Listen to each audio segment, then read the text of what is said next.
So good morning to everybody. Thank you for being back and on time.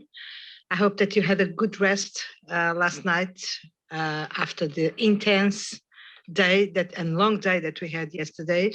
Longer for the task force that had to meet after our board meeting, but I hope that all of you had the opportunity to sleep after the discussions that we had and be prepared for another round of very good discussions. What we have in our agenda for today is continuing the discussion around the workstream 1 proposals, now getting a little bit more into the details of the proposals and the drafting proposals. And by the end of the day, we will start to address the workstream 2 proposals on ethics standards for sustainability reporting and sustainability assurance. So still on sustainability that will keep us busy also tomorrow. I will, with this, give the floor to Mark or Sylvia, I don't know who is in charge now, to start presenting on the next topic that we will address, which is the group sustainability, the sustainability assurance on groups assurance engagements. For sure, a complex topic, but I hope that we will be able to have a meaningful discussion and to get out of this discussion with some clarity and some agreements, if possible. Mark. I'm very pleased to say I'm having a rest this morning and Keith is doing this one, so I shall hand over to him. Thank you, Keith. Thank you and good morning. I had to take my turn at some stage. So let's crack on, got a lot to do. So there's a new section 405 in the code, which is coming into effect in December this year, and it's on group audits, and it's very much designed to be in line with ISO 600 revised, so the auditing standard on group or considerations in group audits. The IESBA in its ISSA 5000 does not specifically have a section on group audits. It's not bringing in an equivalent of ISO 600 there. It's very much following on the ISA 3000 approach. The way they're dealing with group audits, in effect, is to alternatively deal with using the work of other practitioners. Other practitioners, they can be network firms and they can be non-network firms. So it's not just part of the firm's own network. If the lead practitioner, the practitioner with responsibility for the group report and the group sustainability information, isn't involved in the direction, supervision and review of one of those other practitioners, then in effect that other practitioner is a member of the engagement team as defined, and the full independence requirements would apply as they would to any other engagement team member. If the lead practitioner cannot be or is not sufficiently involved in the work performed by that other practitioner, so similar in many cases to using the work of an external expert, then they wouldn't apply the full independence requirements, but they'd be more down the expert's route and really concerning themselves with assessing that they can be happy with the objectivity of that practitioner. So in that way, that also enables them to sort of look at areas or more clearly look at areas that might be considered outside the boundary of the conventional organizational corporate structure. So in sustainability, there is going to be work relating to supply chain elements, for example. So you've got practitioners maybe producing information there that they would need to pull on, and that would sort of enable that to be scoped in. But it's no different really to saying we need to use the work of another practitioner on certain information that we would like to cover by our report. Oh, it works for me. Just saying.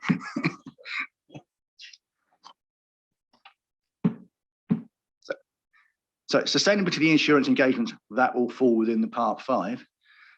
We believe will be mostly carried out in a group reporting context. To a large extent, we believe in these early years, they're going to be consolidated sustainability reports rather than individual entity reports. However, it is quite possible that components of the group down at their jurisdictional levels may still have to produce their own reports at that jurisdictional level. And therefore we can foresee that there would be component assurers, if I put it that way.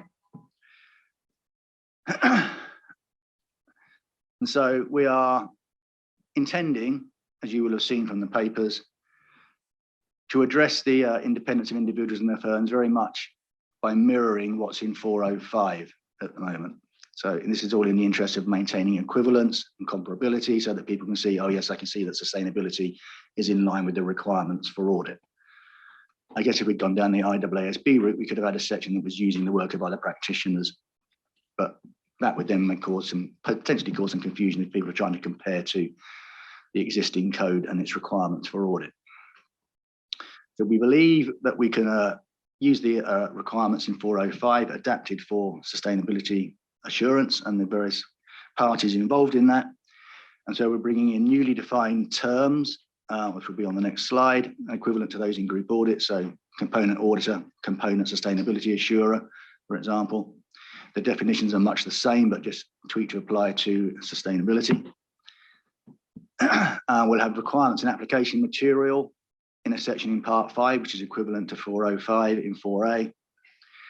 Other practitioners who are not part of the engagement team, so, and again, they would fall under the experts project, we believe, because it's where you can't be sufficiently involved. So therefore they're not part of the engagement team. You're not applying the full independence requirements. Its objectivity is the main concern. So those are the newly defined terms. You can actually see the actual definitions in agenda paper 2B, which was the update on the definitions. As I say, but they are very much in line with the audit definitions, just adapted to apply to sustainability. Oh, too good to be true. Oh, there we go. Go back. Give it a thumb, that seems to work. So the proposed requirements and application material in part 5, as I said, are comparable and equivalent to those in 405 and 4A. Some of those requirements in 405 and 4A, it was written to link in very much with ISA 600. So there's a couple of areas where it starts off by saying ISA 600 requires da da da da da.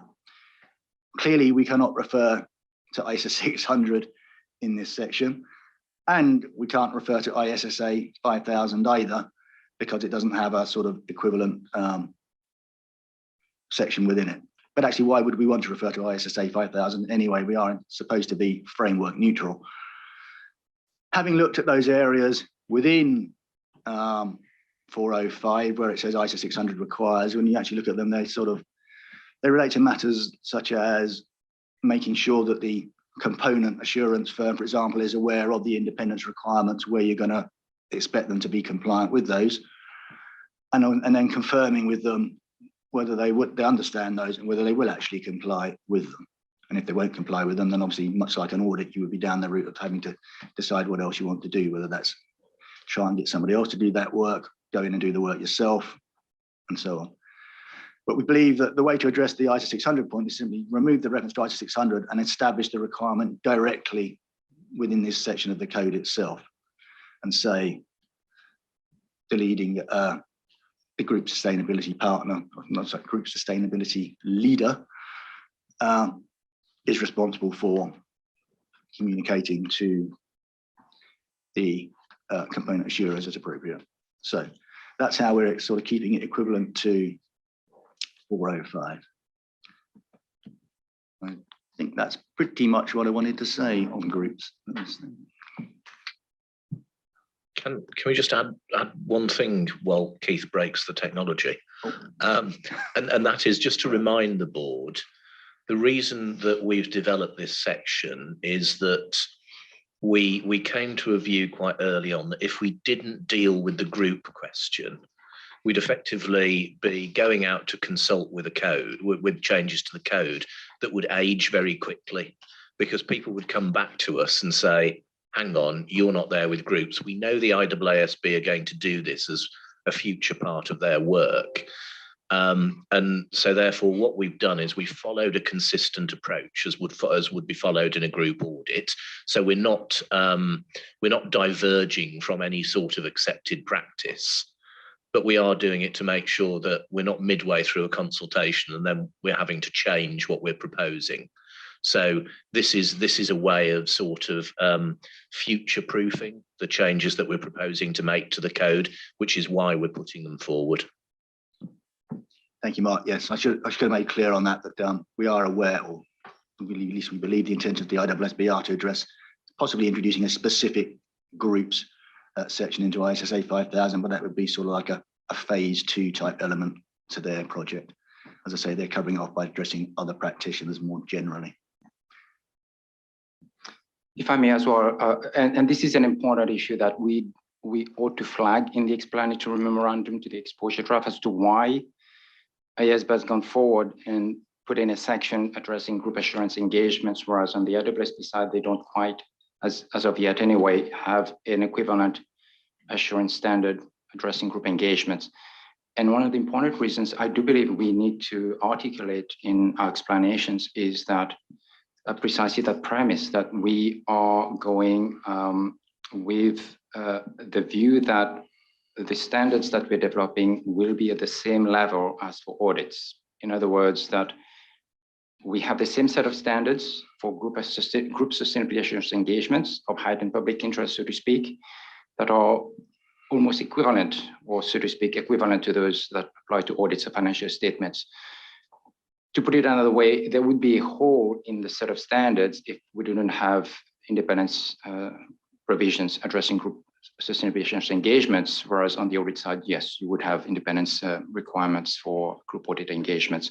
So that point about equivalency or having the same set of standards that apply to audits, I think is an important point to put across as a justification as to why IESBA has gone forward, whereas on the IESBA side, clearly that is going to be part of their next phase. Yes, and we can also, and I think we should explain in the explanatory memorandum how, for example, component auditors or component sustainability assurers and other practitioners match up. So we can make it clear that the code and the ISSA 5000 would work perfectly well together. It's just a slight terminology difference in some areas. It is often the case, we work closely with the IESBA, but it's often the case that one board is maybe slightly ahead of the other in certain areas, and this is one area where it's our turn to be slightly ahead in more directly addressing group engagements. Maybe if I might ask Keith, and maybe that's another question that is for this board to consider, and I'm not sure whether you're gonna, I mean, you've touched on the issue of other practitioners who might be involved in the group assurance engagement. There is a concept of the reporting boundary and the organizational boundary that's in draft ISA 5000. And there is a distinction between the two. The organizational boundary is in effect the group as we understand it in an audit context. In other words, it's the parent entity, the components that are part of the group audit engagements. When it comes to sustainability assurance engagements, you may well need to go beyond the organizational boundary, because the reporting boundary actually might scope in, let's say, downstream entities in your value chain or upstream entities in your value chain. So therefore, you are potentially going beyond the organizational boundary. And our section on group assurance engagements will not cover other practitioners who might be involved in terms of assurance work they've done on those downstream or upstream that might be scoped in within the reporting boundary. So that is an issue that we need to cover to make sure that we don't have, as I say, some holes in our provisions. And I don't believe our section on group assurance engagements deals as yet with other practitioners beyond the organizational boundary, so to speak, and that's something that we will need to consider. Yeah, that's correct. As I mentioned at the very beginning of when I started talking, there are sort of elements in the supply chain and the value chain, as you said, that are not within the normal group structure, whose work you may be seeking, or in respect of which some practitioners may have done some work, and you're seeking to rely on that work. And I think the consideration would be, are they going to be a practitioner where you could be sufficiently directly involved in the direction, supervision, and review of that work? I suspect in very many cases that probably wouldn't be the case, but can't guarantee that. And it might be more likely that you're looking at using the work of an expert, or what we would call an expert, another practitioner, and therefore it's in the sort of the objectivity front. It will obviously depend on how those relationships between the entities and their value chains are structured. Some entities may have a lot of influence, if I put it that way, and be able to say, we want our group sustainability assurer to be able to work with you in this way. And others, the value chain may say, well, actually, we're dealing with a whole load of entities and we're not going to have half a dozen different sustainability assurance practitioners come in and try and tell us what they want us to do specifically just for their purposes. It's much more likely that you might get something more akin to it's not a service organization type approach, but like a service organization type scenario where they say, well, this is our assurance, this is what we've done. Now we need to figure out how you can use that work or not. Like I think like Ken's point is a really important one, and we have sort of thought as well around either what goes in the explanatory memorandum or what do we do as non-authoritative material, because there is a sort of variable question around reporting on scope 3 emissions in particular, where you're looking at the supply chain, because in certain jurisdictions, scope 3 reporting is going to be quite well defined. And in a sense, it's sort of more akin to lends itself as being within a defined boundary. Whereas in others, it's effectively going to be the entity that's setting requirements on its supply chain and how it wants to report. So we've got to be really careful that we don't sort of paint ourselves into a corner where we've got a set of requirements that work on one jurisdictional model or one sort of approach to scope 3, but doesn't deal with the rest. So I think that's a really important marker for us, Ken, and one that we'll have to think. But it also quite helpfully now, and sort of it's built on the discussions that we had in some of the roundtables when we were talking about the use of experts project, that actually that sort of scope 3 challenge sits very squarely in the experts project, and we must make sure that we're aligned on that and consistent.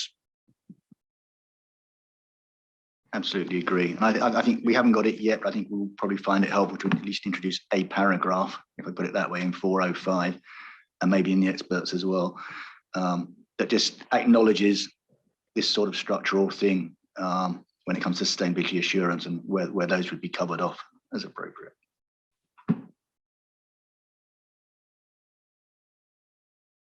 Well, thank you very much, Keith, for the presentation, and thank you for the three of you for the additional thoughts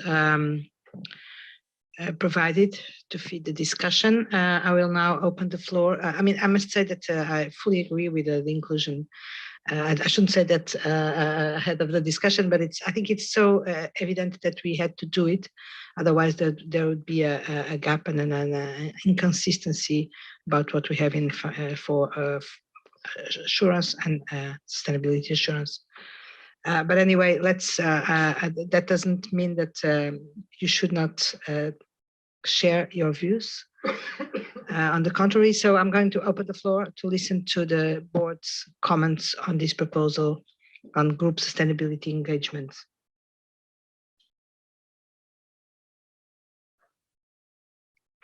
Felician? Thank you, Chair. Just to thank the team for what they've done. I think it's a very commendable job. If you look at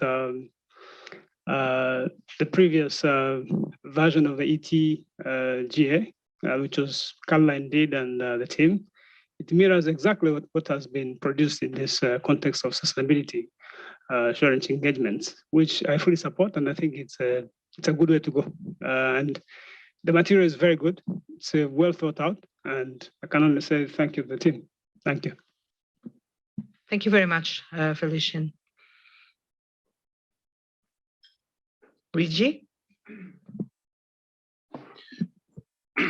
I think that this is probably if not the most difficult part, the one that it is most uncertain in this project, or one of them, because we are figuring out what would be the future without knowing anything about it, of course, and without knowing which would be the final rule that would serve as a basis for our work. Say the work we did, or say the task force did for the group audit was, would not use the word easy, but less complex than this time, because at least there was a clear rule to be applied during the group audit. Here, we are trying to figure out what would be the future, and then to try to have a future-proof standard. But let's say we can be right or wrong. We don't know so far. So I would not conclude that this would be the approach that save us for changing something in the future. While so far I do not object of going on this way in order to save the consistency and to work with the initial assumption, I'm wondering, I have not the response, but I'm wondering whether further discussion with the experts or the reference groups could help us in understanding whether just the transposition of the extant code is sufficient, whether we need to consider additional factors, whether we say may keep open this discussion until when there is a better visibility about the future, even with the response from the exposure draft phase. Because I fear that it seems reasonable, the approach. I don't know how it fits with the practice so far. Probably the practice so far is not completely aligned, and no one of us know what will happen with the final text of the rule. So my point is, I have no objections in going on in this way, but I would recommend to keep the matter open in order to amend what it is necessary in order to align with the upcoming rules and principle and with the practice. Thank you, Luigi, for adding these careful comments and approach. Of course, we understand. We understand that this is what you're saying about these proposals. I think that more or less applies to most of the parts of this project. It's about uncertainty about what the future will be. I understand that this is a very specific part in that respect, but your recommendation that we could keep the issue open for discussion, of course, I think it's a very good one, as it is for the rest of the topics, knowing that we are not going to, well, we will have to make options all the time as we go between making decisions on the basis of some uncertainty or not making these decisions. And I think this is one very paradigmatic topic where we have to decide whether we want to be so careful that we don't cover this space, or we take the risk, as you say, of moving forward without knowing everything about what the future will be. I think this is a very wise approach. So thank you for that. Sadia. Thank you, Keith. I think your presentation clarified the first question, and my first question was, is this needed now? And you've explained why we think this is a now project. Before I saw the proposals, I thought there's two ways of doing this. We could incorporate, or we could red flag and say, actually, if in a group engagement, you could leverage off section 405. And I see why we need to bring it into part 5, because it needs to be applicable to non-PAs as well. But my main concern is similar to Luigi's, is that do we know enough about group engagements in the sustainability space? I reflect on our project that just came that hasn't yet come into effect, and the close coordination we had with the IESBA on that, and the learnings that went on during those projects. If we do go forward with this project, I would also agree with Luigi's suggestion to leverage off the experts in our reference group, because at the moment the amendments that stand seem very much in a consequential amendment space. The amendments we've made has just been to change words in 405, but is there a flavor that needs to be brought in? Are there other ethical requirements or threats that need to be considered? Thank you very much, Sadia. Mark. I was just going to add, sort of for context, like the CSRD requirements do apply at the consolidated level. So in a sense, we know one piece of the jigsaw, one big piece of the jigsaw, which is the EU is going down a consolidated approach. However, over time, we need to better understand what other jurisdictions are going to do, whether they follow a consolidated approach or an entity-specific approach.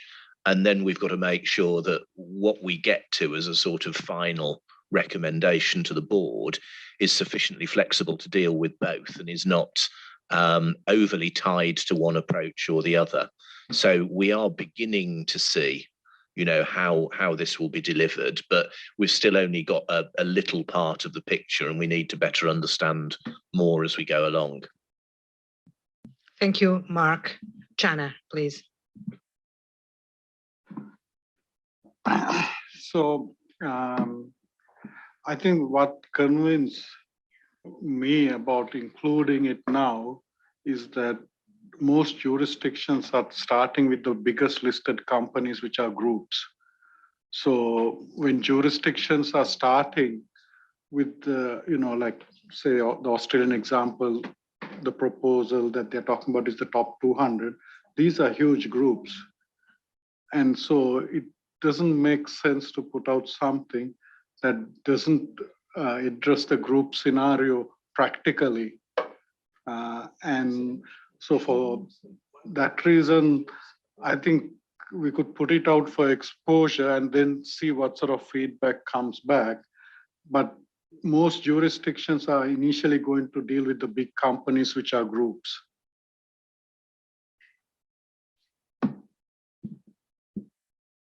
Thank you. Yes, and I think the approach we are adopting is sufficiently flexible to deal with these various types of scenario.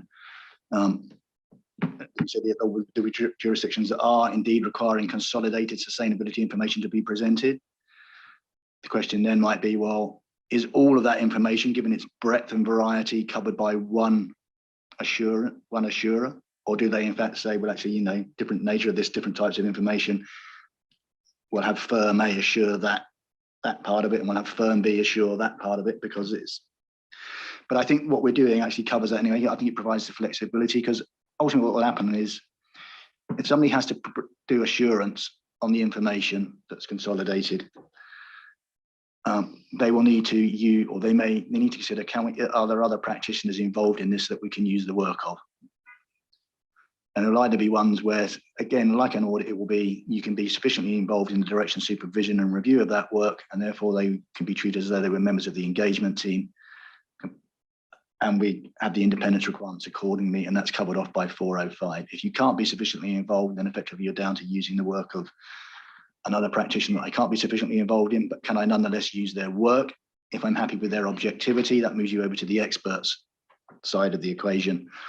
And the only other thing then is you say, well, I can't rely on that practitioner's work at all. And then back to the audit type scenario of, well, I've got to go in and do something myself anyway, or go away and find it and persuade someone to use a practitioner whose work I can use. And then again, you'd be back into the direction, supervision and review versus not direction, supervision and review. But I think the way it's structured with the 405 and the experts together, I think we cover off the different types of scenario that could be out there in terms of reporting at this stage. Clearly, as the next few years go by, it might become clearer what the actual more frequent trend is, if we put it that way, in terms of reporting and particularly giving the assurance reports on that information. But we don't have the luxury of being able to sit here and wait another 2 or 3 years to see how it all starts to fall out. So I think flexibility is the key thing, and I think this provides us with flexibility, and it also gives us the alignment with audit, and also it makes us, I think, quite clearly say we are addressing group reporting situations, which I think is going to be expected in a lot of cases. Thank you very much, Keith. Begonia, please. Thank you, Mr. Chair. Well, although we are dealing with a moving field, not only the reporting frameworks are not clear in all places, nor the assurance of the assurance standards are completely designed. And in this particular case, you are head of the IESBA in the topic of the group engagements. Well, the PIOB thinks that the coordination between the two boards is essential. So you already have this as a priority, and this should not change. But it doesn't mean that, in our view, you should stop and wait. On the contrary, if the practitioners will have to deal with the new reality, which is that consolidated sustainability reporting will be a reality in the next year. Therefore, issuing this code adapted to the new reality makes sense. So our only message in this case is, well, keep the coordination between the two boards, but don't stop. So if you have already that in mind, try to maintain this coordination and go ahead. Thank you. Thank you, Begonia. Rania? Yes, thank you. I definitely agree with with the suggestion put forth that we should account for independence provisions for group sustainability projects. My only comment is, picking up on what was said earlier, right now, the way the provisions that are available already in the code, they account for, or they are basically addressing group sustainability projects when everybody is reporting on financial information. The question is, should we make a distinction?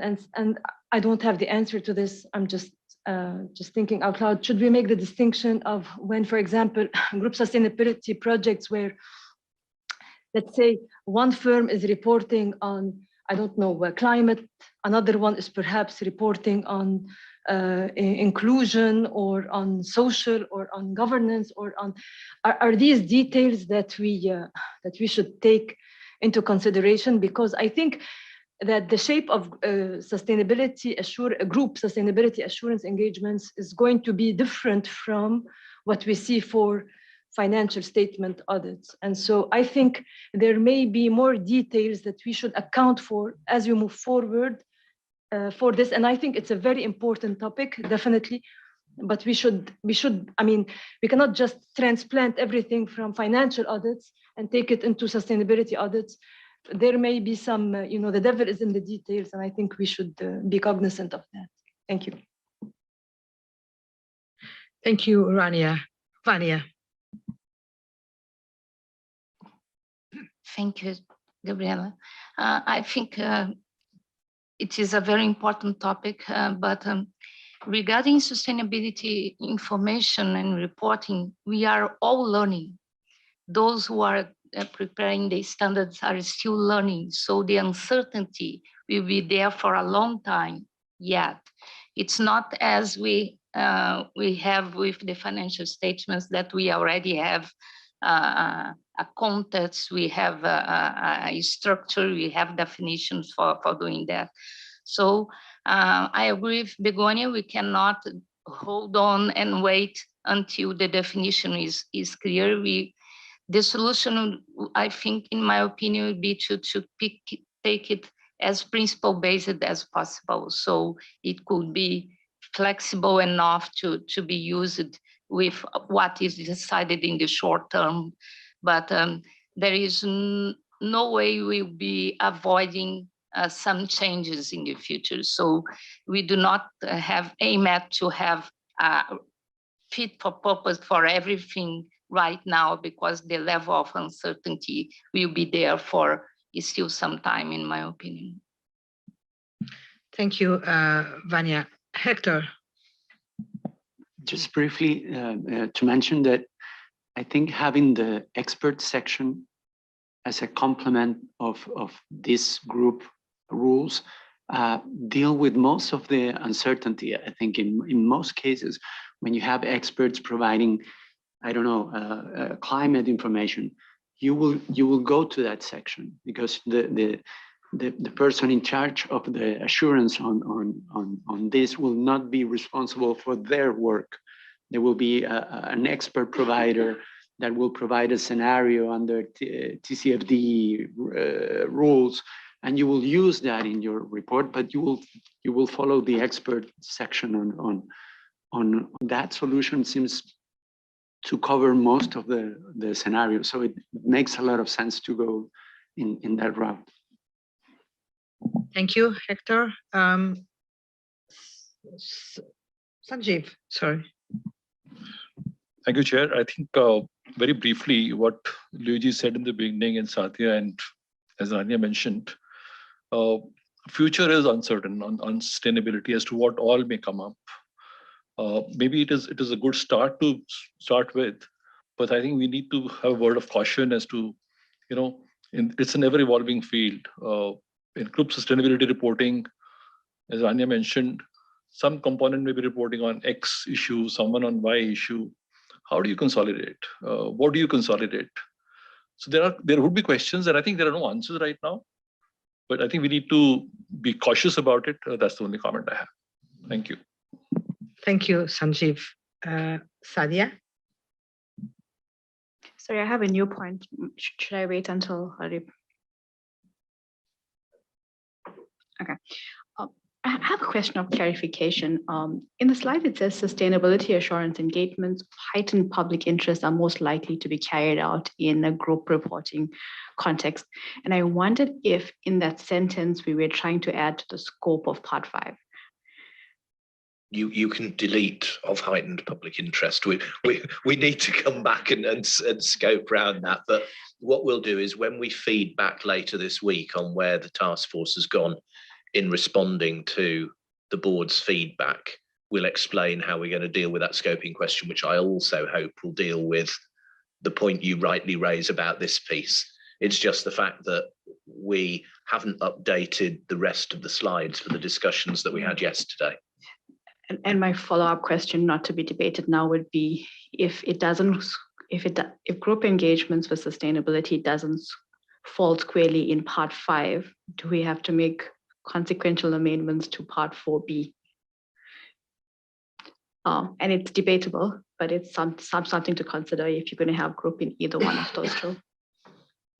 It's a really good question, actually, Sadia, and it was and I'm really glad you said it's debatable, because I think it's one of those things that sort of go on the list of next steps, but not necessarily as part of where we are at the moment.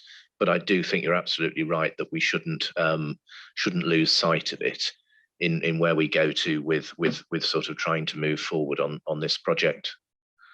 I think the other point I was just going to pick up on in respect of Sanjeev's comment is, of course, one of the things that we've been really careful to do in responding to the feedback from IOSCO and others is, as well as being profession agnostic, we're being framework neutral. So the question that you raise is that which framework will we end up going down? Actually, we've been careful to try and design this in a way that will meet the needs of any reporting framework, not just one. But we are going to have to test that out as we better understand some of the reporting frameworks in place, and as we hear from other jurisdictions about what they propose to do. Thank you. Mark, Ken, yes. Thank you, Gabriela. I guess 2 points. The first one is that I would like to think that when the board finalized section 405 for group audit engagements, that the board really approached the development of that section from a principles basis. And that goes to Vanya's point that if we keep it at a principles level, we ought to be able to address the broad parameters of those engagements without having necessarily to go into all the details, because as long as we keep it at principles level, we ought to be able to specify the applicable independence requirements given the circumstances of the engagement. So that's one point. My second point is, and maybe that touches a little bit on what Rania has raised, and that it maybe isn't so much a simple matter of transposing what is in Section 405 for audits into the sustainability context.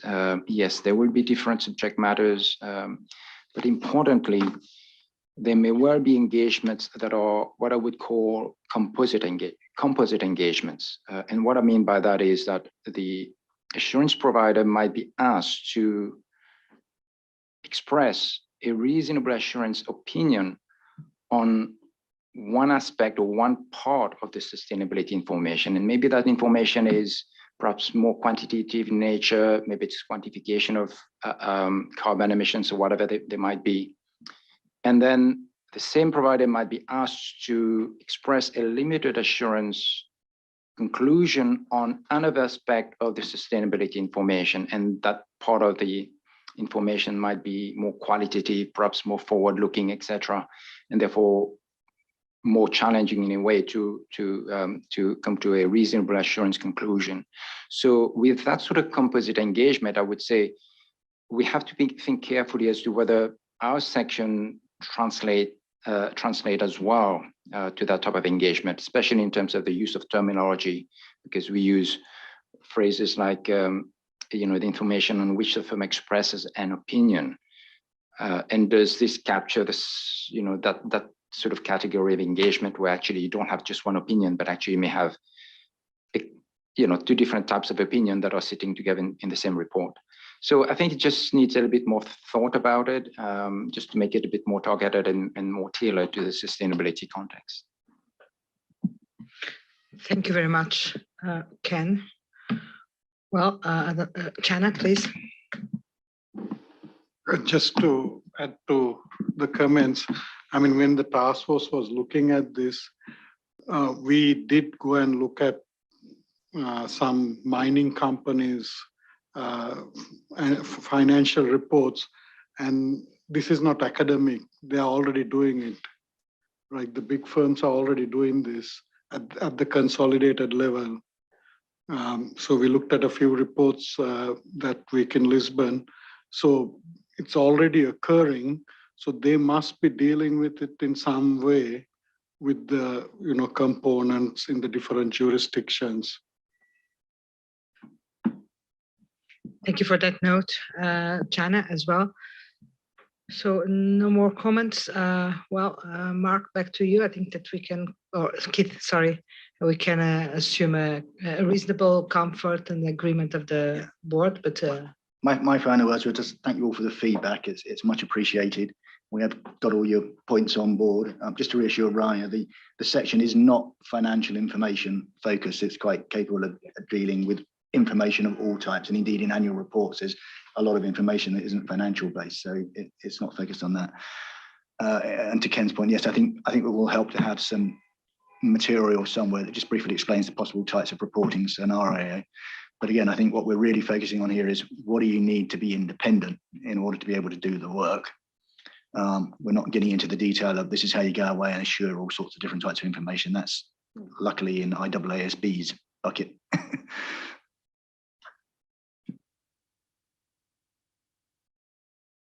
Okay. Should we move to the next step?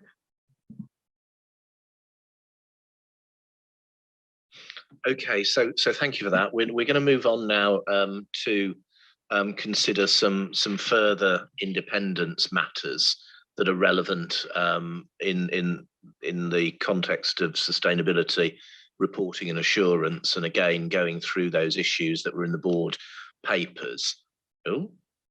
Oh, it's not behaving. Oh, now it's gone mad.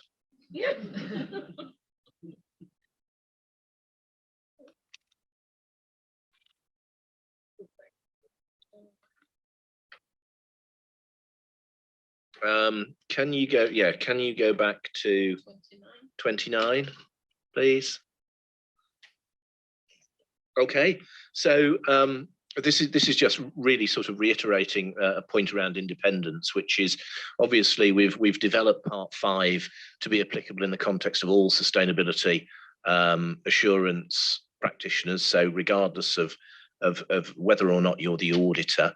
So as we've said before, if you're the statutory auditor and you're also carrying out sustainability related engagements, the auditor complies with the requirements in Part 4A as they do at the moment, and they need to also comply with the requirements in Part 5. But obviously, that is a sort of operational issue for the auditor. We are putting guidance in Part 5, so there's a new paragraph at 419 which sets out how that works. And as we mentioned yesterday, it is an operational matter for firms to decide how they comply with the interaction of Parts 4A and 5. However, it shouldn't be an excessively complicated exercise because we have got equivalent independence requirements in Parts 4A and 5. And also there's no need to apply the conceptual framework twice when you're identifying, evaluating and addressing any threats to independence in relation to the same matter. So it's a single assessment. But we will include in Part 5 any sort of specific independence issues where you're providing services, and some of those are in the subsequent parts of this presentation. So again, it's very much following what we said we'd do before, which is we're following an equivalent approach, as we believe that's what sort of best meets the needs of our stakeholders and users. Oh, here we go. So firstly, independence. What period is the provider or the practitioner required to be independent? In the context of an audit, the auditor is required to be independent, not only for the engagement period, but also the period covered by the financial statements. So the task force asked itself, what's the equivalent period in the context of sustainability assurance engagements, and indeed the period itself covered by sustainability information. So just as a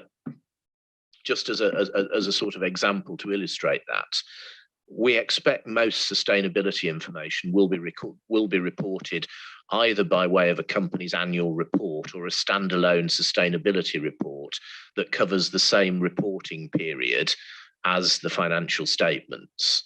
However, we recognise that the sustainability information itself could cover a significantly longer period. So what we're seeing, and Channa mentioned sort of existing practice that the task force looked at, we're seeing more and more companies that are talking about transition plans through to net zero. So they're talking about this is what we're doing over the next 20 or 30 years in order to hit net zero. So what we're not saying is, we're not saying you have to be independent over the duration of the information that you're reporting on. It's the duration of the reporting period. And that is something that's consistent with the approach on financial statements. So what we're saying is use the period that the reporting document covers, and our proposal is not that you're looking forward at the life of the information itself. However, the question that sort of we put to the board is this period the right one? Is this appropriate? We believe that it's best to maintain that equivalent approach in terms of what you need to be independent in respect of. Oh, so you'll see here the proposed paragraph in Part 5. So independence covering the engagement period and the period covered by the sustainability assurance report, sort of subject to that being in advance of the engagement itself. And I say that's our consistent approach in terms of covering this issue. So that's a comparatively short and straightforward issue, but we hope that the board is content with what we're proposing there. So do you agree with the proposal from the work stream that that is the period we use when assessing independence?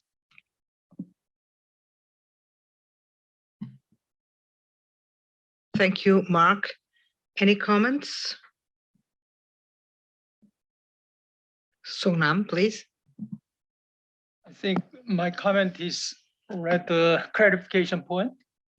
Generally, I agree with your approach. One thing I'd like to clarify with you is the term. Currently, as an alternative to financial statements, there are two terms used here: period covered by the sustainability assurance report, or period covered by sustainability information. I don't know, the two are always the same, but we should pick up one continuously. So in respect of that, what we're proposing, Sungnam, is that the independence requirement would apply to the period covered by the report. So what you'd expect is the sustainability report would cover a financial year, a reporting year of the company, and that is when the independence requirement would apply.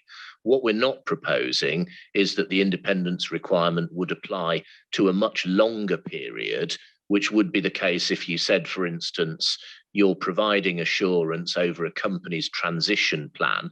That transition plan runs from this financial year through to 2040. So you've got to be independent for that entire period.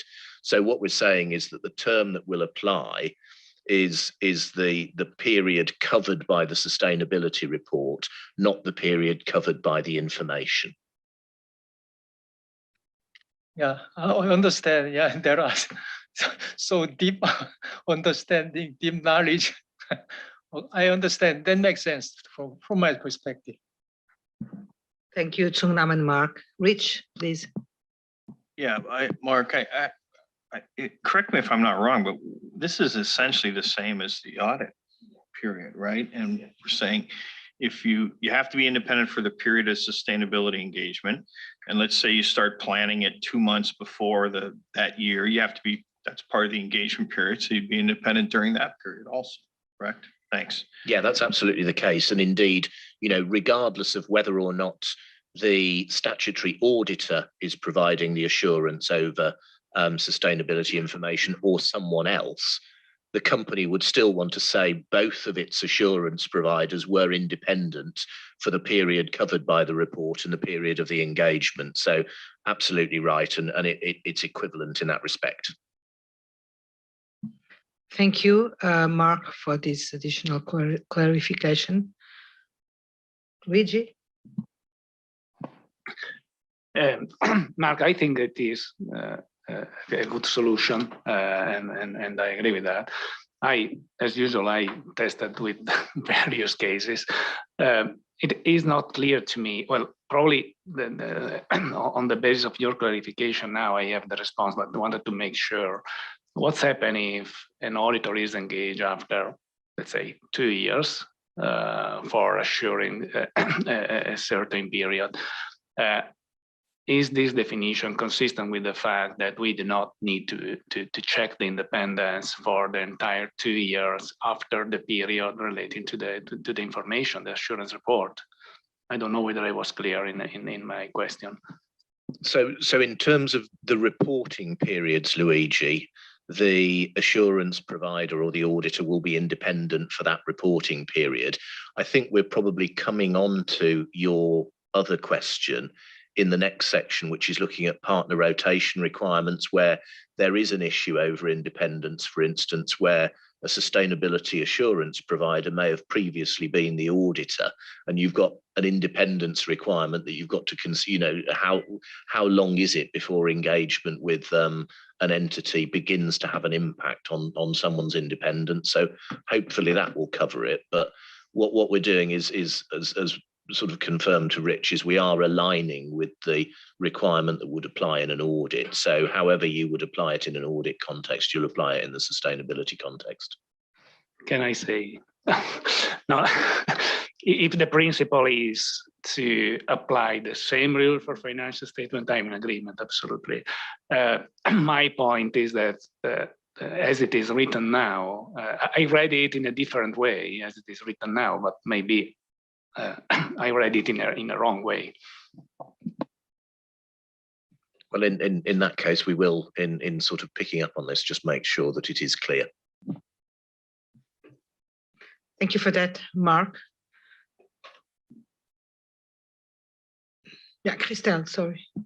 Yeah, I had a question about in this transitioning world of sustainability, what kind of impact would have that there was implication of some assurance practitioners on certifications, on part of the group's certifications, or some kind of assurance on part of a group before being eventually appointed as an assurance practitioner for the whole group, etc.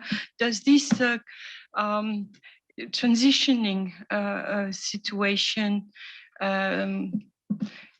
raise some difficulties in the application from your point of view? I don't believe it should, because basically we're just being consistent with the existing provisions in the code. So if someone becomes the auditor and starts signing the auditor's report, but previously has provided non-audit services or other assurance services, then obviously you use the existing provisions of the code to make an assessment of any threat to their independence and their eligibility to do that. So if you had provided prior services that were related to, say, a component of sustainability, then you'd follow the same approach.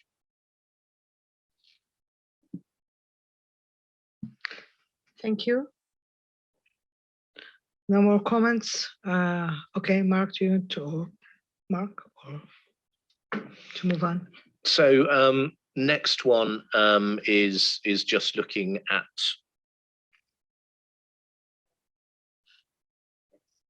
next slide, please. Thank you.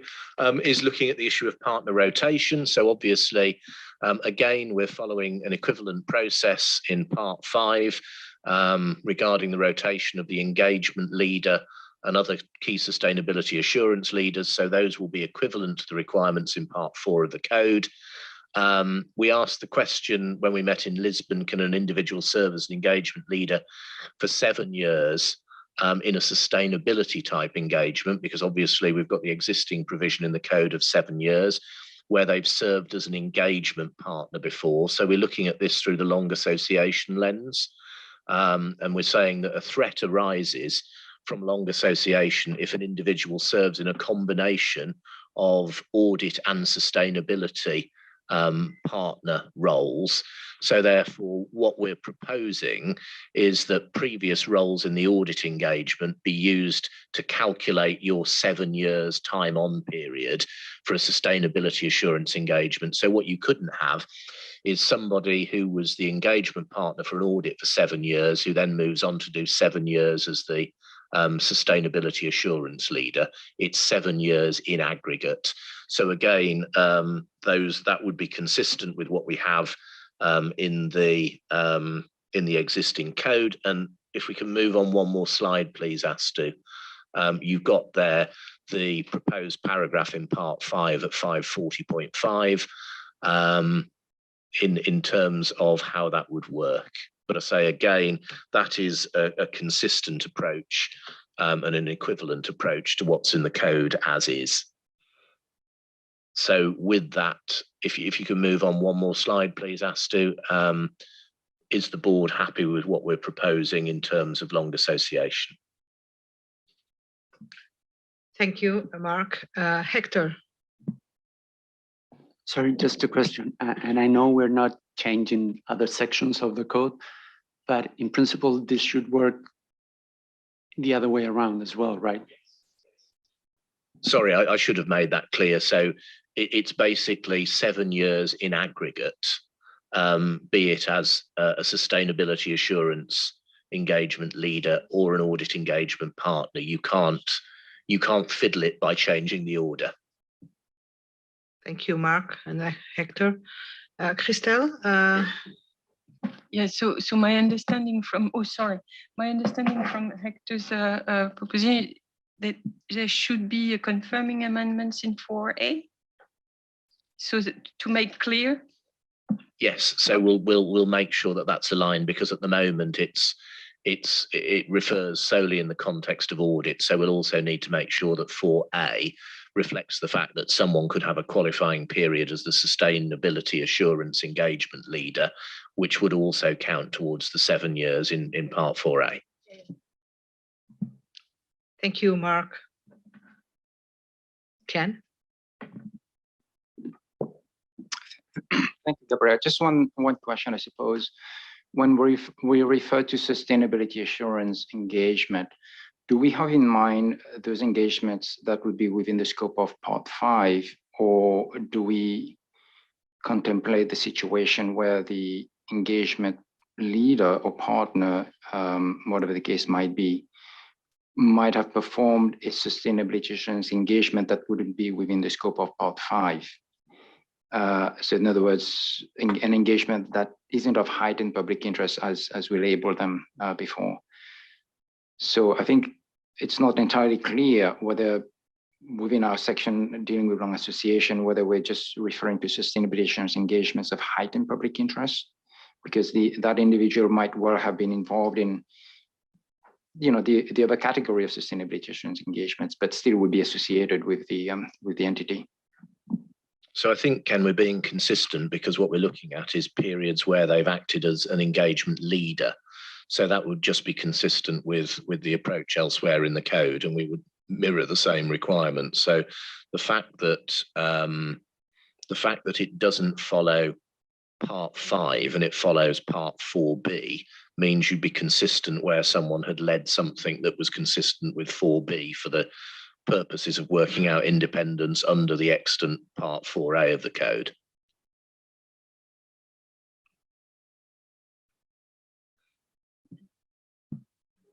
Does it respond to your question, Ken? And also the way it's written now or drafted now, because we are talking about engagement leaders, and the definition of engagement leader is not related to Part 5. So it's for all sustainability assurance engagement, not just for of heightened public interest that we are not planning to use anymore. So the way it's drafted, we believe it should work, but it's a good point that for clarification that basically it's for all engagement leaders, not just for. Yeah. So I think this point might merit some clarification, but I'm not sure within our Part 4A whether we deal with combination of an individual performing an audit as well as an assurance engagement that would be in Part 4B. We might just want to look at that, but my understanding is within Section 540 dealing with wrong association, we're only addressing individuals who've been engaged in in the audit, but in different roles. So your question is not only, Ken, about it's not only a matter of clarification, but of the substance of the option that is being made here? Well, I suppose it's partly of substance as well, because if we are saying that it's really any sustainability assurance engagement, whether they're of heightened public interest or not, maybe we need to make that point clear. And I'm not sure everybody will get that point by just looking at the definition of engagement leader, because really we're in Part 5. We're in Part 5. Yeah. Okay, but you are okay with you are fine with the approach? Yeah. Okay, absolutely. Thank you, Sadia. So following on from what Ken said, I do think that this is an important point. That's actually an amendment to 4A, to a section that is very intricate and has frequently asked questions. I would consider not structuring it within the definition, but as a standalone point that you consider the sustainability engagement, the audit engagement, and the combination of the two. So it can be seen separately, because at the moment, my understanding is the same, that 4A was standalone, and we didn't have to consider any other engagements and those type of leadership roles. But yeah, I'm comfortable and understand why you'd have to bring this through. But in our explanatory memorandum, we're going to have to detail what's the link between an audit engagement and sustainability engagement with the fundamental principles and familiarity. Thanks, Sadia, and I will take on board your volunteering to have a look over the wording in particular for this one, because it's helpful that you have something in mind that we will pick up with you about how to best bring it in, because we do recognise, as you say, it is an intricate part of the code, and the extent to which we can provide clarity without unpicking too many things that are already complex things for people to understand is going to be helpful. So we'll certainly pick that one up with you. Thank you. Luigi? I wonder whether it is the right time to ask a question relating to the glossary and the definition of key sustainability assurance leader. Let's say if it is, by reading the definition, I'm I'm a bit confused about the terms other service leaders on one side and other sustainability engagement leaders on the other side, because it seems to me they should be the same term in order to mirror the definition of key audit partner. But maybe I could be wrong, and probably you may intend something else. Thank you very much, Luigi. Yeah, we heard that comment from others as well, and I think it's a good point that we will consider that we need to align that. It's not just referring to other service leaders, but need to link it to sustainability. So, Thank you. No more comments. So, Mark. Thank you. I'm going to hand over to Sylvia again now to take you through fees.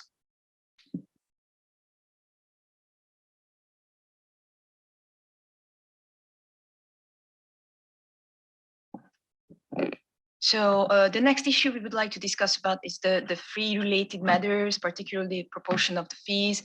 So similar to the other sections, the task force considers whether the fee related matters, the threats, the threats that are in part 4A creating the same issues in relation to sustainability. And we found that, yeah, most of the issues or almost all issues, the level of fees, fee dependency and proportion of the fees should be there in the sustainability, in the independence standards for sustainability assurance engagements as well. Where we have posed for further consideration is the proportion of the fees. So similarly to the standards for the audit engagements, we believe that large proportion of fees for services other than sustainability assurance engagements to fees for sustainability assurance engagements also impact the level of the self interest threat. I think it's it's not a controversial application material here. Where the task force has posed it when we were considered that what if the sustainability assurance provider, the practitioner, is also the auditor. So he receives, or this the firm receives not only sustainability assurance fees, but also audit fees and potentially other assurance or non-assurance fees.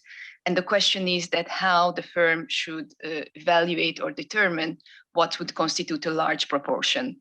So as you can see on the slide as well, based on the application material provided, the firm needs to consider the sustainability assurance engagement fees and all the other fees.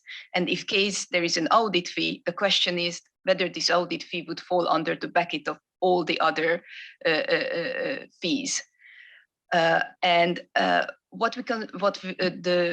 The task force believes that if there is an audit engagement as well, that first the firm should consider the application material in part 4A.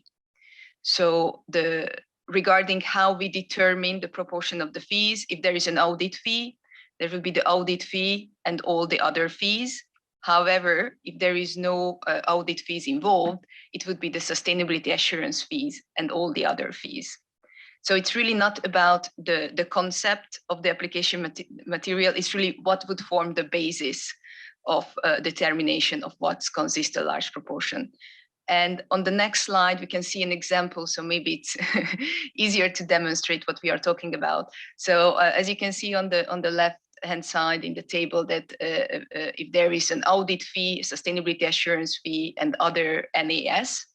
So in case we are talking about an audit client, in part 4A, determination would be that there is an audit fee, which is like 30,000 in that case, and on the other side of the equation, all the other fees. So that's how the firm should determine the proportion of the different fees. However, if there is no audit fee involved, so if it's just a sustainability assurance client, that the firm should consider the fees for the sustainability assurance engagement, which is 10,000 in this case, and all the other engagements. So as you can see, the proportion is different. And that's why we believe that, however, Mark has explained that it's how the firm, if the firm is also the auditor and the sustainability assurance practitioner, applies Part 4A and Part 4B, it's really on the firms. However, in this case, we believe that we need to provide some kind of guidance. So we would help them in the determination of the proportion of the fees.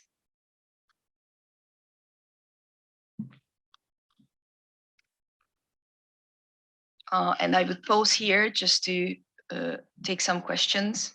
Yes, Sylvia, could you flip back to the table so that it's clear to everybody? Thank you. Christelle. So I think I understand why you, or how you came to this proposition, which is we don't change Part 4A, because the Part 4A would ask us to do this way. And when we are in a simple situation on Part 5 with no audit involved, it's same as usual. But I wonder, as sustainability assurance services, in our case, are required by law, no? In most of the cases that we are speaking about in our scoping. I wonder if the another proposition could have been made with on left column audit and sustainability assurance, and on the right column the other types of services, because what do we want to measure? It's if you have the legal audit and sustainability assurance requirements in a bucket, that you don't have too much other types of services that impair your independence. Am I right with this understanding? So I'm struggling a little bit with this, and in the case of big groups with complex sustainability issues, in a transitioning world, not stabilized with a lot of gain of productivity, etc., you might well have huge fees for sustainability. And there, how are you dealing with that? That means that you can't do the sustainability assurance if you are already the auditor, or vice versa. You can't take the audit if you were the sustainability assurance provider. I'm struggling a little bit with this. I understand that it would lead to some changes also in Part 4A. But I'm struggling a little bit with that. Thank you for that question, Christelle. And yeah, we are not proposing any changes to Part 4A. And the application material, the aim of the application material in Part 4A was really just to determine the independence of the firm when it's providing an audit and any other services to the client. But it's not a requirement, it's an application material. And what would constitute a large proportion, it's on the firm's determination and many factors provided. One of the factors is that whether the service is mandated by laws and regulation. So if for example, if the sustainability assurance services is mandated to be performed by the auditor, for example, then the evaluation of the fees received from the sustainability assurance would be different. So even the way they calculate what constitutes a large proportion would be different. So it's an application material. It's already taken into consideration. If that's so this means that, for example, if I take a sort of extreme examples, and instead of 10,000 here, we have 20,000. Does it mean that having 30,000 audit fees and 26,000 non-audit fees in the application material, there will still be a way for judgment and accepting this situation for the those who are charged with governance in the companies, and for the regulators to say there's no problem? Yes. That's So, what you from the code perspective, Yeah. absolutely. So nothing changes. Although the one thing to flag is, of course, in a number of jurisdictions, there are additional provisions that sit outside the code, like as we have in the EU, the non-audit services fee cap and so on. So, but no, we're not proposing to change the overall approach of the code. We're just, this is a way of illustrating how it applies in the context of Part 5, where you've got that applying in the context of a sustainability engagement. So, you know, it is again a sort of equivalent approach that we've taken. The reason we propose that, because even without this application material, the firm should go through the same process. It's really just to helping to firms that if there is an audit fee involved, then they need to go first to Part 4A. Okay, thank you. I think that well, I have a lot of requests for intervention, but I think this is one of the moments. I understand Christelle's question, but I think that the approach taken, as at least as far as I understand, is quietly consistent with the approach, the already existing approach for financial assurance. And this is one of the moments where we have to go back to the underlying reasons and motivation for these standards and for this approach, which is to avoid excessive economic dependence and the risk of impact in the independence, etc. And although I understand that this is questionable and this is discussable, I think that there are still reasons for the approach that is being proposed. At least I see it as reasonable, because the risk still exists, even if both are mandatory or whatever. The same thing, the two types of assurance being undertaken by the same auditor. It is not irrelevant if the proportion of what they do on audit and what they do on sustainability. At least that's well what it seems. But let's listen to the others, because well, if you want to react. Yes, yeah, I understand what you say about the dependency. The dependency should be on the whole fees, and it is expressed on the whole fees. So if the fees with the clients are too high, you are in a dependency as a firm, as a etc. So this is I fully agree, and if I remember well, it is the only threshold that is in the code, the 15%. Yeah, and then the threshold for what is meant as a balanced or acceptable level of other fees than audit. This is a national, eventually, it is a national rules. So this means that if we present it this way, it can well be that sustainability assurance, if they are too high fees, will not be accepted for the audit firm. Yeah, as a sort of consequential.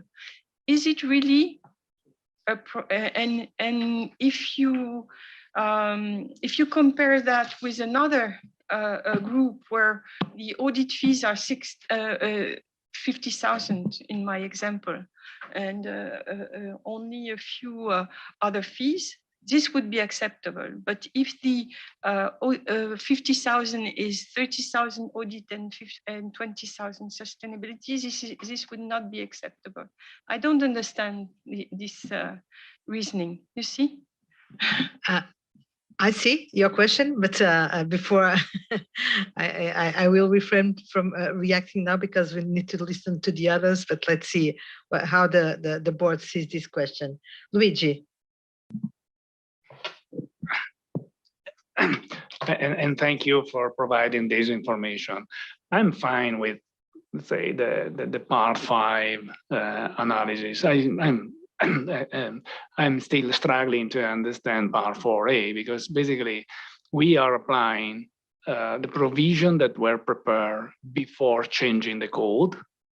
And after changing the code, we pretend that the same rules are applicable as nothing which has changed. Basically, we are working on the assumption to apply the same independence rules to these two type of works, and then we apply different rules in certain respect, like this one, for example. So the matter of self-interest is that even if we consider the assurance fee as audit fees, basically, because let's say this is one of the matters that an auditor should consider.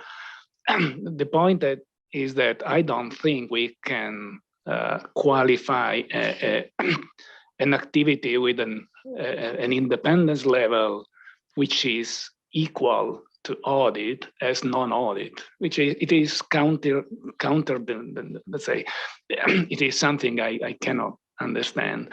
So I wondered whether this is a matter of a consequential amendment of Part 4A, considering that we have changed the code and the requirement we are applying to certain award the sustainability assurance.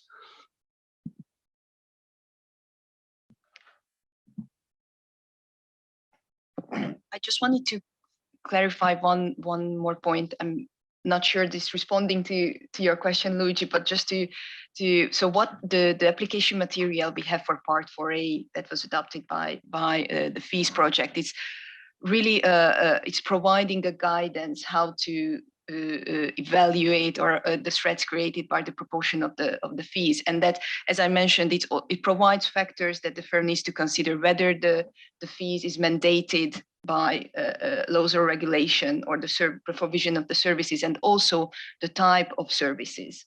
So whether if it's an assurance engagement or a non-assurance engagement. So that's why in the code there is not a threshold per se, but there is a really detailed guidance on how to consider. That's why we believe that, for example, if there is a higher fees for assurance services, it may be the firm may need to take it into consideration in a different way than the same amount of fee for non-assurance services as well. So. Can I add a matter? I agree with that, but I also think that if there is a guidance which is not aligned to the current, or let's say the future code that we are approving here, we probably can change the guidance. I think that what we had in the past is different from what we will have in the future. In the past, the approach was, this is, I'm speaking about my experience, this is an activity required by the law, and therefore I exclude it from any type of analysis. And this is how the EU regulation works, for example. Now the situation is different. This is an audit type activity, at least under an independence perspective, and therefore I include them into the audit, which is completely different.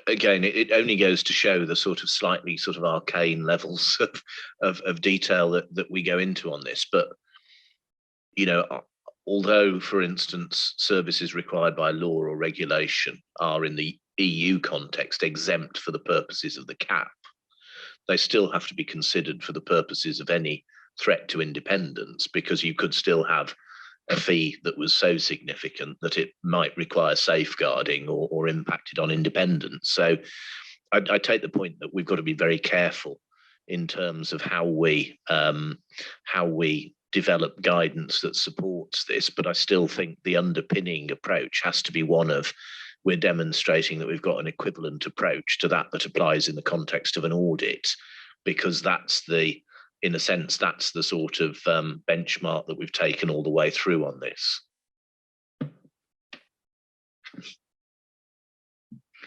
Thank you, Mark. Do you want to?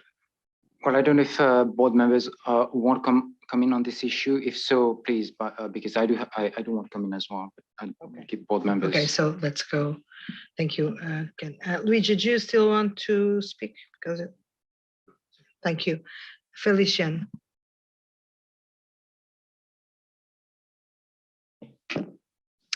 Thank you, Chair. In my view, I think what is being proposed now meets the standards, given when you look at the part 4A and this part of the code that is being proposed is no different. And I think there's clear guidance and application material that someone can use to determine whether the proportional fees are fair or they are not. So it's very clear. So my question is just maybe for clarity on R40.13 A, where for the fees that are overdue, how they turn into a loan of sort to a client, because I was trying to link the two from R40.13 A and linking it to now when you take to part 4A. So linking the two and being able to come up with a conclusion on that. So R410.13A.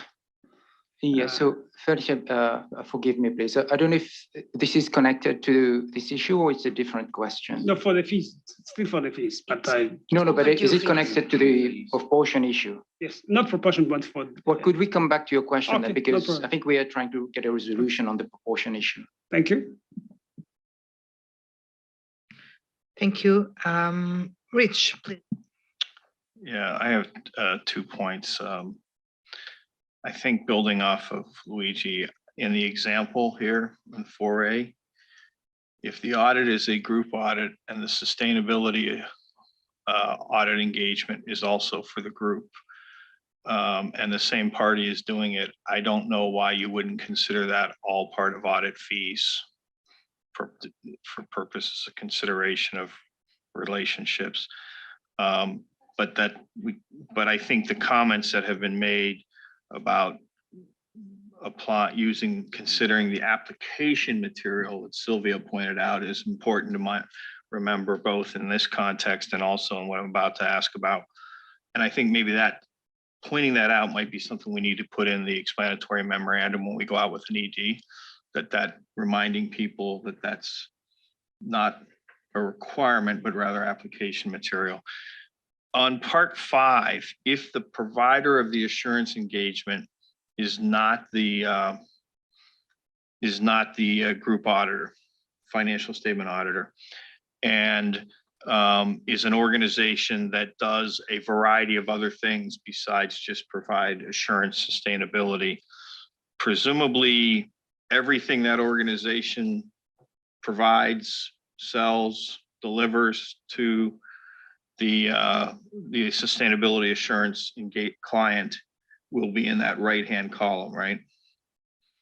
That's also something I think we're going to have to help explain to people when we think about helping non-PAs understand how to think about the application material and the fees. Thanks. No need to respond. Thank you, Rich. Sunam, please. I'm still on. I'd like to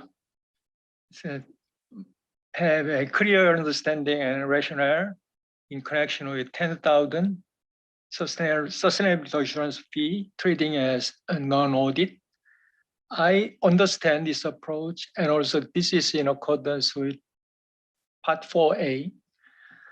But given that our decision, the same high bar will be applied to not only audit, but also sustainability as well, then I think we have two perception issue to the users. The first one is it looks like to me that we are saying part 4A prevails over part 5, right? There are competing issues. Secondly, it looks like to me that we are delivering a message that audit is an engagement of more heightened public interest, the nature. So we should make it clear, yeah, the 2 points. Thank you. I think it just in the context of that example. So the 4A example is showing you how the fees guidance would apply, where the auditor is also carrying out the sustainability assurance engagement. So you've got the consideration of non-audit fees against audit fee in that part 4A context, which is how it would apply now in any case. Part 5 is just showing you how it would apply as a parallel, where you'd got someone providing a sustainability assurance engagement who was not the auditor. And this just shows how you would consider the provision of other non-assurance services and whether or not they impacted on, or whether or not they posed a threat to the independence of that provider.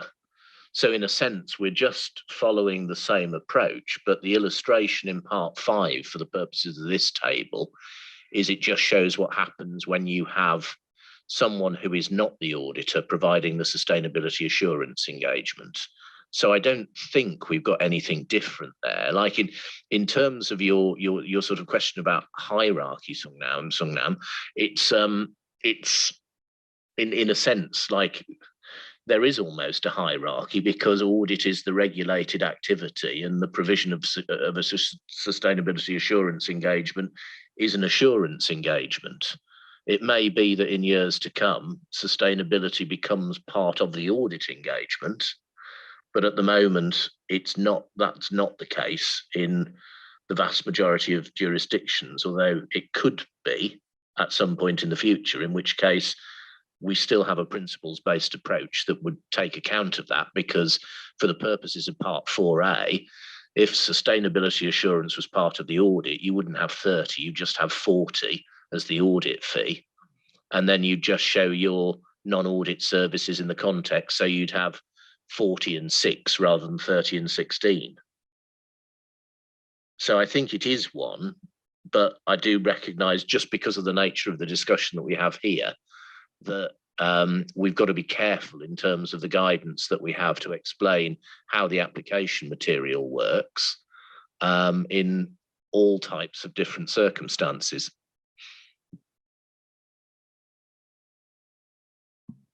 Thank you, Mark, for that additional food for thought. I think that this discussion is getting very interesting. Rania, please. Thank you, Mark. So you actually answered part of my question, but I just need some clarification before I get to my point. So, like looking at the table here, so assume we have a client, we are a firm, we have a client, we are providing audit services and sustainability assurance services. So within part 4A, we put the 30,000 as separate from the 10,000. And then for part 5, what do we do with the 30,000? How do we evaluate? So the example there in part 5 is that is where you are not the auditor. Okay. So it's just where you're the sustainability assurance provider. Okay. If you were the auditor and the provider of the sustainability assurance, then you've got 4A. Okay, I understand it now. Okay, but then, fine. My question is, my understanding of the latest changes to the IESBA code with regards to the fees requirements is that the categorization is between assurance and non-assurance. So it's not audit and non-audit. And so, I mean, so that's one point. So, I mean, and going back to what you just said, which is, I think that moving forward, the way the profession is going, ultimately, the sustainability assurance will be somehow integrated because the push is towards more integrated reporting. So I think perhaps it would make sense to consider a classification between assurance and non-assurance rather than, and let me just actually take this one step further. Let's take an example where I'm auditing a client, I'm providing financial statement audit services, and I'm charging them 30,000. Sustainability assurance services, the way they are going, they might very well be, you might charge, in all likelihood, charge higher for sustainability assurance than financial statement assurance, because especially if you are providing an opinion on all the E, the S, and the G. So let's say you are the auditor, you're providing, you're charging 30,000, and say you're providing sustainability assurance also for 30,000. So what happens to the balance there? You get my point? So the way of considering it is, it doesn't change. You've got the fee for an audit, okay, and then you've got the fee for, effectively, if you wanted to break it down further, you could say you have audit related non-audit services, and you have non-audit services that are not related to the audit.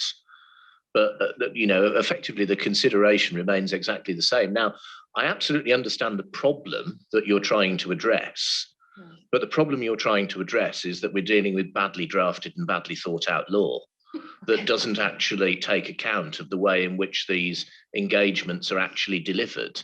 So, just to give you a personal example, one of the challenges I have from a UK perspective is that we will have a 70% non-audit services cap that apply to sustainability engagements. Sustainability engagements at the moment are not required by law or regulation.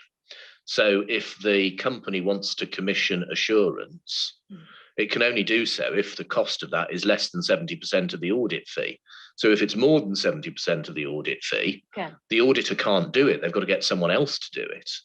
Now, that's just a consequence of the way that the law is drafted. But for the purposes of the disclosures of the fees, what we're trying to say is that if you are the auditor and you're also providing the assurance, you're also providing assurance over the sustainability information, then you're going down that 4A disclosure. If you're not the auditor, then a consistent application of the principle leads you to what the table says in respect of the part 5. So in a sense, we're not really trying to think about how these engagements might be constructed. We're trying to provide a sort of principles-based approach that if you have this type of service, this is the box that this fee goes into for the purposes of you making an evaluation as the auditor as to whether or not there are issues that may compromise your independence and either need to be safeguarded, or you need to think about whether or not you can do the engagement. Yeah, but let me just ask you this, just indulge me just for a second here. If we go back to the spirit of the standards of part 4A, when you say that, okay, there are non-assurance services, and we want to make sure that, we are limiting the amount of non-assurance services. To my understanding, the reason behind this, or the idea behind this requirement, is that I might actually be, it's impairing my independence because the services that I'm providing are large, okay?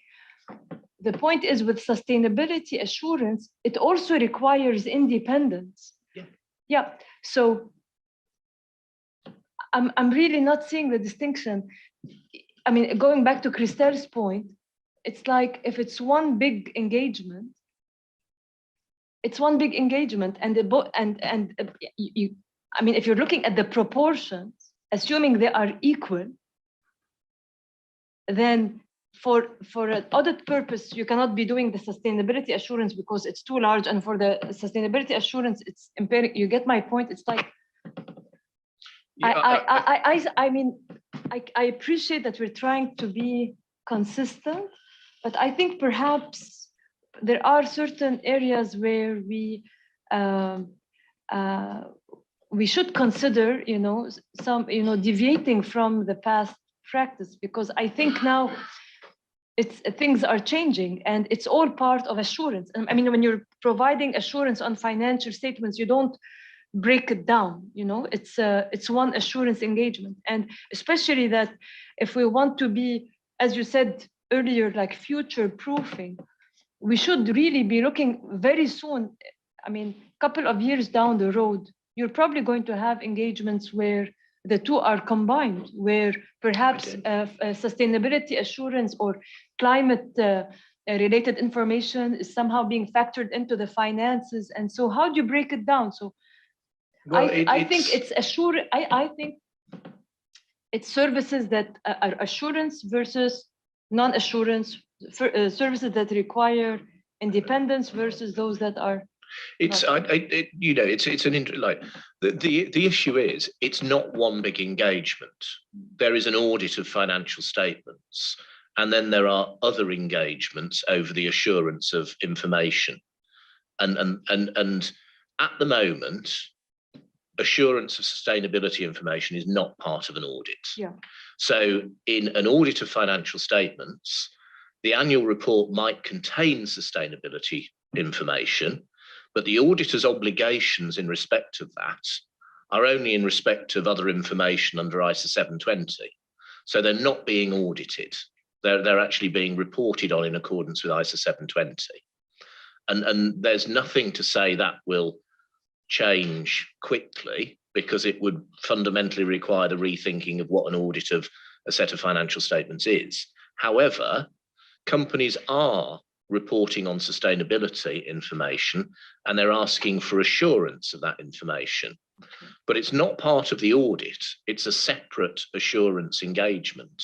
And therefore, that is the importance of delineating between the audit fee, because at its heart, the consideration of independence in the context of an audit fee is if you earn an audit fee of 100,000 and you earn non-audit services or non-assurance services income of $1 million, then the threat to your independence is you're so dependent on the million, you might not give, you might adopt a lower standard in your audit because you have a threat to your independence by your high earnings. And we're saying that the same principle applies here. So the only difference is that where you are the auditor may provide other assurance services or other non-audit services.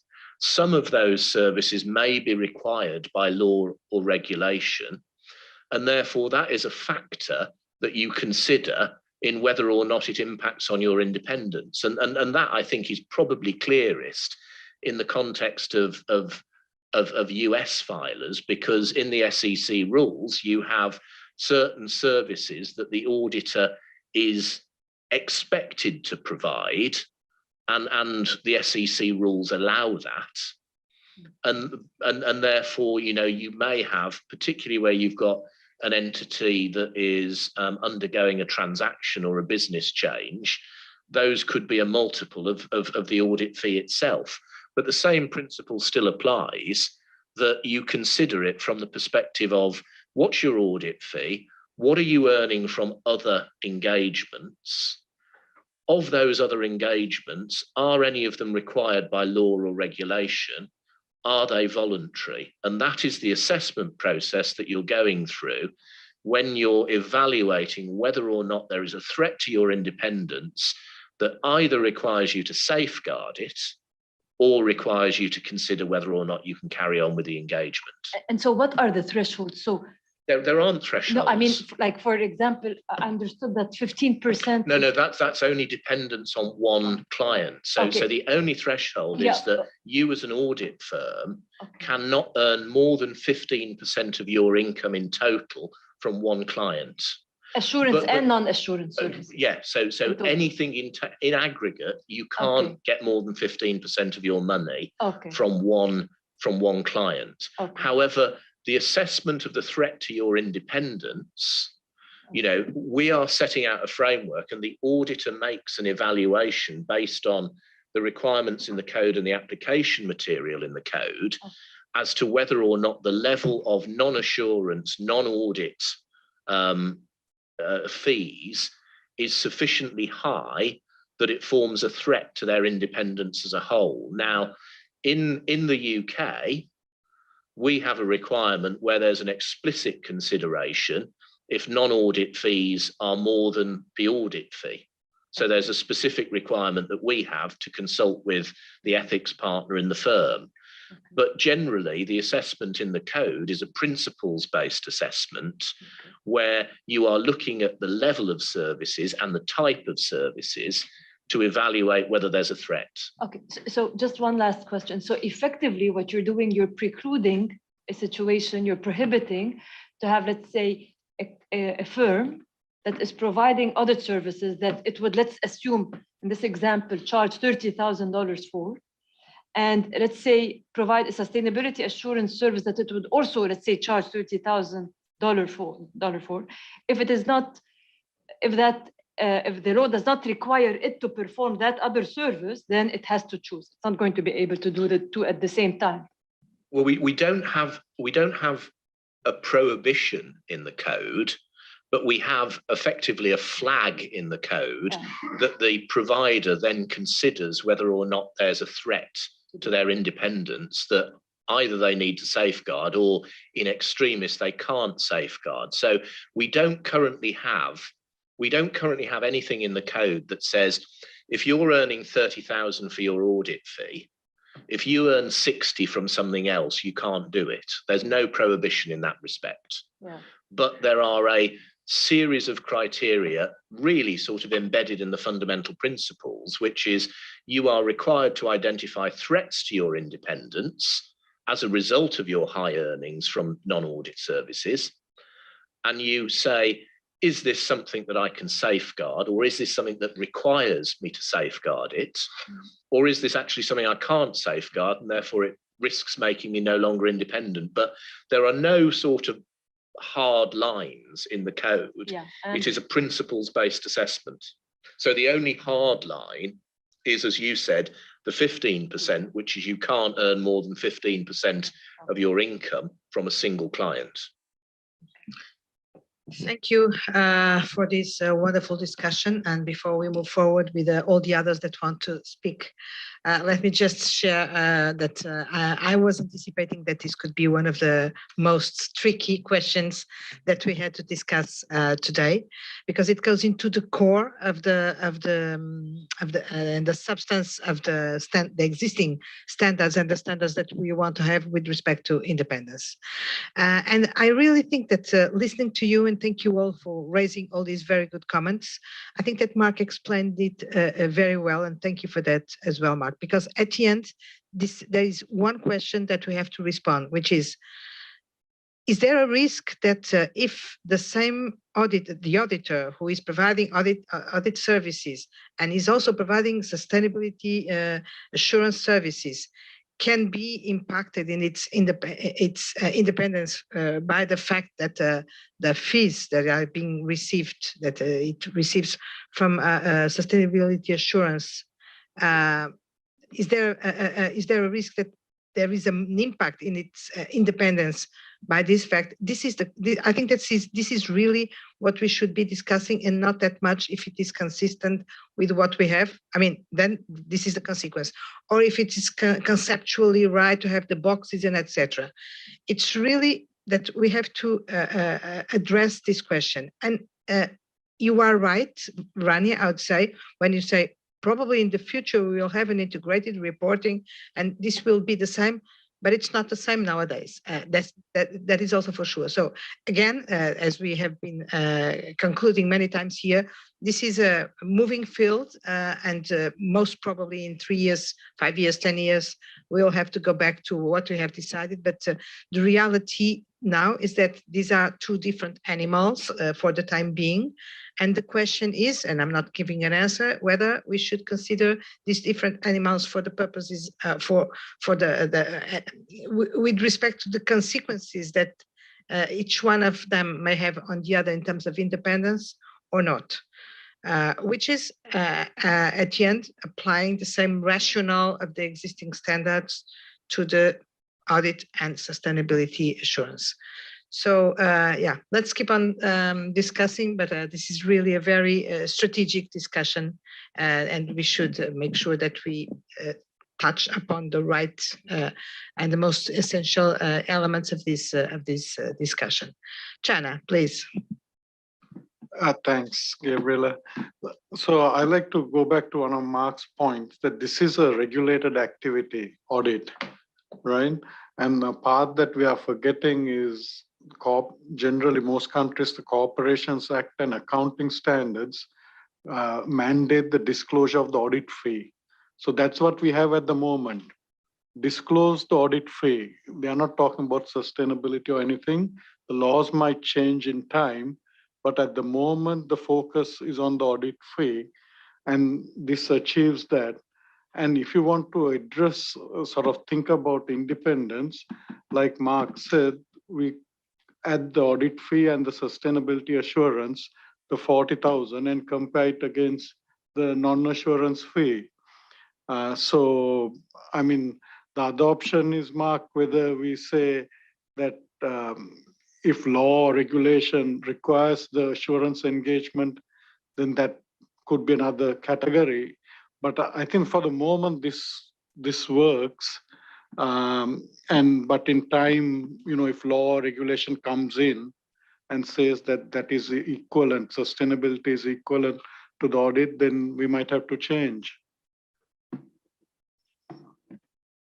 Thank you, Chana. Mark, can I give the floor to Jens before you respond? Jens, please. I just want to highlight that this is again the question we had on the fees, the discussion whether there is a non-audit or non-assurance qualification or gap. And you see the wording on that slide, we say audit fee and non-audit fee. We are not saying non-assurance fees. And I think this distinction is interesting wise also not change in the CSRD. Also there, we will keep the audit and the non-audit cap. And that's why I think it's wise that we are approaching this way, because it's up to the national or regional standard setter or legislator to say which consequence then this might have for a definite cap, which might be 70%, 50%, or what else, and what is in the bucket A and what in the bucket B. But first of all, it's a correct differentiation to say that's an audit fee and that's a non-audit fee. And we may say in the non-audit fee, this is an assurance engagement, which we are in our evaluation process evaluate differently from a non-assurance service, which is consulting, etc. And I think these three categories are important to understand, because in different jurisdictions, there are different type of caps with different type of inclusions. So that's why I'm highlighting this. And I think the term is right to say non-audit fee in the column 4A. We're not saying non-assurance fee. And I think, both of those interventions are really helpful, because it serves to remind us that we are writing a code for global adoption. We can't write a code that meets specific requirements for each jurisdiction. However, we can craft principles that help in the application of the code to reflect national sort of different jurisdictional requirements.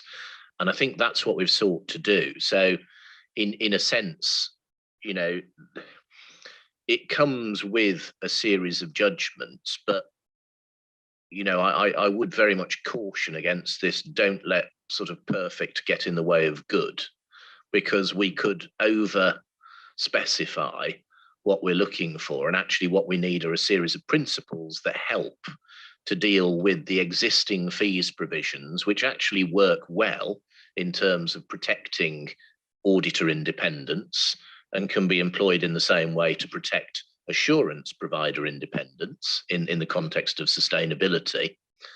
And that is what we can do within the scope of a global code.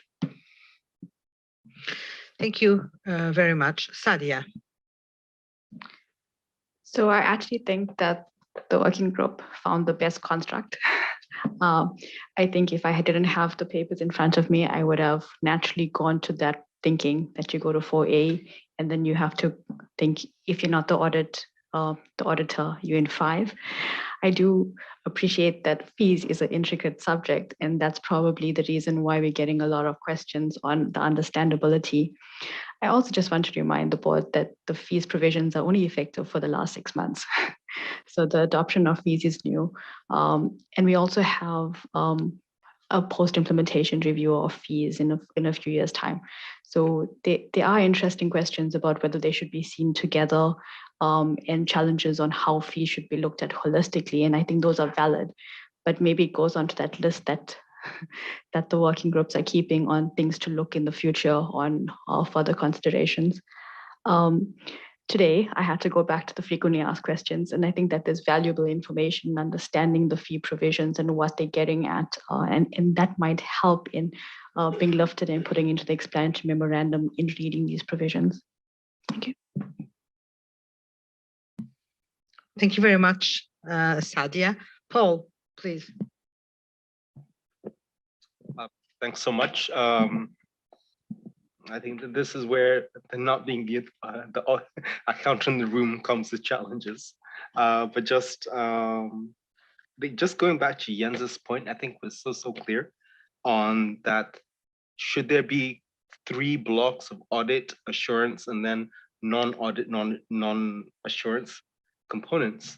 Because how do we deal with this reality that a sustainability assurance fee could be so high as to incentivize greenwashing, and how are we managing that reality with the kind of conversation we're having? Thanks. Thank you very much, Paul. Christelle, do you want to come in again? Just, if I understand well, the application material that already exists on fees is answering to the question of, is sustainability assurance fees putting in danger on independence of an auditor? That's the answer that I hear.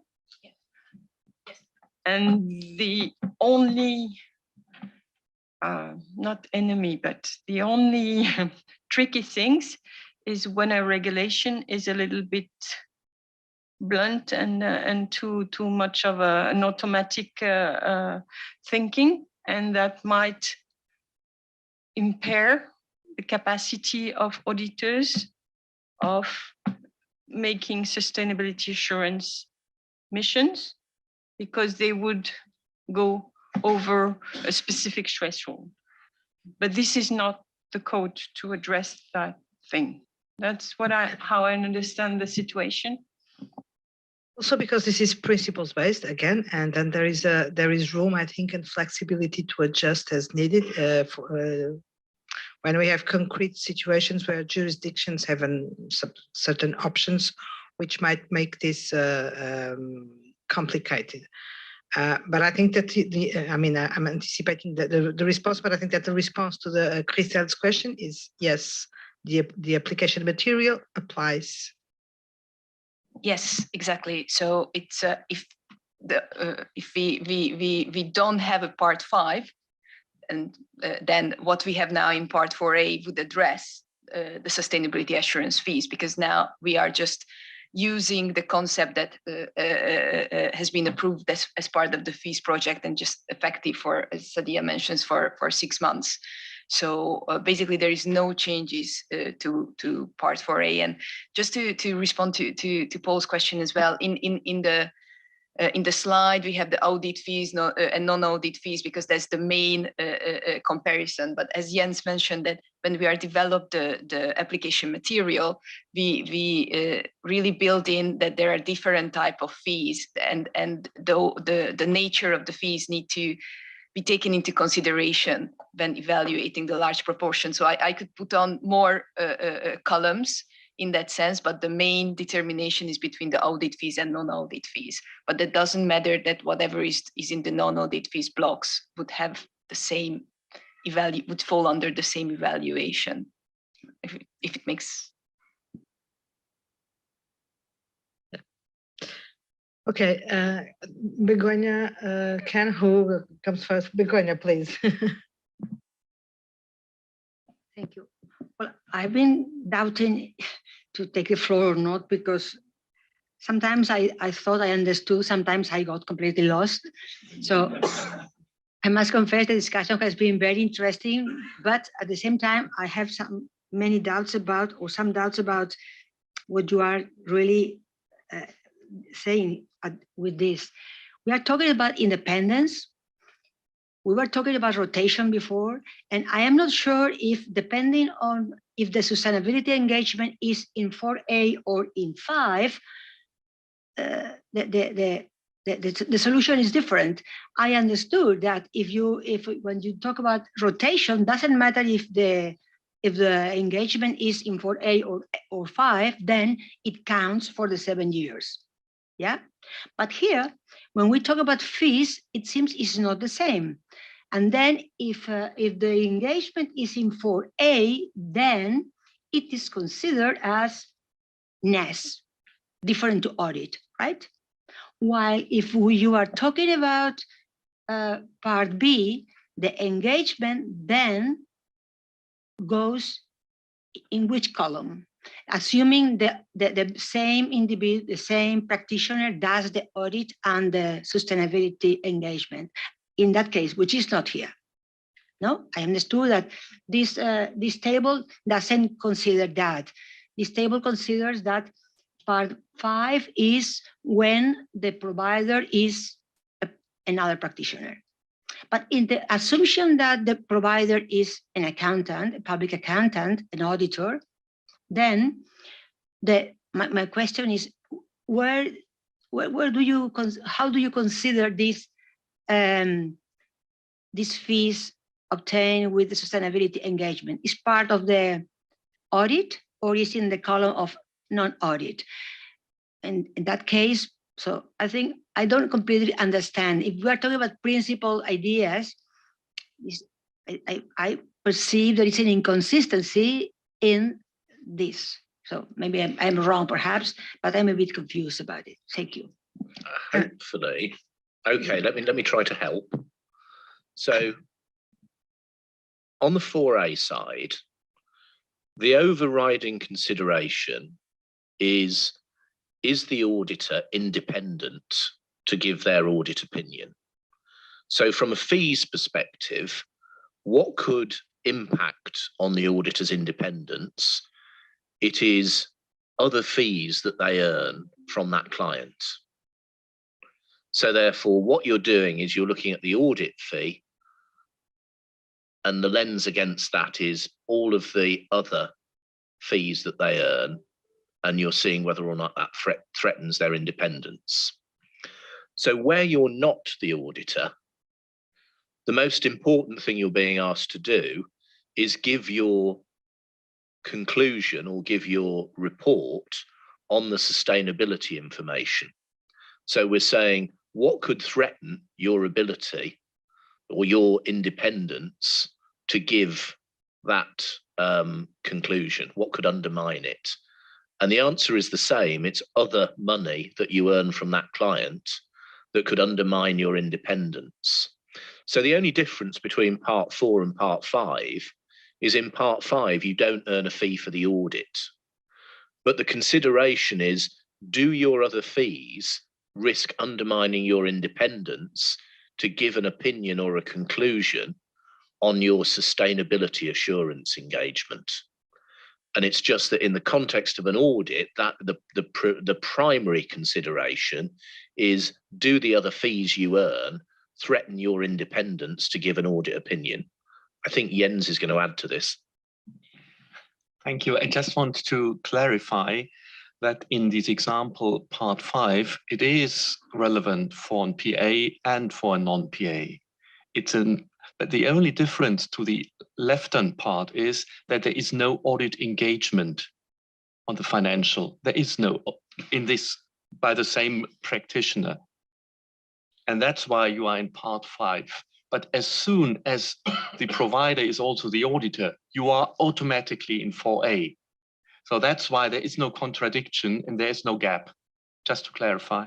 Hopefully that helps. Yeah, and also because I think the approach that we are taking to part 5 or the global infrastructure that we are creating is that if you are an auditor, part 5 applies, but you still have to comply or to apply part 4A as well. You're not free from that. So in that circumstance, everything that is in part 4A applies together with what is on part 5. So yeah, I don't know, Begonia, if it's clear now. Okay, thank you. And finally, Ken, sorry for making you wait for so long. But Not at all, not at all. I must say that this discussion has been just fascinating. I was part of the Lisbon workstream discussions, and I must admit, maybe I didn't think sufficiently hard about all the questions that have been raised today. And as I say, it's just been an amazing discussion, and I think it just illustrates that this issue is really a very important issue. But to my mind, as Gabriela has said, it is a strategic issue, but it is also a public interest issue. In terms of observations, I would say I do have a degree of sympathy for those who've raised those questions about whether we are bucketing the sustainability assurance fee in the right place. Christelle has raised the question, Luigi, I think Sumnam to some extent, and Rania certainly. But some of you have raised that question, and I can see a bit of that sympathy. Also because, Rania, to what you have said, and what I was going to comment earlier on, if you hadn't come in, is yes, the destination is integrated reporting. And why I raise this point that this issue is going to be an issue of public interest is that where this board lands on the final position on this issue potentially could have an impact on how fast and how effectively the market moves towards integrated reporting. Because at the moment, if you can imagine, to use your example, if you were to have an audit firm that is commissioned to undertake the sustainability assurance, and let us say for the sake of argument, that the fee for the sustainability assurance engagement is double the fee for the audit, 60,000, because the scope is so large, etc. The effect of staying with the current provision, or as outlined in the table on the screen, is that the fee for the non-audit services would be considered so significant relative to the audit fee that the firm would consider the threats to be basically too significant, that the firm should not take on the sustainability assurance engagement. So therefore, the impact of this position would be to preclude the firm from actually providing the sustainability assurance to the audit client in this case. And the audit client might well be precisely wanting to be going into integrated reporting, to be marrying the financial and the non-financial, and to have the same firm performing the engagement. And where the public interest consideration comes into play is that, and we have heard the same argument on the roundtables, our stakeholders have been saying it is in the public interest for the same practitioner to have a holistic view of both sides in order to be able to respond to issues of material misstatement, whether they are on the financial side or the non-financial side. So as I say, where the board lands on this issue has the potential to impact market practice and the direction towards integrated reporting. What I would also say is, in terms of how we think about the issue of congruence, and maybe that's a bit where Begonia was going, and maybe to some extent Christelle has weighed in as well. We have taken the position in relation to non-association that we need to consider the sustainability assurance in weighing the length of time the engagement leader has served and has served the particular client. And therefore, there may be a perception that perhaps there is a bit of inconsistency, or as I say, degree of incongruence in the code if for purposes of long association, we're treating the audit and the sustainability assurance as essentially being the one and the same thing. But when it comes to assessing the proportion of fees, actually we're taking a different approach. And does that make sense? And maybe my final point is maybe a point for the board to consider. Are we being constrained by the sandbox that the board has been sort of operating in developing the current fee provisions? Because at the time the fee provisions were finalized, essentially, maybe sustainability assurance wasn't as visible on everybody's radar screens and so forth. But where we're going now, essentially, well, maybe it's a different sandbox. So is this issue calling to attention in need to open up the fees provision and actually address circumstances where the firm is performing both the audit and the sustainability assurance engagement, and therefore come up with another category of fees that would combine both? And in that case, where the firm is performing both the audit and the sustainability assurance engagement, you would have a different calculation, so to speak. So in other words, it's a sandbox issue that the board has to consider, and it doesn't matter where the board lands, but as long as there's a justification, there's a rationale for it. Thank you very much for those considerations, Ken. Well, I see that the discussion will continue, but just before giving back the floor to Mark to react to your considerations, my response would be to your last point. We shouldn't be constrained, although we have operational and practical constraints in reopening things that we have done recently and creating other sandbox. But this should not be the reason for us not to do, or at least considering doing what we have to do. But again, I think that at the end and at the start, this is a discussion about the rationale and the substance, more than about the boxes or the framework or whatever.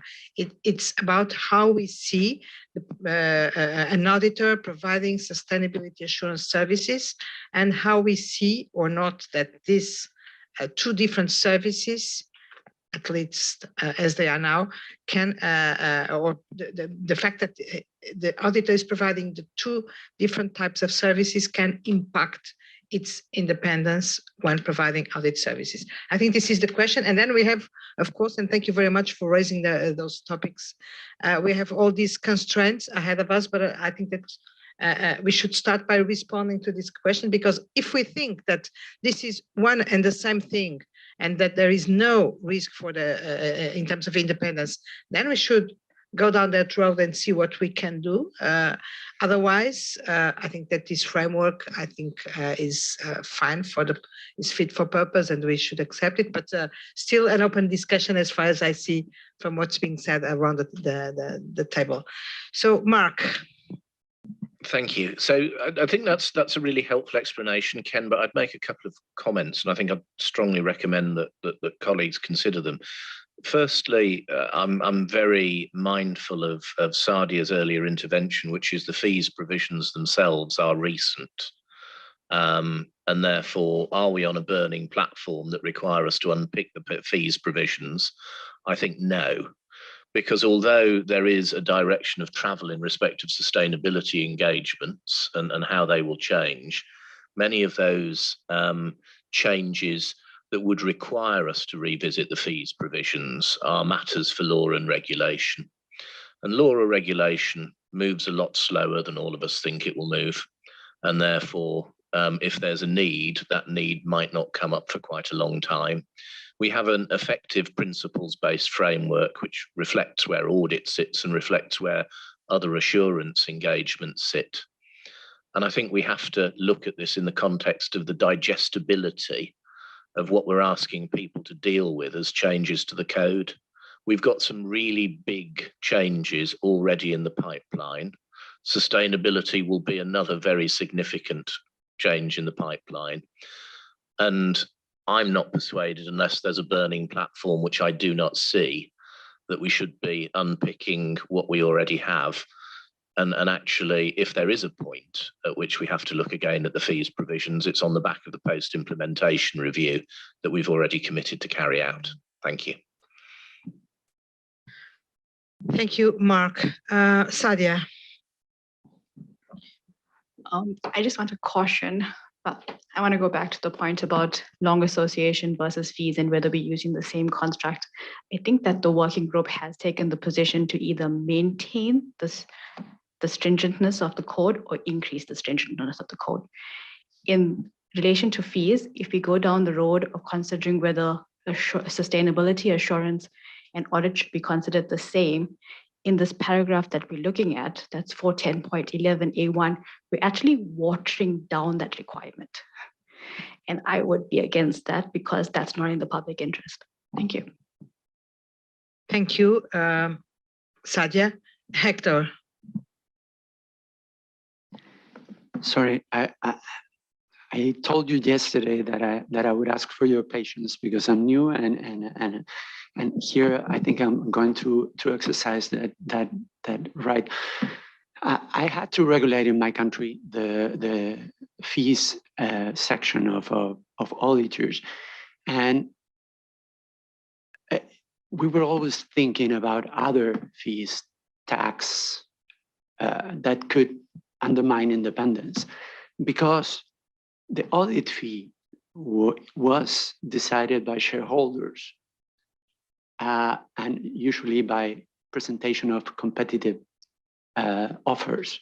I don't know if that's the practice in all countries. I think it is. But the assurance on sustainability, I don't think follows that route. So it's the management picking on one company without any competition necessarily.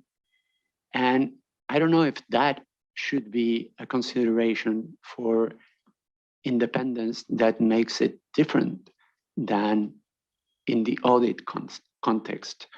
Because here you may have the management throwing buckets of money into an assurance professional for the sustainability reporting without shareholders' intervention, and what the impact on their independence is without all these safeguards. I don't know if that's something we should consider or not.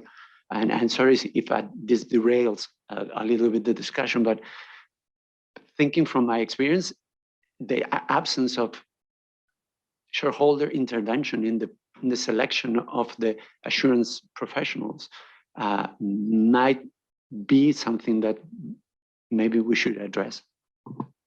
So I think your instinct is absolutely right, Hector, which is, yes, in an audit engagement, the shareholders, do have a role in the approval of the audit fee, which of course is not the case in other engagements where management is effectively setting the fee.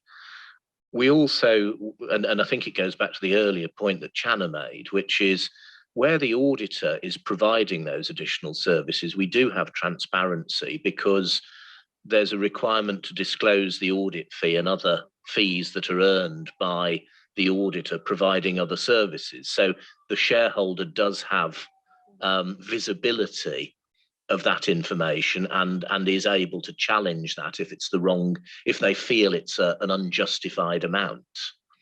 However, of course, there is no similar disclosure requirement that applies where it's not an auditor.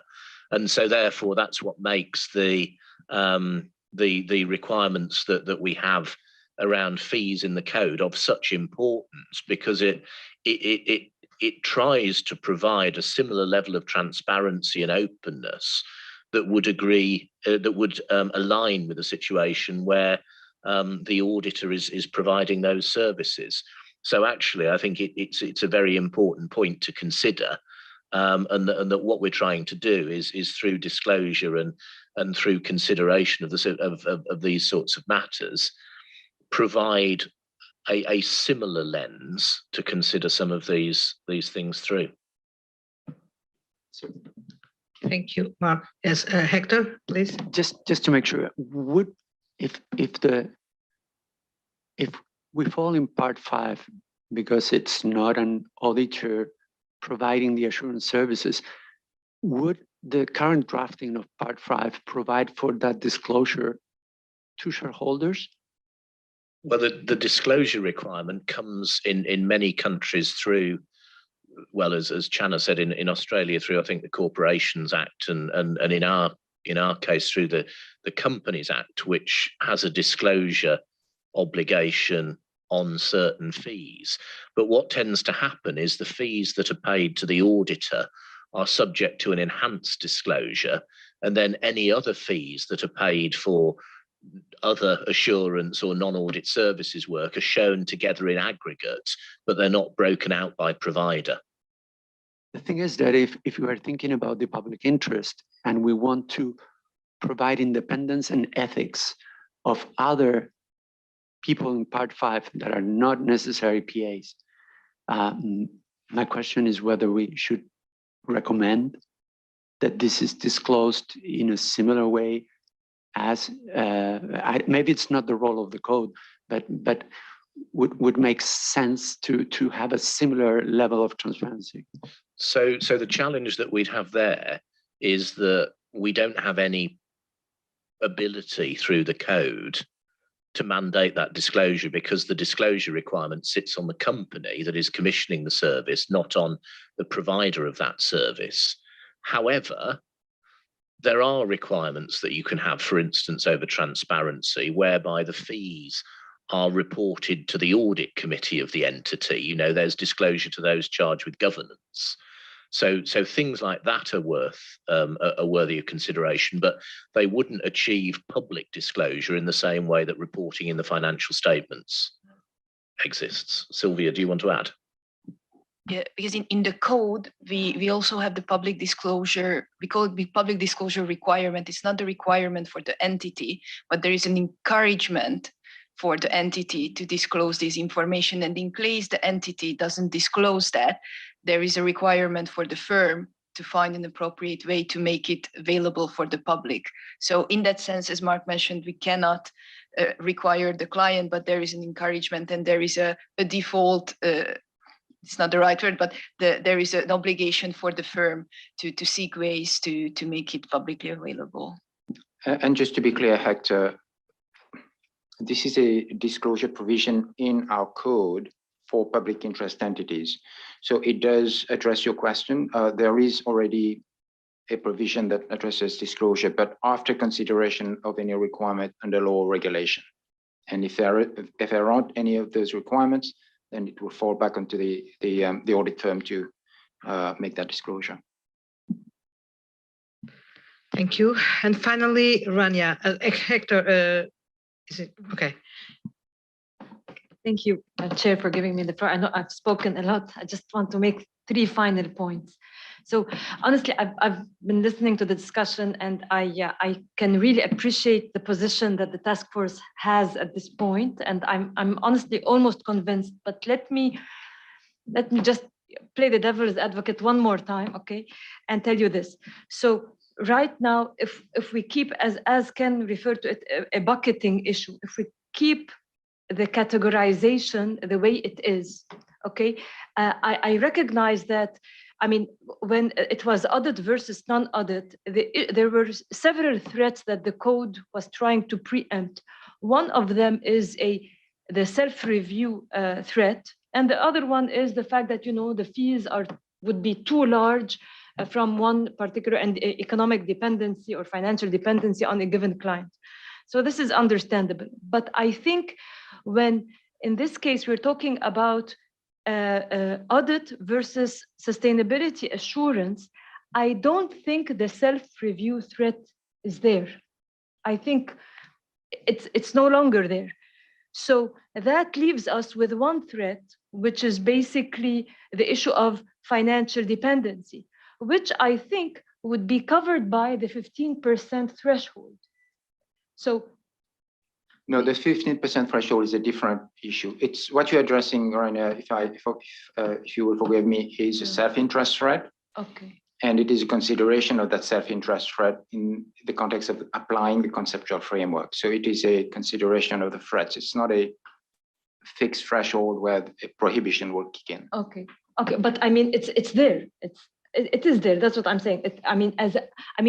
My point is, if you think the threat is mostly that you're looking at the fees as a total from the client, the total fees from the client, rather than the division of the fees, or the different types of fees that you're getting because of the different services. So if you look at it from that point of view, you're sort of covered, because this is how the code addresses it. So, and I would put this is for that reason. In my opinion, I am more in favor of changing the bucketing towards assurance versus non-assurance because of basically two things. The example that you gave, Ken, when you said that, okay, assume in a situation where we have a client, let's say we wanted to give them sustainability assurance services, we would be charging them 60,000 versus an audit, financial statement audit for 30,000. I think as an audit firm, we'd probably want to go for the sustainability assurance and not the financial statement audit. In the future, in my opinion, we're changing the demographics of the professional accountancy profession. This is one. I mean, that will have an impact, I think. And second, in my opinion, if the main threat is addressed by looking at the fees as a total, then and given that ultimately we can all agree that the ultimate destination is integrated reporting, then why not be ahead of the curve? Since the main threat, and going back to what Gabriella said, the main issue is what are the risks involved? If we are addressing those risks somehow by some provision within the code, and this provision is basically looking, or if we look at we focus more on the total fees from a single client rather than the division of fees, then we are addressing the main threat. Then why not be ahead of the curve and be and just like focus on the final destination, because this is a profession that is changing very, very rapidly. And one final point I want to say, I was looking last night at the accountability website. It's a very interesting website. So they have this, the sustainability, the ecosystem, the map. And if you're looking at the assurers, most of them are PW, the big four, PwC, EY. I mean, so you're looking at I mean, this is the future.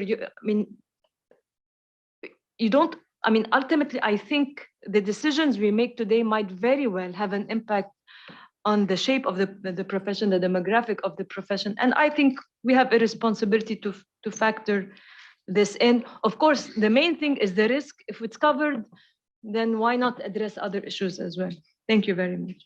So I think that the point is a difficult one for me to agree to, because the threat to independence is ultimately seen through the lens of the audit or assurance provider having earnings from outside of that engagement that are so significant it might threaten their independence and also their integrity to be able to issue the right opinion on an audit or on an assurance engagement. So bucketing everything together is unhelpful, because the reference point is either the audit in the 4A example, or in the context of someone providing an assurance engagement, it's in the context of the fee for that sustainability assurance engagement. So that's always the reference point. You can't bucket it together. Now, with regards to future proofing, I've been looking at integrated reporting since 2003, when the Crown Estate started doing integrated reporting, and everyone told me everyone would have picked it up within a couple of years. And here we are 20 years later, and we're still waiting for legal and regulatory frameworks to catch up. So again, I fail to be persuaded that there is a burning platform that requires us to change the underlying fees provision in a way that would undermine the protections that the code currently provides in respect of any consideration of threats to the fundamental principles arising from the fees that are earned from either the provision of an audit engagement and non-audit services, or an assurance engagement and non-assurance services. And again, returning to our jumping off point, which is what we have to do, is do something which is equivalent, because again, that's the challenge that was set out in the CSRD, and that's the approach that the board decided. To do anything other risks changing the provision in a way that might be fit for purpose at some point in the future, but is not fit for purpose at the moment. So I think it's something, again, that I would go back and say, it feeds into the point that Sadia raised earlier, which is there is going to be a post-implementation review of the fees provision.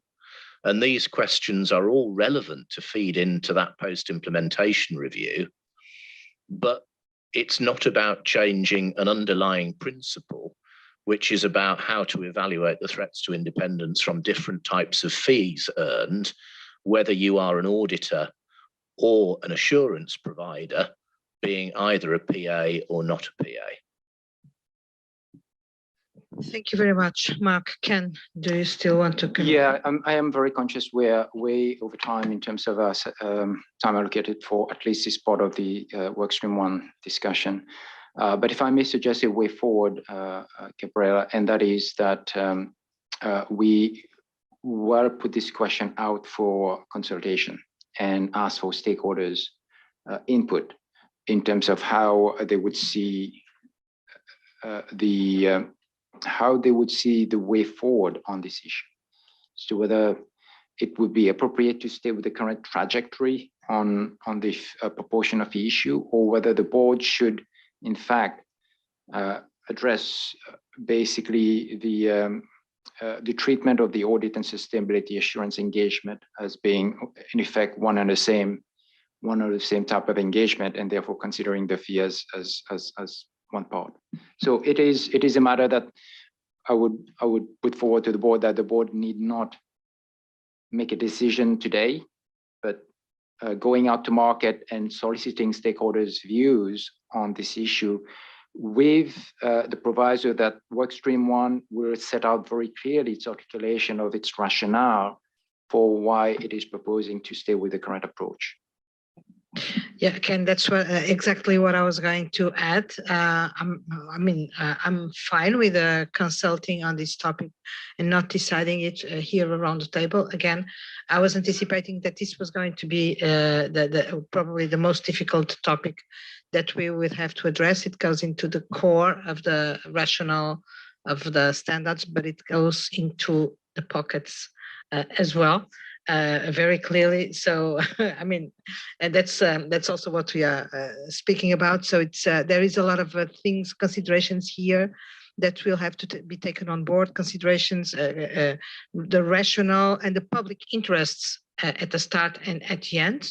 And when we have clear, or our stakeholders have clear, what does the public interest require in this case, then we will have to address the fact that the fees have been framework has been changed recently, that we may have to work in a different sandbox, that the CSRD has already made a decision in that respect, and so we may want to be consistent or not with a lot of considerations. But I agree. I think this is a sufficiently complex and strategic question and issue for the public interest, that we should be really be go out with some more to get some more input. What I was going to add was exactly what you said at the end, is that I think that this needs a little bit more work in terms of preparing the question, in terms that we can give the stakeholders all the elements of the question. All the risks, all the considerations, all the constraints that we will face, all the consequences, etc. And one last word, this that I'm going to say means nothing, means not that I'm agree or disagree or whatever, but responding to something that was said by Rania, when you said well, at the end, we are going into the direction of integrated reporting. We will have what we will have if we look at accountability. It's the big firms doing everything. This is going to be the future. This may work against that direction because we know that there are political considerations and political, that's what we are talking about, considerations against that result and direction. So this is not for us to address them for sure, but we have to take them into consideration as well. So yeah. Sorry, Begonia, I hadn't seen that you wanted to speak. No, just to add that I think the idea to introduce this as the consultation from a public interest perspective is quite a good solution. Well, solution, an idea, just to explain better the two things, the two possibilities, and then see what the stakeholders think about it. Good point. Thank you. Thank you for sharing that. So yeah, I think that in a nutshell, Ken's suggestion, I think it's a good suggestion, but the task force will consider it in further discussions that I'm sure that the task force will have to have around this topic. Felicia, do you still want to speak? Just a quick one. I also had a suggestion that if we could have another staff questions and answers. If you look at the revised fee-related provisions of the code, there's a staff questions and answers that were issued out in Jan last year. So is there a possibility of also doing something, maybe to update it based on what is being proposed? You mean on NAS and fees? Yes, on the fees. Yeah. Maybe is that something that could be? I think that we can, but only after we reach some conclusions before. But yeah, I think so. But what I'm just trying to see, is it good to also go through the public consultation, since I think majority of the board understands, but this is something that we just avoid also going back and forth. I would wait until the board has completed its consultation before doing anything in the staff document, because we have to see what where the board will land on this issue. Okay, Rich. Okay, thank you. Begonia, do you still want to speak? So thank you very much. We are 40 minutes late. I'm sorry for my very bad management of the time, but the topic and the interest that it raised around the table is to blame. So let's stop for 20 minutes, 15 minutes. Yeah, I'd probably suggest 15 minutes, recognizing that lunchtime is just around the corner. So 15 minutes, if which will equate to almost 12 noon anyway in Eastern time. Thank you. Thank you. Thank you for being back, and sorry for this short break after such a long discussion. But the discussion was necessary, and the break as well. But yeah, we still have some time before lunchtime for some other discussions. Now, with respect to the discussion on fees, the task force will go back to the topic and discuss it a little bit further and see what follow-up approach should be taken, will be taken with respect to this very critical and polemic issue and proposal. And now, Mark, on engagement partner versus engagement leader. Sylvia, floor is yours. Thank you very much. So the next topic we would like to discuss is regarding the terminology and using more neutral terms in part 5. And one of the terms we have identified so far is the partner and engagement partner.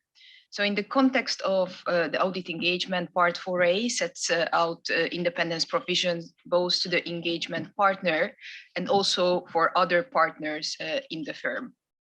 Based on the outreach, we have carried out so far, and also what we have heard from IEESB, for non-PAs, the partner may not be sufficiently neutral, and probably this term does not really reflect the current structures of the non-accounting firm that these firms usually do not operate under a partnership structure. So based on that argument, IEESB already decided to use the term engagement leader instead of the engagement partner. So at the task force level, we also took this argument into consideration and considered that what are the other potential terms that we can use to make part 5 more neutral. So what we considered that currently the code does not provide a definition for partner. However, IEESB standards define the partner as any individual with authority to bind the firm with respect to the performance of a professional service engagement.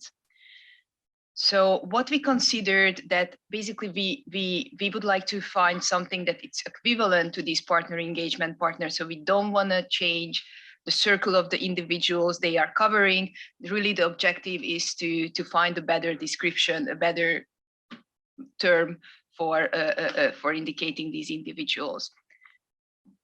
And on the next slide, so it's the proposal that you can find in the glossary as well. So as I mentioned, why IEESB is focusing on the engagement leader because their standards sets out requirements for the engagement leader. However, in a couple of sections on the codes, there is already a requirement not only for the engagement partner, but only for other partners. So the code addressing the independence of these other partners in the firm as well. So the first that we consider that how can we refer to someone that is equivalent to the partner, and the term that we find is the service leader. So this, in line with the determination of the partner in IEESB standards, we propose that the service leader would cover any individual with authority to bind the firm with respect to the performance of an engagement for a sustainability assurance client. So as you can see from the previous slides, this theory resonates with the partner definition. The only thing that we have changed is we are not referring to the professional services engagement, but we are referring to the engagements for the sustainability assurance client. So this is in line with the workstream 2 proposals as well. And then based on that definition, the engagement leader would also use a reference to the service leader and other individuals. But the definition that you can see on the slides to the engagement leader is really the same. That's the current definition for the engagement partner, but using more neutral terms. These two definitions, so the engagement leader definition is, by the way, in line with what IEESB is proposing to use in ISSA 5000. However, we are not using the partner, not even in the definition. So in part 5, there would be no reference to partners, only to service leaders and engagement leaders. And we would pause here to collect comments on the proposed definitions. Thank you, Sylvia. Comments welcome. Christelle.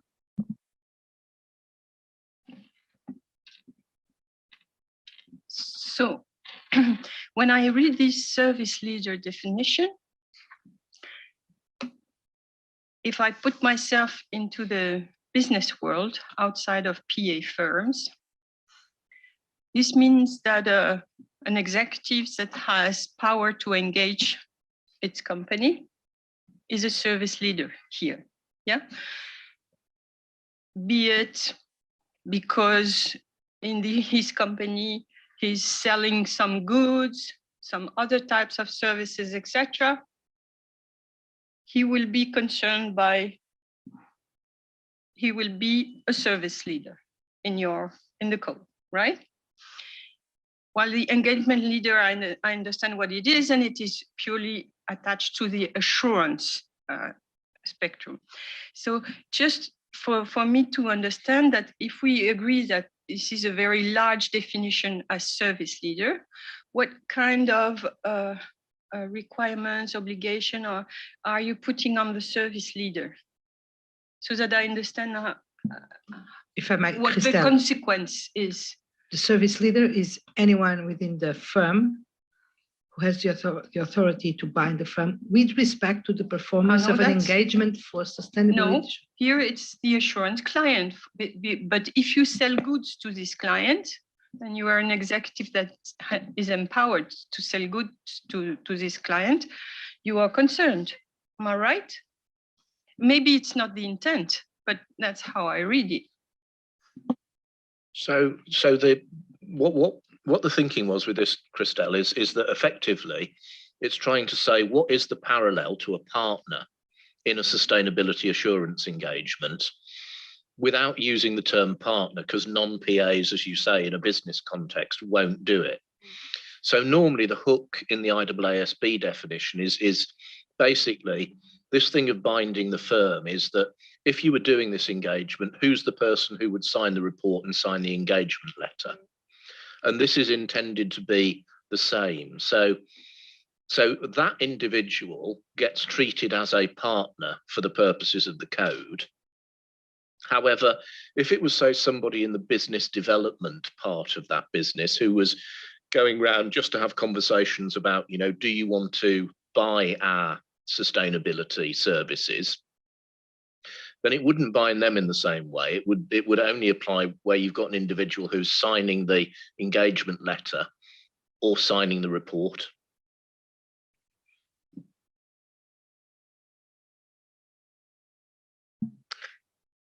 Is it clear?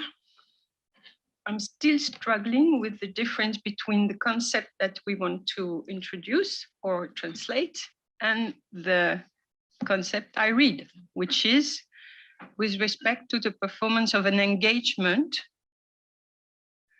for a sustainability assurance client, meaning that a person that might engage the company or firm or whatever for any other type of engagement to the same client would be concerned. It's not the person in the company who is engaging the assurance provider. It is. No, I understand. Yeah. I use this term company because we are not in the non-PA world. These are companies. Yeah, okay. yeah. And so they have a lot of other type of services. They might be so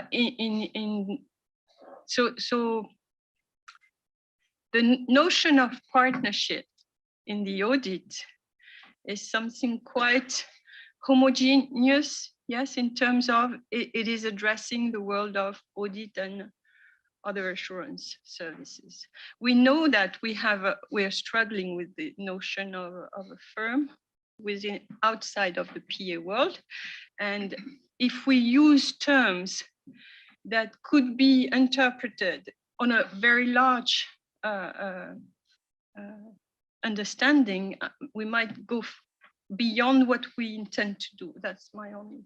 And I suppose that the easy answer to your question is that rather than service leader, it would probably be director, but director would catch an enormous number of people. Yes.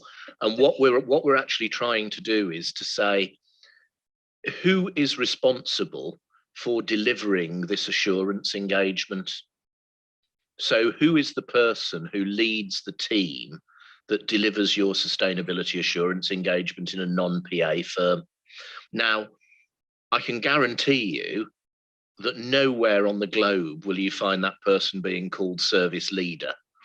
But we've actually got to use that as a proxy and define it in a way that says, basically, the service leader is the individual who is responsible for leading and delivering the sustainability assurance engagement on behalf of a firm that is not a professional accountancy firm. Okay, so would it be more to the point to say that any individual with authority to bind the firm with respect to the performance of a sustainability assurance engagement? then you are to the point of the assurance engagement, not on an engagement which could be of other nature to an assurance client. I think the intention here is to be a bit broader, so not just focusing on the sustainability assurance engagement, similarly to what's in the part 4 section, because there we are dealing with the engagement partner, but also other partners at the firm as well, who are not necessarily on audit, based on my understanding. So if we just focus here on the sustainability assurance engagement, that would be narrower than what we are having in the audit. So that's why we focused on every other engagement that could be provided to the sustainability assurance client. So if you took Christelle's wording to just try and use your wording in a broader context, you might say any individual with authority to bind the firm with respect to the performance of a sustainability engagement or another type of engagement, reflecting the fact that it's not just sustainability, it could be a non-audit, so a non-assurance service for that sustainability assurance thing. So the wording there is intended to say, it's the sustainability engagement itself, but it's also reflecting that in that entity there may be people who say, well, I'm going to advise you on your information systems that you use to support your reporting. So it would catch the person leading that engagement as well. But I think it's a difficulty because we sort of have to make a choice, which is it's very easy in the world of auditors because you've got partner as a defined term and a well-established concept, but there is no single equivalent to partner in this very diverse market that exists out there. Go on, Keith, were you going to add? Yeah, I just want to, because obviously at the end of the day, the real concern is what is the scope, what is the impact on individuals in the organization. Many of the requirements in the code apply, for example, to partners and other employees. And therefore, this distinction doesn't matter too much because actually what you're saying is what everybody who works for that organization in effect. But there are just, and I think it's literally, there are only a couple of requirements that are specific to partners only. One of them is in financial interests, where there are limits on financial interest, for example, to any other partner in an office. And there's another requirement, I can't remember exactly where it is immediately offhand, but there's another requirement that relates specifically to any partner of the firm. Those are literally the only two requirements where we really have to sort of worry about, well, in a corporate structure, for example, who is the partner equivalent then? Because I think where the code was originally written, you're really talking about, well, it's sort of like ownership and control and who's actually able to influence an engagement, even if they're not directly involved in that engagement. And there may well be, senior partners in a firm, they're not directly involved in engagement, but if they have financial interests in that client, then there's obviously a threat that might say that they would seek to use their position to try and influence the audit, would be the concern. But there is literally only a couple of requirements where this comes in. So I know we still need to sort out what's the right words, but I wouldn't want the board to think that this is some sort of major issue. It's really just trying to sort out what's the right term, really to just help us deal with literally a couple of requirements in the code. So I wouldn't want us to overblow it, but it is something that we do need to sort out and get the right term or equivalent and to make sure we capture the right people. Okay, thank you, Keith. Luigi. Yeah, and thank you, Keith, for clarifying this point, because it was really what I was thinking. And for this reason, I think that the definition as it is written now, it seems to me too narrow if we compare it with the definition of partner, because we may have arbitrage or something like that, where we have individuals who can commit the entity, but we let's say a company could work in a way that while they could commit the company, they are not assigned to any assurance client or sustainability assurance client. And so being in the same office with the ability to commit the firm and basically being equivalent of a partner, they would not be subject to this requirement, which seems to me pretty odd. So I wonder whether it is possible to consider canceling for the sustainability assurance client, because this would make this definition very equivalent to the definition of the partner. So your suggestion would be that this would stop after engagement. Can I just check, Luigi? Would that work if we deleted for a sustainability assurance client? Would it be helpful, as I was saying in response to Christelle earlier, to say the performance of a sustainability or another type of engagement? Yes, I think so. Well, the point is that it should be everyone with the power to commit the company, notwithstanding the type of engagement or the type of client. So the reason we chose to use this phrase at the end, because the partner definition referring to professional services, that's the broadest context, but it's giving some issues because we are, based on our understanding, Workstream 2 is proposing some changes to the professional services. So I think that's something that we will work together with Workstream 2 and see that what are the terms that we can use here. So that would fit to the concept of the sustainability assurance.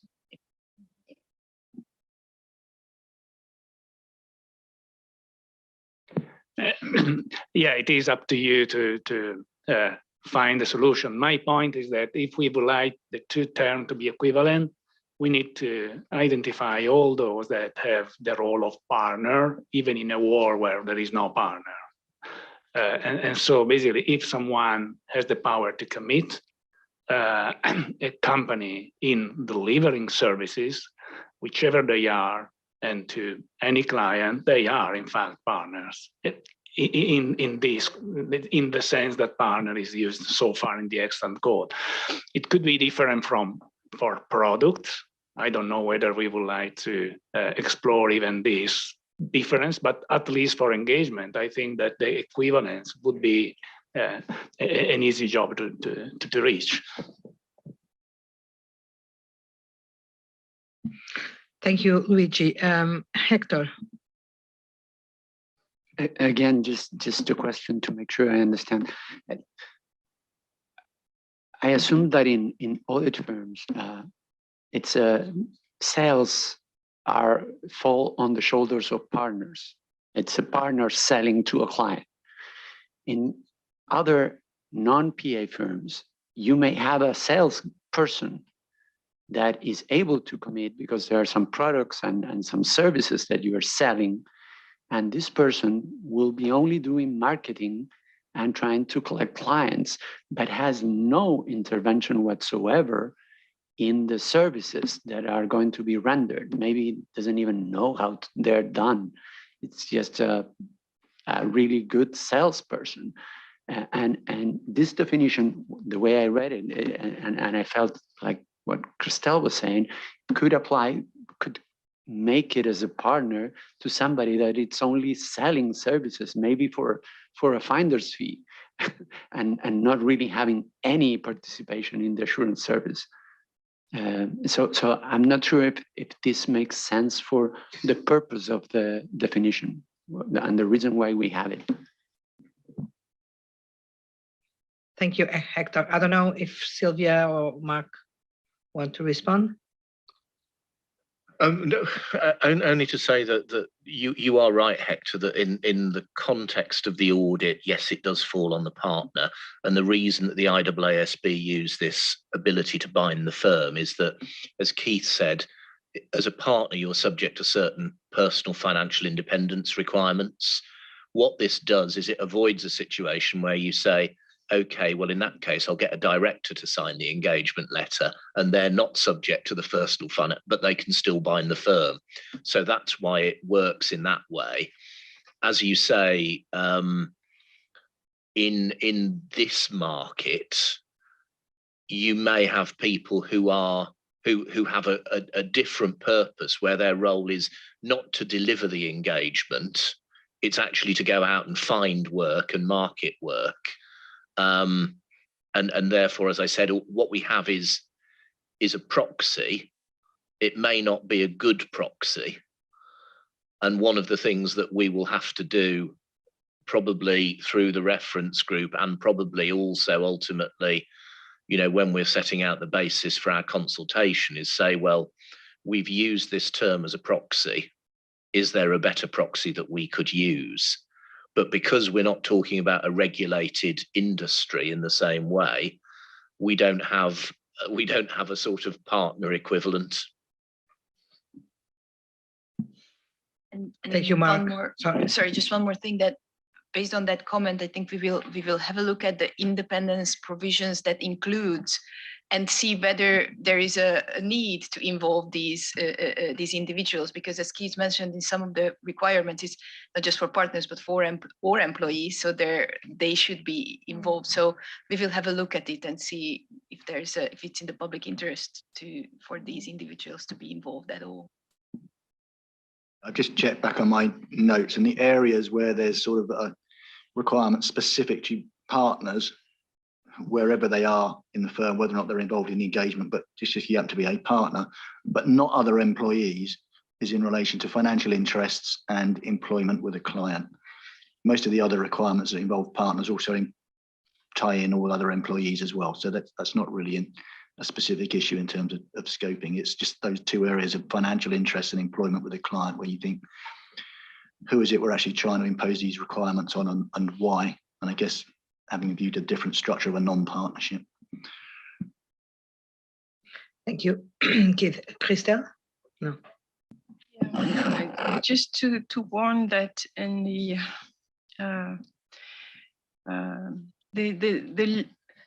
binding of a company can be done in a lot of ways depending on the regulations, and you don't have to have of course, to be clear for the person who is doing that, you have to have power, delegation of power. But for the outside, the company might be binded by any of its employee. So just food for thought. And so what we don't want, if I understand well, is that the expression that we use would make it an obligation for any employees to be financially independent, while you are targeting a certain type of employees. There are financial interest restrictions on employees as well. Okay, so but there are some more stringent ones on partners. Stringent. So Okay. that's where the concern comes. Okay, thank you. Ken? Thank you, Gabriela. I must say that, as I look at the definition now, it does strike me that, like Luigi, I do see this definition as being unduly constrained or narrow in scope than perhaps we might have intended. And I'm not sure, Sylvia, that this is really dependent on workstream 2, because we're dealing with independence here. So this is really squarely within workstream 1. So I'm not sure it really depends on what workstream 2 should be doing on the definition. It's only depending based on the terms that they are using. So the reason because in the partner definition, there's a reference to professional services. And we didn't want to use professional services given that it's being revisited by workstream 2. So we will go back to that and see where workstream 2 will land today regarding their proposals.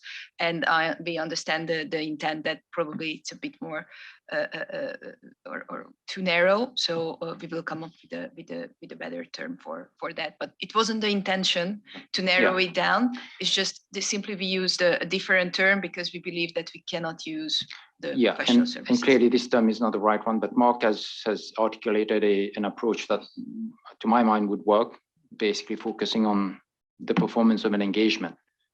generally speaking, whether it's a sustainability assurance or any other engagement. Right, Mark? Yes, Yeah. Ken, and I was just thinking actually, in response to your thing of, is this unduly narrow? One of the points that Christelle just made, which may be quite helpful in looking at this, is she said in the sort of corporate construct, it might be who has been delegated authority by the company to do this. And I wonder whether it might be helpful to refer in the definition to someone having the delegated authority of the firm to act, because then it sort of doesn't make it role specific. It sort of says, have you enabled X to go and do this? In which case they fall within that definition. So we'll have a look at that when we discuss later. And that certainly sounds right to me, Mark. But I would say as we go down that direction and explore this further, we do have to have in mind that this definition is also a definition that's used by the IESBA. So whatever changes we make to this, we ought to coordinate with them to make sure we're aligned. Yeah, thank you, Ken. So there are no more comments. Can we move forward? Yes, we can move forward. I'm going to hand over now to Keith, who's going to go through on non-assurance services.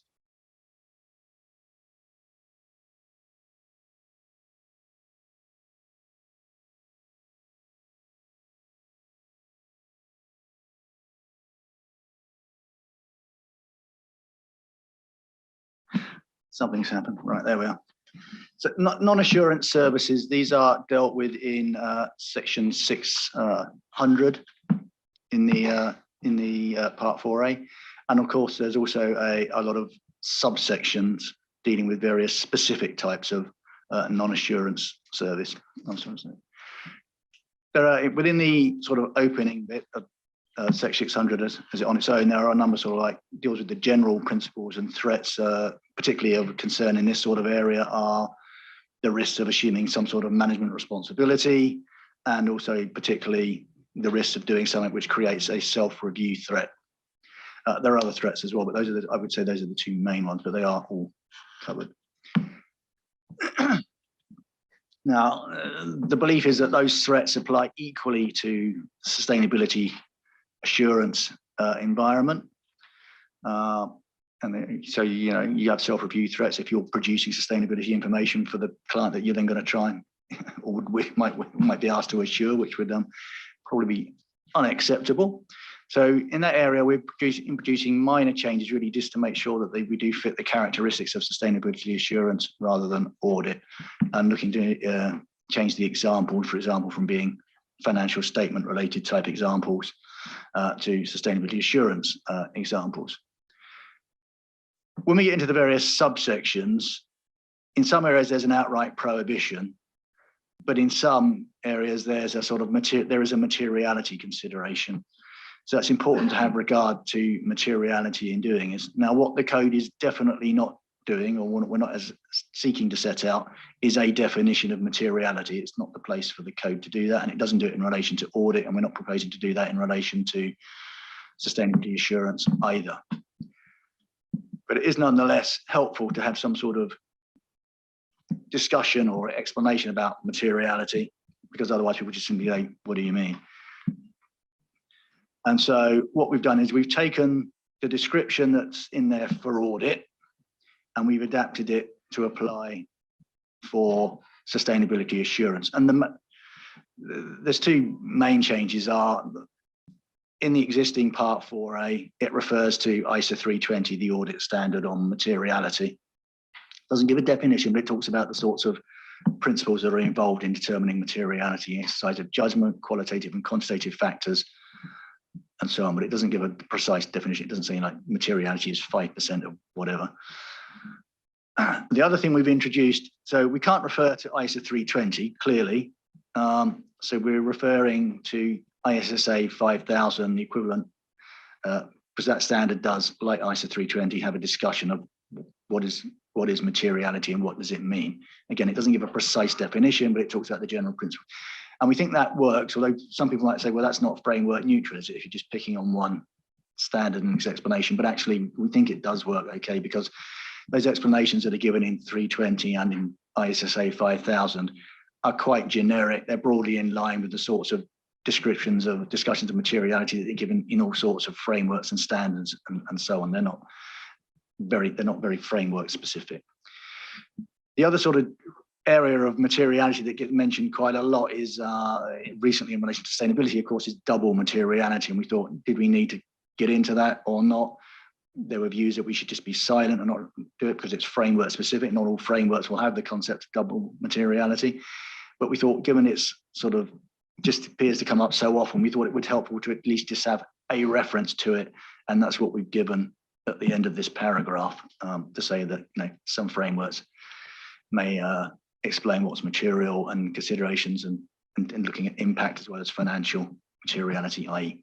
double materiality.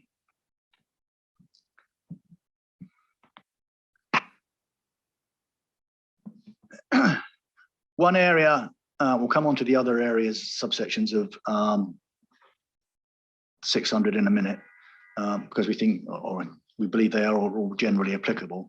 One area where we struggled a bit with, though, was the first one, 601, which is accountancy and bookkeeping services, because that really does seem just so specific to the PA world as opposed to the sustainability assurance practitioner world.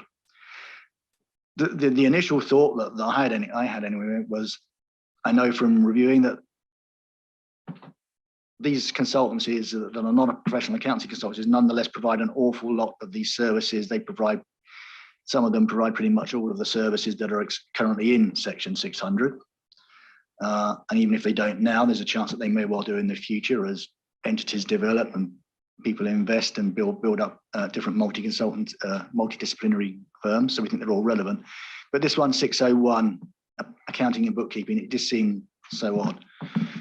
The original approach was to keep bookkeeping and accounting and bookkeeping services there, but then had an additional or a new section, which was data and information management related to sustainability. So sort of like an equivalent, but more focused on sustainability. And it was very much built the same way. When we were looking at that in Lisbon as a task force, we thought, well, just looking at the sort of small edits that are made in 601, the original one, to try and make it fit, it just seemed like it was very, if you weren't a PA, it would all seem very complicated and a bit convoluted. So we decided actually the far simpler way was just get rid of the original 601, have a new 601, which is data and information management services. But within that, recognize that actually bookkeeping and accounting services might be one type of data or information service that you have. And if so, it would then this section would apply to that. So we sort of subsumed it into the new reworked 601, but very much in the way that sort of means that sustainability has the promise. Now, you've got that section in the papers. I would very much, this is very much a very early draft for that section. And it's really an area where we're going to be looking to our reference group to say, help us out here, because this is all completely new. It's very specific to your sorts of fields of knowledge. Can you make sure we've got the right examples, built in the right sorts of services and so on? But the prohibitions in that, this section is again, essentially the same as 601 for accounting and bookkeeping services. So it's no good if you're preparing information that they're going to try and assure later. As I said, there are a number of other, quite a lot of other sections in there at the moment, summarized there on that slide. We looked at all those and again, having from knowledge of, as reported back in the March board meeting, knowledge of what these other consultancies do, you might look at them and think, oh, is tax really relevant to these people? Actually, you do go out and find that some of these consultancies do offer tax services. So yes, it is potentially relevant. So we think it's appropriate to keep all of those sections, edit them though to make it clearer that we're talking about sustainability here. So the emphasis is very much on if the service you're providing could affect the sustainability information rather than affecting the financial statements, for example. So that's really where it's clarified out there. And again, we'll be asking the reference group to look at that as well and saying, have we got all the right examples in there and so on. And then the other thing we could do, then the other thing we've got to do and ask the reference group as well is, actually, are there any other services that's not included in there at the moment that these consultancies, these practitioners are providing, and maybe we ought to cover those off as well.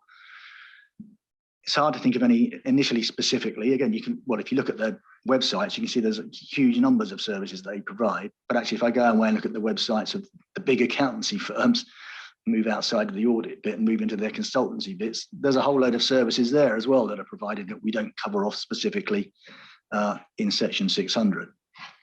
And therefore, what we're really doing there is relying on those general principles at the beginning in the first part of 600, which is say, are you addressing the management threat? Are you addressing the self-review threat? And those can apply to whatever service it is that you're doing, even if it's not covered in that list.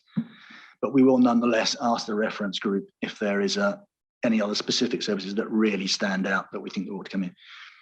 If they do come up with some, of course, one of the considerations we might then have to make is to say, well, okay, that would seem okay, well, maybe we ought to be building that in. But actually, when we go back and look, audit firms provide those services as well to their audit clients. So are we then will be creating an imbalance, and saying, well, we're covering this service now, you're in part 5, but we're not covering it specifically in audit, even though audit firms may well be providing those services. So I would say I would advise great caution before saying yes, we'll just be able to service in, because people may turn around and say, well, surely you should be adding that into 4A as well then, shouldn't you? Because we know that audit firms provide these services as well. Training would be an example of one, for example, training to their clients.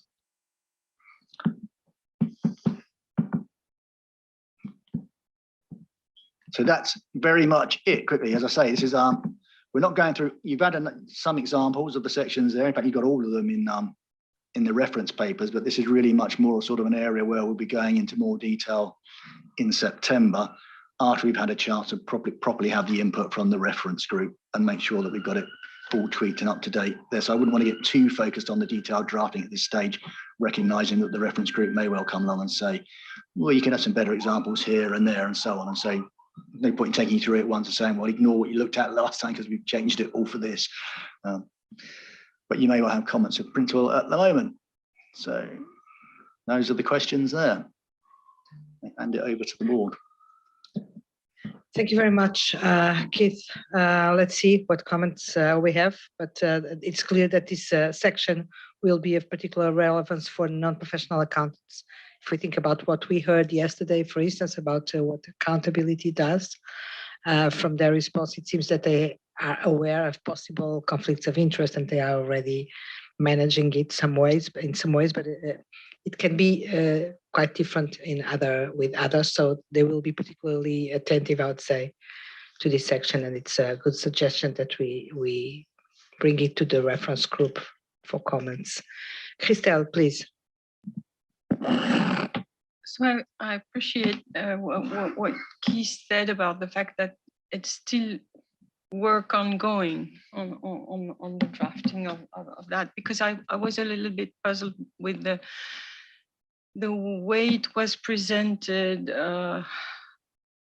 particularly in the reference 11 document that we had on for the board, because reading the incompatibility list of services and having a full list of financial services as a first start, I was puzzled by the fact that it's not so easy to find the link between this service and the sustainability assurance risk, the risk on the sustainability assurance.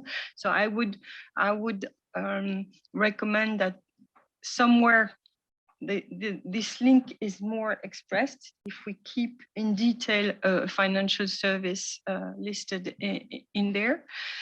And the second one, of course, we need more sustainability examples or sustainability non-PA world examples.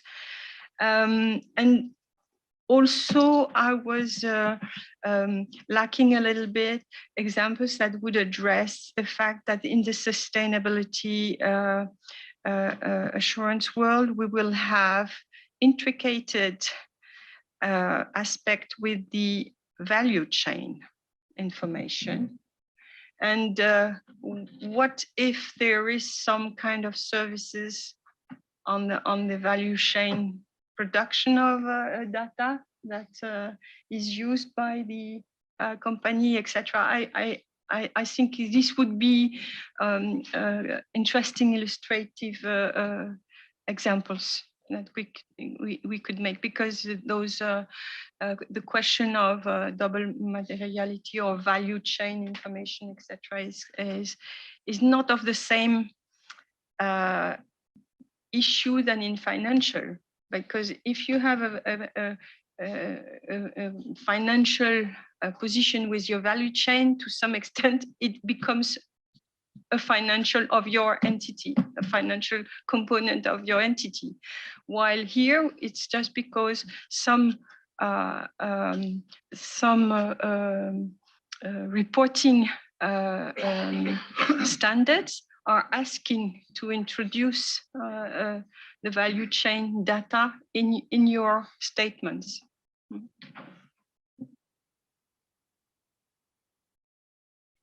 Thank you, Christelle. I just want to respond very quickly. Yeah, take all those points on board, Christelle. As I said at the beginning, within each of these sections here, that we are adapting for sustainability, we're making it clear that this is where this may be relevant, whether it gives rise to a threat in relation to the sustainability data information, so as opposed to financial statements. So we are picking that point up. One of the things we looked at the reference group, though, in particular, I would say, can you give us some better examples here where they come in? But they do apply. Tax services, for example, you might think, what on earth has that got to do with sustainability? I can envision there will be sustainability information that may have tax information embedded within it when you consider how important it is at jurisdictional levels and so on, and how sustainability requirements may impact taxation policies and so on. So they are all relevant. I think the value chain point is a very good one. I think that is one we do need to talk about a lot. Not talk about a lot, but one we need to consider further. One of the issues that keeps being raised by various people I've spoken to is the issue of that there's a limited number of experts out there at the moment, especially in these early years. And when you're bringing in the value chain as well, what's the problem? And you're going to rely on the information that they're producing. If you're the firm that's produced the expertise that's helped the value chain entity produce its data, are we going to introduce requirements that are going to make it very difficult for anybody to get independent assurance on various areas, because there are just so many limited numbers of experts? Now, my view would be, well, unfortunately, I don't think that's something the code can deal with. The code is saying, if you want someone to be independent, this is what it means to be independent. It very much for if regulators want to turn around and say, well, we can see an issue in our jurisdiction where that would be practically very difficult to require everybody to be completely independent of all these elements of the value chain.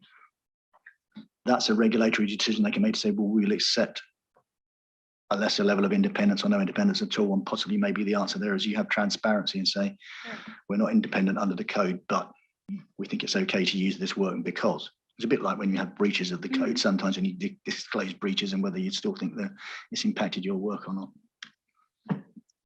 Yeah, because that's a really important point, because it's almost that you don't know how far you've got to go to get to the bottom of the challenge. So you use an example where, for instance, you've got a company like, say, Walmart reporting, and if it goes out into its supply chain, it's got so many suppliers who are likely to be relying on suppliers to support their reporting, who might otherwise be other PA firms or non-PA firms.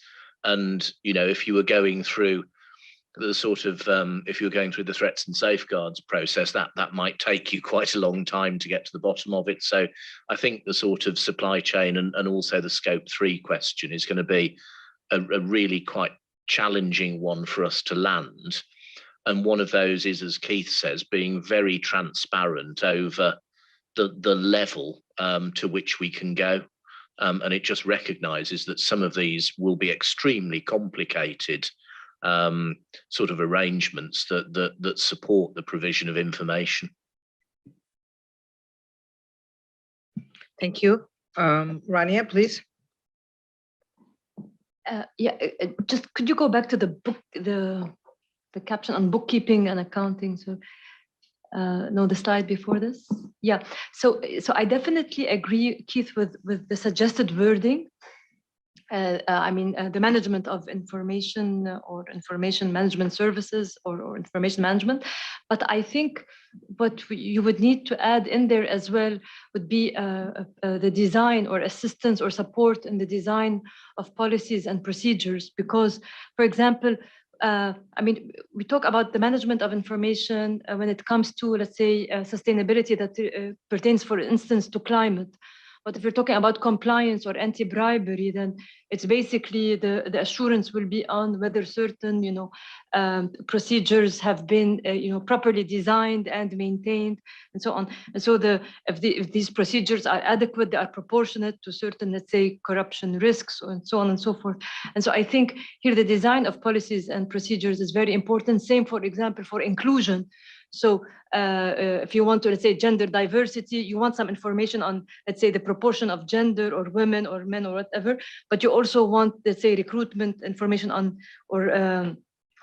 the policies pertaining to recruitment and so on. And so I think that would be an important component, as an equivalent to bookkeeping services.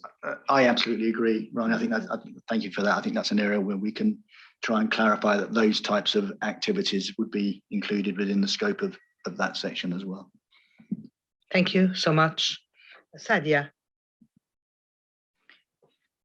Keith, you might have answered my question, but I want to support what you were saying. So the non-assurance services is a very big part of Part 4A. And as we go through this process of seeing which applies and which doesn't apply, I think we have to look at whether there's a relevance and to try and keep the section concise, because the overarching principles are very robust in itself. I think it will also help with implementation for non-PAs, because it will have less provisions to consider, especially if they're very less likely to happen. So those two principles I would support. And I look forward to seeing what new things come into non-assurance services. And then there is some discussion on it. But as we go through that, I wondered if there's consequential amendments to Part 4B then, because of the relevance for other sustainability engagements. Thank you, Sadia.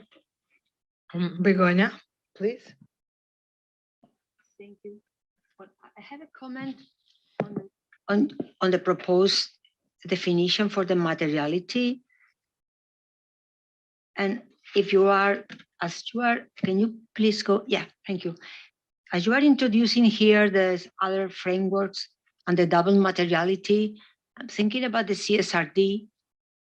Well, it is not clear that when the CSRD is considering the impact materiality, is thinking about users to make decisions. So if you want to talk about impact materiality, I would refer to stakeholders, how the firm, the company might affect society, the environment, and about other things such as severity, scope, etc., or not being so precise on that, but at least not narrowing it down towards the users, because the idea of users and decision making doesn't fit very well with the notion of impact materiality that characterize the double materiality concept. So I don't know how to make it better, but I would refer to stakeholders or even potential stakeholders, potential affected stakeholders, if you want to use this impact materiality. Thank you. Thank you, Begonia. Mark, any comment? Well, I was going to say, you opened Pandora's box slightly. We will see what we can do with that. But I was having a sustainability meeting a couple of weeks ago, and someone said, "Well, where you're going is great, but does it cover adaptation reporting?" And there's a whole swathe of things that can happen within the context of sustainability that require very careful and thoughtful consideration of how we apply materiality. And we recognize that there are different user considerations that in some jurisdictions move well away from the usual financial audit materiality.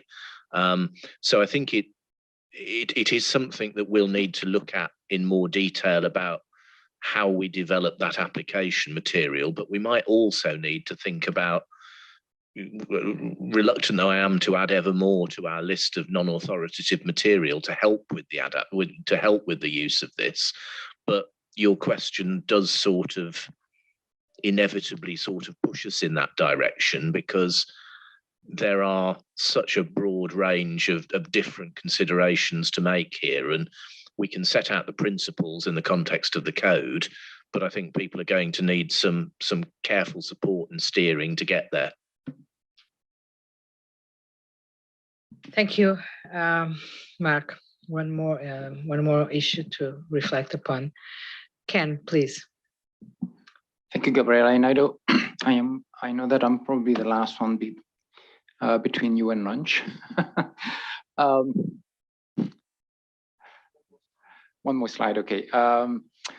My question perhaps is perhaps more pedestrian, if I can put it that way, and that is in relation to the extent section 601, accounting and bookkeeping services. And I know that Workstream 1 has perhaps tentatively proposed not to cover it or include it in part 5. And I just wonder whether it's really inconceivable that a firm of non-PAs would not be providing accounting and bookkeeping services. And I say this in the context of, I think, what Jens has mentioned or mentioned some time ago, that there is a firm of independent service provider that has acquired an audit firm. It might have been in Germany, Jens, but perhaps you can correct my facts. But if that's the case, and if indeed it could be that the landscape evolves to such an extent that some years down the road, we have firms of non-professional accountants actually becoming multidisciplinary practices, whereby they would be doing both perhaps some accounting services, some sustainability services, and lo and behold, you have them providing accounting and bookkeeping services. So do we run the, is there a danger for this board to leave out accounting and bookkeeping services on the presumption that it's really inconceivable that they would not, in fact, be providing that type of services?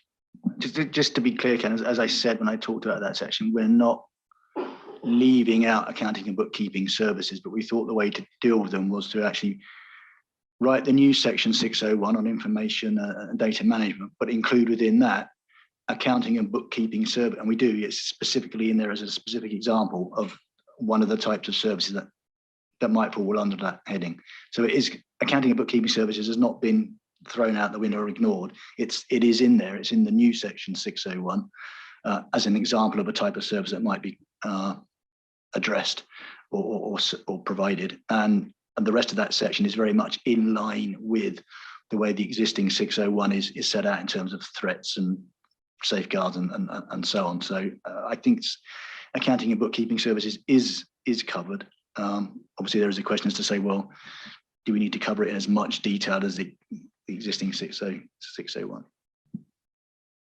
And that's great, Keith. And I do think it would be worth highlighting this in our explanations as we go out with the exposure draft, because it might not necessarily jump at people. Thank you, Ken and Keith. John Pai, sorry, I haven't seen your. Thank you. I have one concern on this topic. As for non-assurance service, I believe that it is important to consider the situation where non-PAs who are currently performing non-assurance service would possibly provide the non-assurance service in the future. So it is important for us to gather information from practitioners who are performing non-assurance service currently by input from a reference group, etc. My understanding is that current non-assurance service of sustainability reporting varies in jurisdictions. As discussed in group sustainability engagement, the scope of the independence provisions might be broader than financial statement audit. So depending on the results of information gathering, I believe it might be good to have flexibility in the code, such as transitional provisions or options. That's my comment. Thank you. And absolutely, and transitional provisions are one of the considerations that are on our list to go through and report back on. So thank you very much. You still have one slide about the next steps.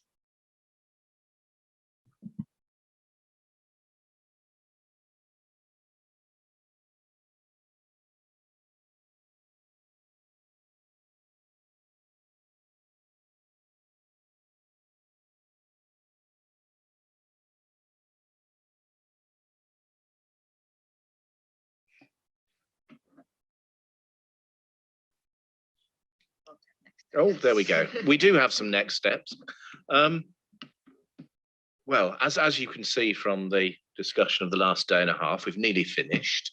So you don't need to worry about this now. No, obviously we're going to be meeting later on today to feed back to the board some of the actions that will be developing as a result of these discussions. So you'll get an update later this week on that. We have a further meeting of the work stream in July, where we'll be considering obviously the discussions that we've had at the board this week further, and then working up the draft independent standards beyond the material that you've already got. We'll also be looking to say what input can we get from the reference group and from further stakeholder outreach as well. And obviously there's an open sort of invitation to board colleagues that if you've got stakeholder outreach that is coming your way as a result of your existing engagement with people, and you come across something interesting, then please pass it our way. And we'll try and make sure that we take account of that and factor that in. Our intention is when we meet again in September to have the full text for a first read, and then obviously to move to the finalisation of the exposure draft so we can get that out. As part of this, we'll be having ongoing discussions with the IESBA and other standard setting and regulatory bodies, including the IESBA as well, as they learn the lessons of their sort of implementation support as their standards come into effect and that they're rolled out. But actually, you know, the purpose of the discussions at this meeting was really to sort of move on some of the substantive issues to allow us to get on with the drafting, because if we don't have that clarity to draft, it makes it very hard to meet that September target.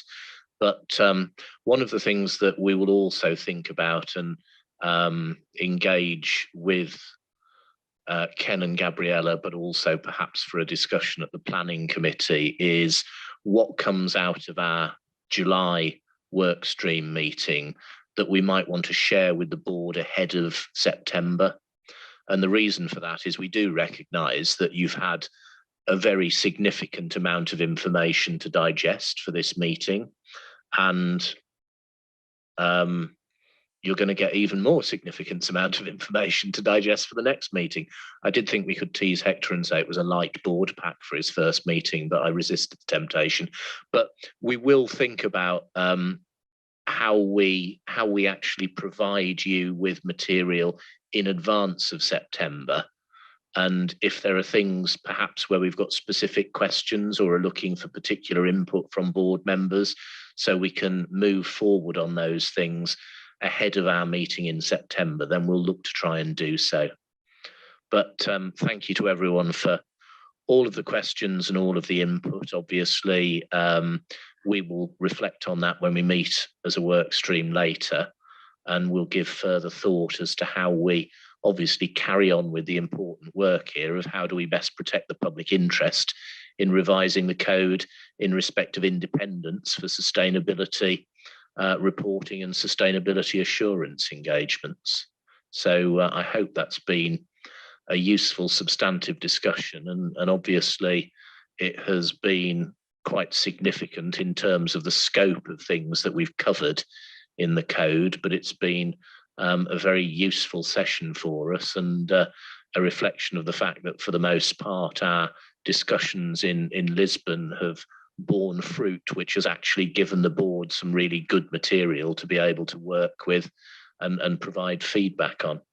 So again, thank you to the work stream Also reflecting the fact that the work stream has been really well supported by our technical advisors as well, providing us with the bandwidth that we wouldn't have otherwise, and also to all of the work that Sylvia and Keith and Ken have done in getting us to where we've got to. And perhaps, you know, it's a big step forward from where we were in March. Sure, Mark. It's really a giant step, and if we think a little bit back into where we were in December, it's even a bigger step. Thank you very much for that. First to you, Mark, for leading this work stream and to making it possible to have this very meaningful discussion today. To the staff, as you did, I want to reiterate my thankfulness to all those supporting the working group and to the working group as well. I think that we were scheduled to have to continue this discussion in this afternoon, but it seems that it's not necessary.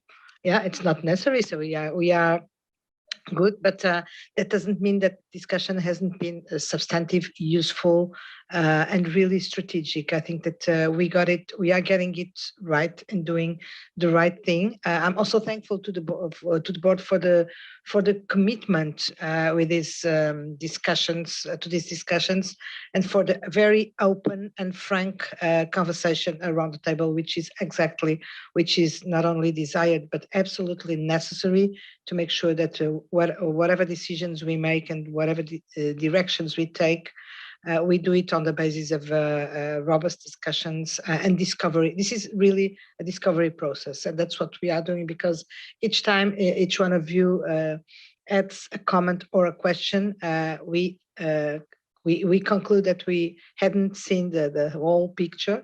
So this is really important for us to make sure that once we go out with an exposure draft, at least we had the peace of mind of having had all the discussions that we should have had. So thank you very much. I think that I should congratulate the whole board and staff for this, and let's see what comes after. This is not the end of the story, not at all, but we still have a difficult journey ahead, but I think that we are well positioned to achieve what we want to achieve by the end of this year. Can any additional... Two announcements, if I may, Gabriela. One is we're going to break for lunch now. After lunch, yeah, absolutely. After lunch, I would invite Vanya to give the board a brief update on her participation in Corsair. And if there's anything that you would like to report, Vanya, that would be the opportunity. And as we close the day today, I would ask for a brief moment with the board in executive session so we can go over the discussions that the task force had on the reference group last evening. So that would be towards the end of the day. Thank you. Okay, excellent. Thank you, Ken. And we will be back by 2. Okay. Thank you.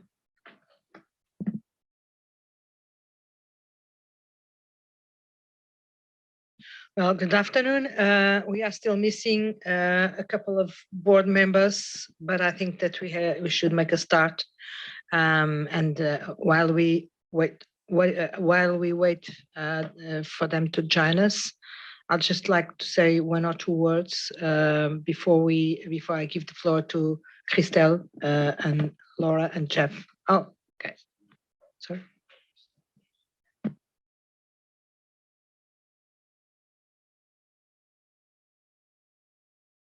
Okay, so before that, and I'm sorry, I'm going to give the floor to Vanya to report back on the Corsair initiative and about her performance at that event. Vanya, please. Thank you. During that week, we have both the Corsair and the Forum of Firms happening in São Paulo in Brazil. I took part in 4 sessions for events during the conference. The first one was the Forum of Firms, where I had the opportunity of speaking just after the representative from IESB. So he talked about the changes in the orientation for assurance in sustainability reporting and the project of IESB. And then I spoke just afterwards about the sustainability project of IESBA. And it was, I think that it works very well because it was complementary. And we had representatives from the big auditing firms from everywhere, including the Brazilian ones. And so they were put up to date on not only what IESB is doing, but what we are doing together. And I think that this notion that the two boards are working together was the main message that was passed on. The questions were very good, very objective and very positive in connection to both projects, both the IESB and IESBA's one. And the following day, CRECE started properly, and CRECE has two sessions.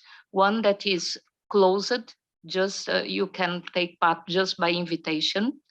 And the second one was an open conference where public in general could take part.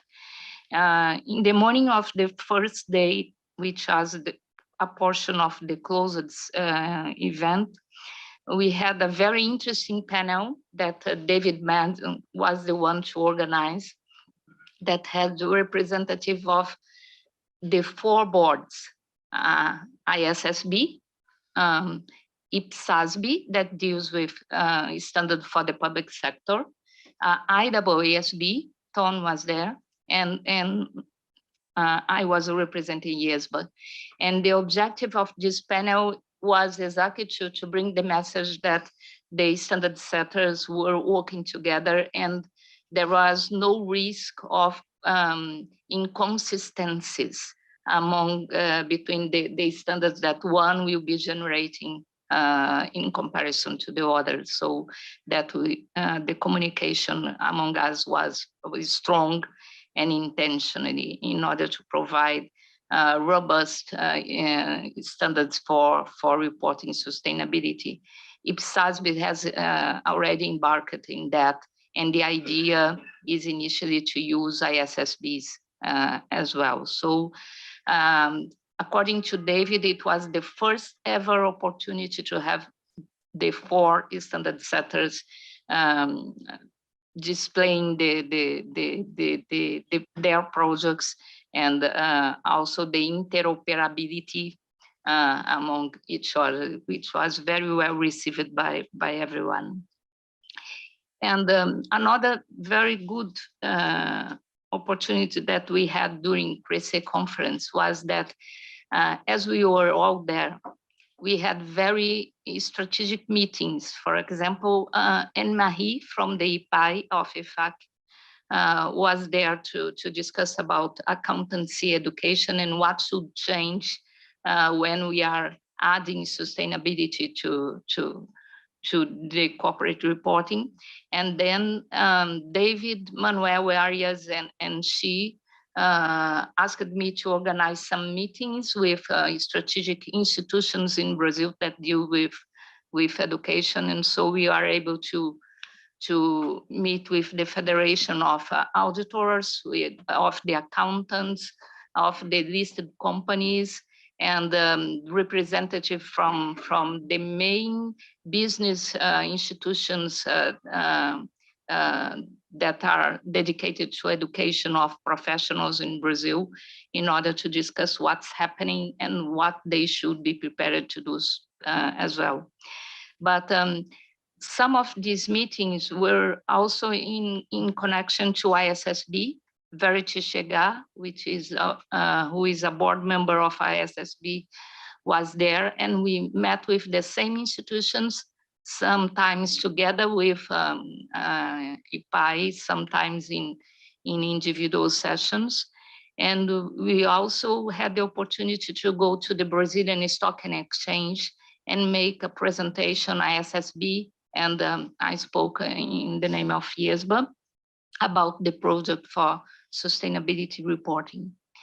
And yesterday, I was in Frankfurt for the Integrated Reporting Conference.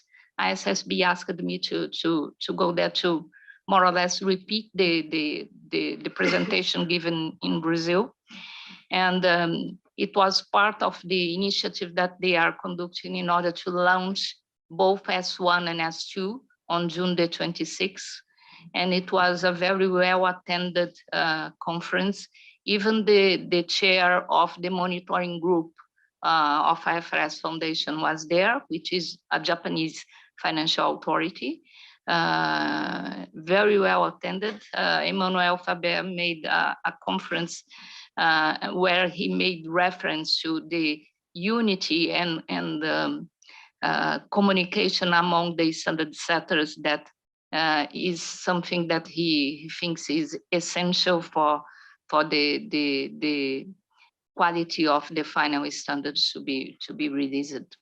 And they especially asked for everyone to help them to define the agenda for the next 2 years, presenting the 4 topics that they are targeting to work for the following years. But I think that it was very good. It raised the interest about the IESBA code in Brazil. I was asked to repeat the presentation about IESBA in Portuguese this time for some institutions, and they want to be aware even about the possibility of non-accountant professionals be using the code in the future. So that's it. Thank you very much, Vanya. This is all very good news. Let me tell you that I had a very good feedback from the Crescer IESBA representation and participation, and it was not from people from Brazil. So thank you for that, and congratulations for that. This is all good news. This shows the importance of each one of us around this table be an ambassador of the IESBA in your countries and to the organizations to which you can reach out. I think it's working, and let's keep it like this. Thank you very much, and thank you for coming from Frankfurt here, and be ready for these very good discussions. So with this, can we move to the next important topic, which is the topic item 4 in the agenda? And before I give the floor to Christelle, let me just make 1 or 2 comments, not on the project, of course, this is not the time, but just to raise the attention for the importance of this project, of course, and the importance that this task force is covering the whole sustainability information spectrum. It would be extremely restrictive if we would not cover the reporting side. Begonia made a comment in that respect yesterday, and it's something that I think it's absolutely clear for this board, but I think we have to keep on making it clear to others, because for any reason, assurance is very much at the center of the attention, but many stakeholders, namely regulators and policymakers, are forgetting that this is really as important as assurance, if not more, because it's where all the problems start.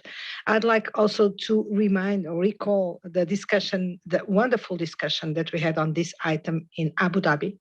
Very unexpectedly, I would say, because at least on my side, I was not expecting such a substantial strategical discussion around what we should do with respect to sustainability reporting. But I hope that you all recall what we discussed there, the decisions that were made there, and that helped the work stream, I would say, follow up on these discussions and considerations to present us with the work that they are going to present. So nothing more at this stage on my side. Christelle, thank you very much for leading the work stream. Jeff and Laura, thank you very much for the wonderful work that you have been doing, and the floor is yours. Okay, just to introduce the structure of our journey today and tomorrow. We are going to go, oh, where do I have to point? Yeah, no, yes, that's it. Objectives, if possible today, would be to cover the sustainability assurance issues. So the question of the scoping, and also the first drafts that we have elaborated that help illustrate the consequence of the scoping we will present you. The second subject that we will want to discuss with you is, of course, the sustainability reporting. So the scope of what we propose, and also the consequence in terms of draft revisions on some key sections. And the last part of our journey would be to finalize, if possible, some terms and definitions. So that would help to close some debates and help us for the rest of the drafting, and also to discuss with you some additional scoping that we have topics that we want to make clear are not part of the project, but we'll come to that tomorrow.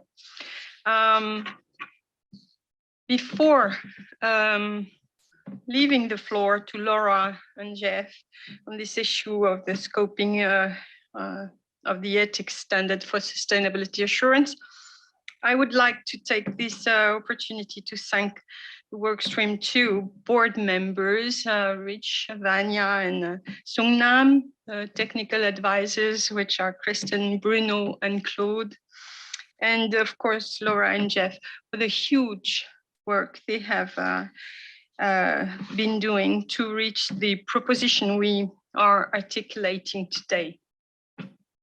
We had intense discussions in Lisbon to get to what I qualify as a balanced and on-purpose solution.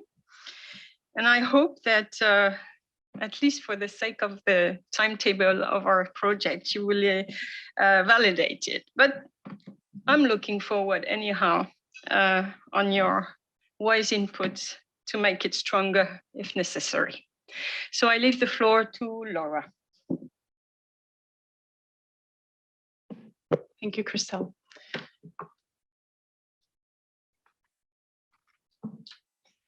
Okay, so as we've heard many times today and yesterday and in the last few months, the objective of this project is to develop ethics standards that are equivalent to those standards that apply to audits of financial statements.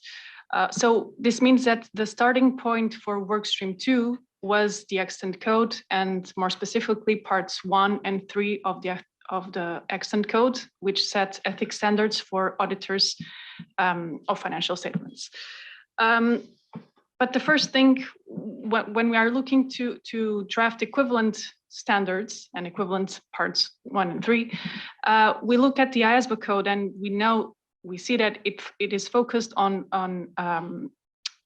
one profession, so professional accountants that can perform multiple services and activities for their clients. However, under the sustainability project and under which the IESBA has committed to issue profession agnostic standards, this perspective is reversed. So we're no longer focusing on one profession. We are now focusing on one service. And this service can be performed by multiple professionals coming from multiple industries and fields, etc. So this is the first question that we find when we're trying to adapt the extant provisions in parts 1 and 3. And Workstream 2 has identified 3 options for consideration on how to adopt these standards. And so from the narrowest to the broadest option, we have option 1 that focuses strictly on the scope of the approved project, which is sustainability assurance, and the purpose of the project, which is to develop standards that are equivalent to those applying to audits of financial statements. And even though we've had this discussion yesterday, the slides have not been updated, and the task force will come back on Friday on this expression. But for the time being, please humor me and let's just keep calling them sustainability assurance engagements of heightened public interest. So this would be the narrowest option, option 1. On the other extreme, we have option 3, which adopts the same perspective that we have in the accent code, which is all activities and services that are provided by sustainability assurance practitioners. And somewhere in the middle, we have workstream 2 recommendation, which is basically option 1. So these sustainability assurance engagements that are equivalent to the audits of financial statements, plus other services that are provided to the same clients. And why did workstream 2 choose this option 2, this middle ground option for the scope of the assurance projects? Well, because workstream 2 thought that that option 2 seems the one that correctly balances the public interest at stake. So considering that sustainability information is disclosed by companies, and it is used by all sorts of stakeholders to assess and to compare companies' performance, and also to make investment decisions or other business decisions. And so given the level of trust that is played by the public in those disclosures, their respective assurance should follow the most stringent ethics requirements. However, adopting the highest level of ethical behavior only when providing sustainability assurance may not be enough to safeguard the stakeholder confidence and the public interest at large. And so it is important to ensure that the rest of the relationship with the sustainability assurance clients is subject to the same high ethics standards. And this is basically why option 1 seemed too narrow. And the reasoning is also that option 3 would go beyond the scope of the approved project and potentially raising questions and especially in such early stages of this profession agnostic journey as to the authority of IESBA to set standards for the entirety of the activities and services that are provided by multiple professions. And especially considering that some of those activities may not involve public interest considerations. So in the development of this recommendation and its thinking, workstream 2 is also of the view that this option 2 is aligned with the public interest framework, including the characteristics such as consistency with priorities and the scope of the sustainability project, because option 2 is still centered around the service, but recognizes that the public interest underpinning such service includes other situations. There's appropriate coherence with the extant code. And while the code applies to a certain profession and thus to all activities, services, and relationships of PAs, the scope of the sustainability project focuses on a certain service that can be provided by practitioners from different professions or industries. Option 2 is also an appropriate middle ground, focusing on the professionals performing sustainability assurance during the provision of that service and other services from the same client. It is also coherent with the scope of the independent standards that we've heard yesterday. And while it goes a little beyond that scope, that deviation is limited to what is strictly necessary from a public interest perspective. And adopting a wider scope would mean a greater deviation from the scope of the independent standards, with potentially odd consequences for the end result, considering we're talking about a part 5 that applies to sustainability assurance engagements, and that comprises ethics and independence requirements. And To finalize, option 2 also ensures an appropriate scope and relevance of the ethics standards as they adequately serve the public interest that is placed in sustainability assurance. And so maybe we can go to an example to make this more obvious. When considering drafting an equivalent to this paragraph of the code that lists examples of circumstances that might create a conflict of interest, if we look at the left, option 1 would mean considering conflicts of interest that would take place only in the course of performing sustainability assurance engagements of heightened public interest, and therefore only between those clients. And on the other extreme, on the right, option 3 would mean considering situations of conflicts of interest, which would involve all engagements that the practitioner would perform for all clients. And so in the middle, option 2 requires the practitioner to consider conflicts of interest that may arise between the sustainability assurance client and other clients. And why? Because those other clients may have a conflicting interest with the sustainability assurance clients. And if that is not taken into consideration, then the practitioner's objectivity when performing the sustainability assurance may be affected.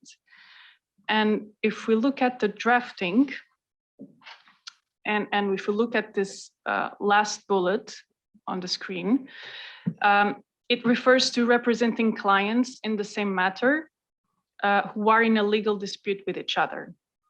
So that is the drafting under option 2, which is the option that Workstream 2 chose when preparing the drafts of new Part 5.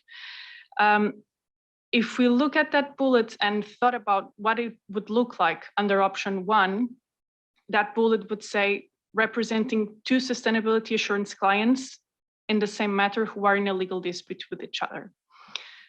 This seems unduly narrow because representing a different client, which means to whom the practitioner does not provide sustainability assurance, who is in a legal dispute with one of the practitioner's sustainability assurance clients, could have a negative impact on the credibility and the public trust that is placed on sustainability assurance.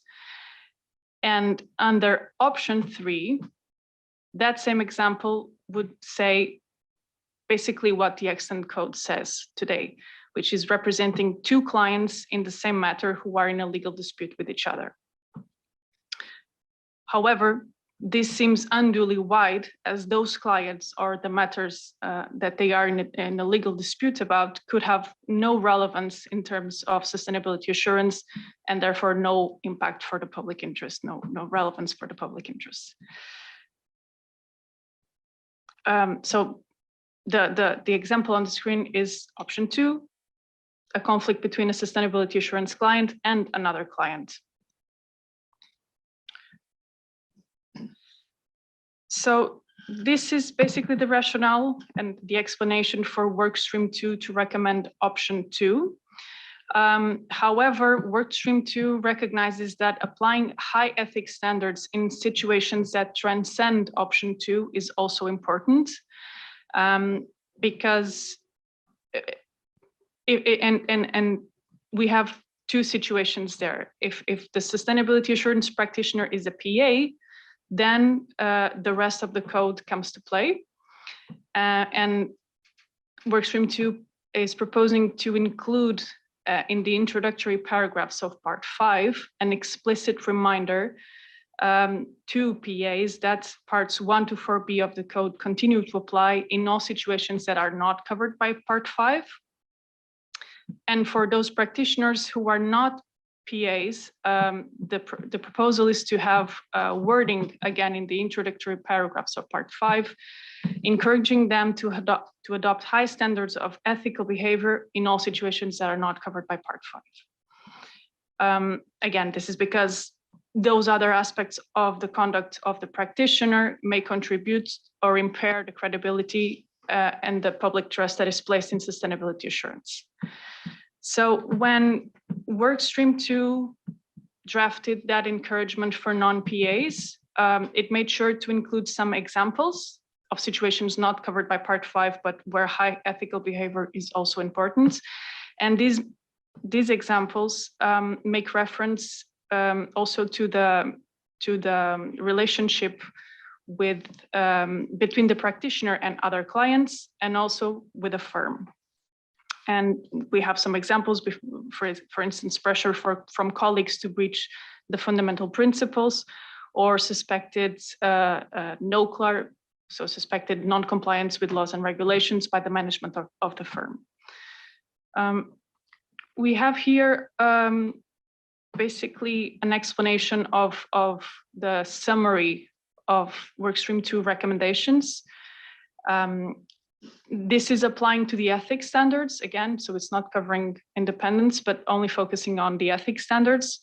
We have a new part 5 that will apply to all practitioners, PAs and non-PAs, and that will cover those sustainability assurance engagements of heightened public interest that are equivalent to the audits of financial statements, as well as other engagements for the same clients, and an introductory paragraph in part 5 encouraging non-PAs to use the same ethics standards in all situations that are scoped out of part 5.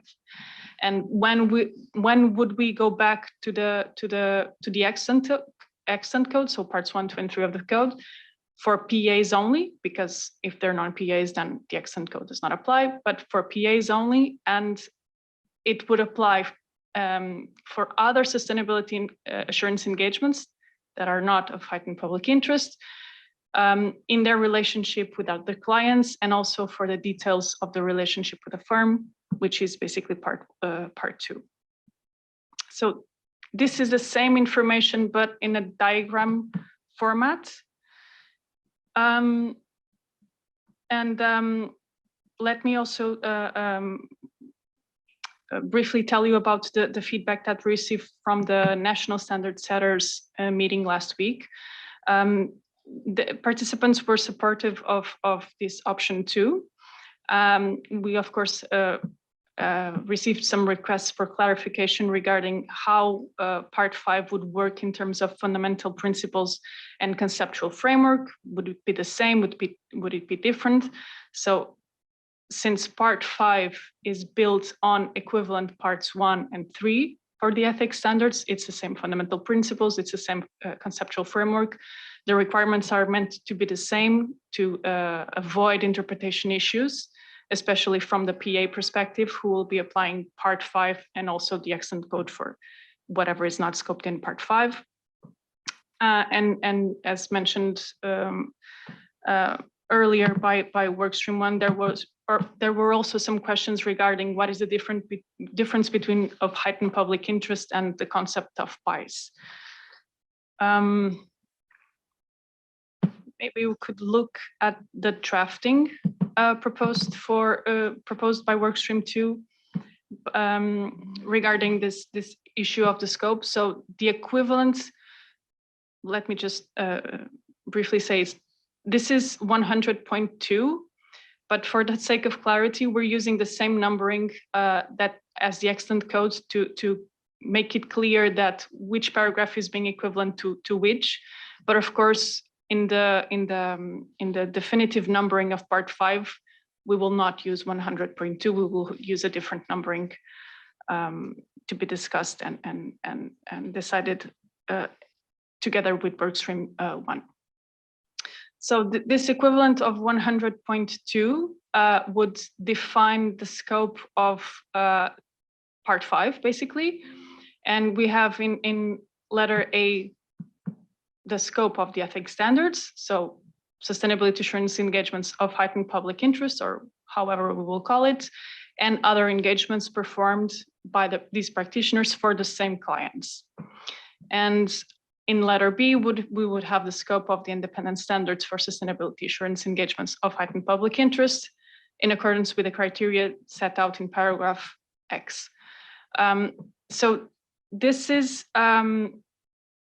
something this is a draft that was prepared by Workstream 2, but since it's going to be the introduction of part 5, it will be necessary to collaborate with Workstream 1 to prepare a joint draft of these introductory paragraphs, especially when it covers the scope of the independent standards. And so that is a matter for future coordination and ongoing coordination. So this paragraph would define what is scoped in part 5. The following paragraph would define what is scoped out part 5, and sorry, the following paragraph would define what is applicable to what is scoped out of part 5. And as I mentioned, we have in letter A, if the practitioner is a PA, then parts 1 to 4B of the code continue to apply. And if the practitioner is not a PA, then there's that encouragement to adopt the same high standards as in part 5. In all situations not covered by part 5, including when facing conflicts of interest when performing engagements for other clients, when they're facing pressure from colleagues to breach the fundamental principles, or when there is suspected fraud or no clear by the management of the firm, and why it is important to adopt the same high standards as in part 5. These examples were pulled from notably part 2, we'll discuss that later.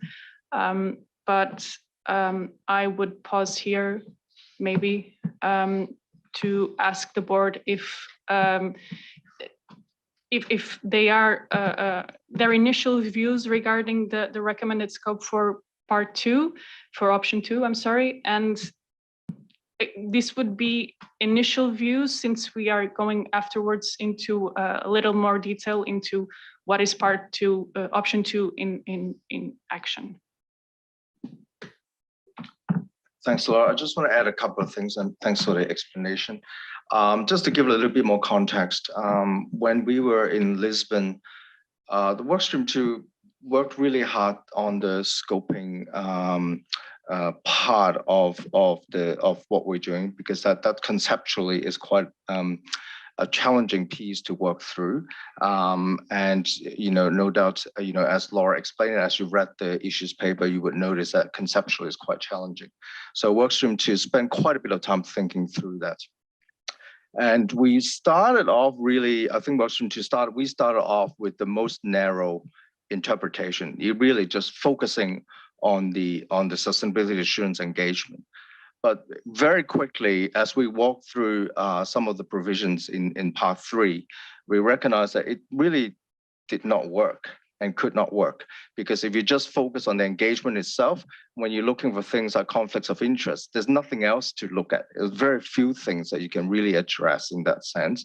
And the conclusion really is not really in the public interest, because when we are looking at trying to protect public trust and public interest in sustainability assurance engagements, as a, in terms of public, I guess, confidence in this body of work, you can't just focus so narrowly on the engagement itself.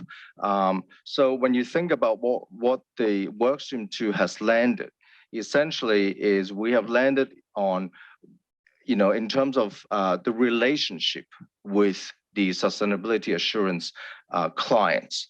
The engagements that we do with the practitioner has with this client is about the relationship with this client.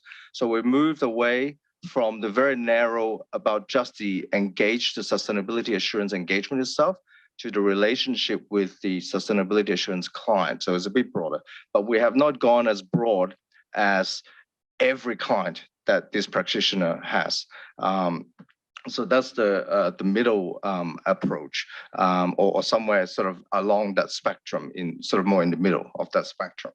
The other thing I would just add is, and we've heard this morning from Workstream 1's presentation, the use of the word engagement, and we use it here. So we will discuss that a bit later, but for now, we use that term as in terms of, as you might understand in part, in the extent code as professional service or professional activity. So with that, Gabriela and Christelle, did you want to add anything? Okay, Gabriela, we'll pass it to you to take questions or comments. Thank you very much, Jeff, Christelle and Laura. I think that we have here already good material for discussion, and we already have some requests for questions or interventions, and I'll start with Hector. Thank you very much. It makes a lot of sense with your suggestion. My only question is that if we think that the current code applies ethical expectations on PAs on whatever they do, and in terms of public interest, when you interact with a PA, you expect for them to be ethical all the time. When we get to the professionals that will provide sustainability assurance, you will be interacting with them. I guess the stakeholders would not know if they are or they are not following ethical considerations in some of the engagements that they will be interacting with them, or the work that they will receive coming from the same guy that is supposed to be doing some work covered by the code and some work not covered by the code.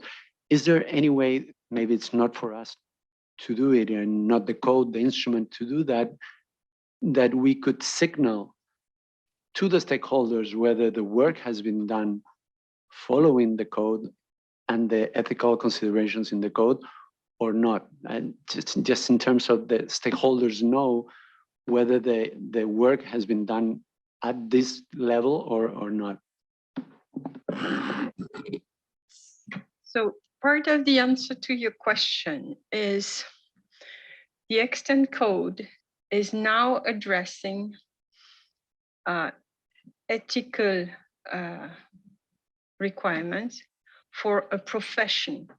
And you will see in the introduction of this extant code that there is a sort of solidarity in reputation, in protecting the credibility of a profession. We don't have a profession of sustainability assurance practitioners, so this was a barrier. Then in a lot of circumstances, the PA is a regulated profession. So in terms of enforcement, in terms of proportionate approach to the whole business credibility, this is well established and stable. If we just transpose this for the non-PA world, won't work at start. It's very difficult to convince that it is a proportionate answer. So our scoping proposition is saying, well, the relationship with the customer is not enough if it's narrowed to sustainability assurance. So we extend it a little bit. And by the way, we have a project that has been scoped for heightened public interest situation, but we recommend, and we might well say strongly recommend, that they use the same same ethics for doing all their business. Because there is, and this is what Laura expressed, because there is an impact directly if they misbehave in some other business, it might impair their credibility as an assurance provider. But it also impairs the credibility potentially of the sustainability assurance engagements in general. So this is why we went a little bit further. But getting to the step where you would embark all their activities, given the specific situation where we see the non-PA market right now, seemed very, the bar was too far. I completely agree with that.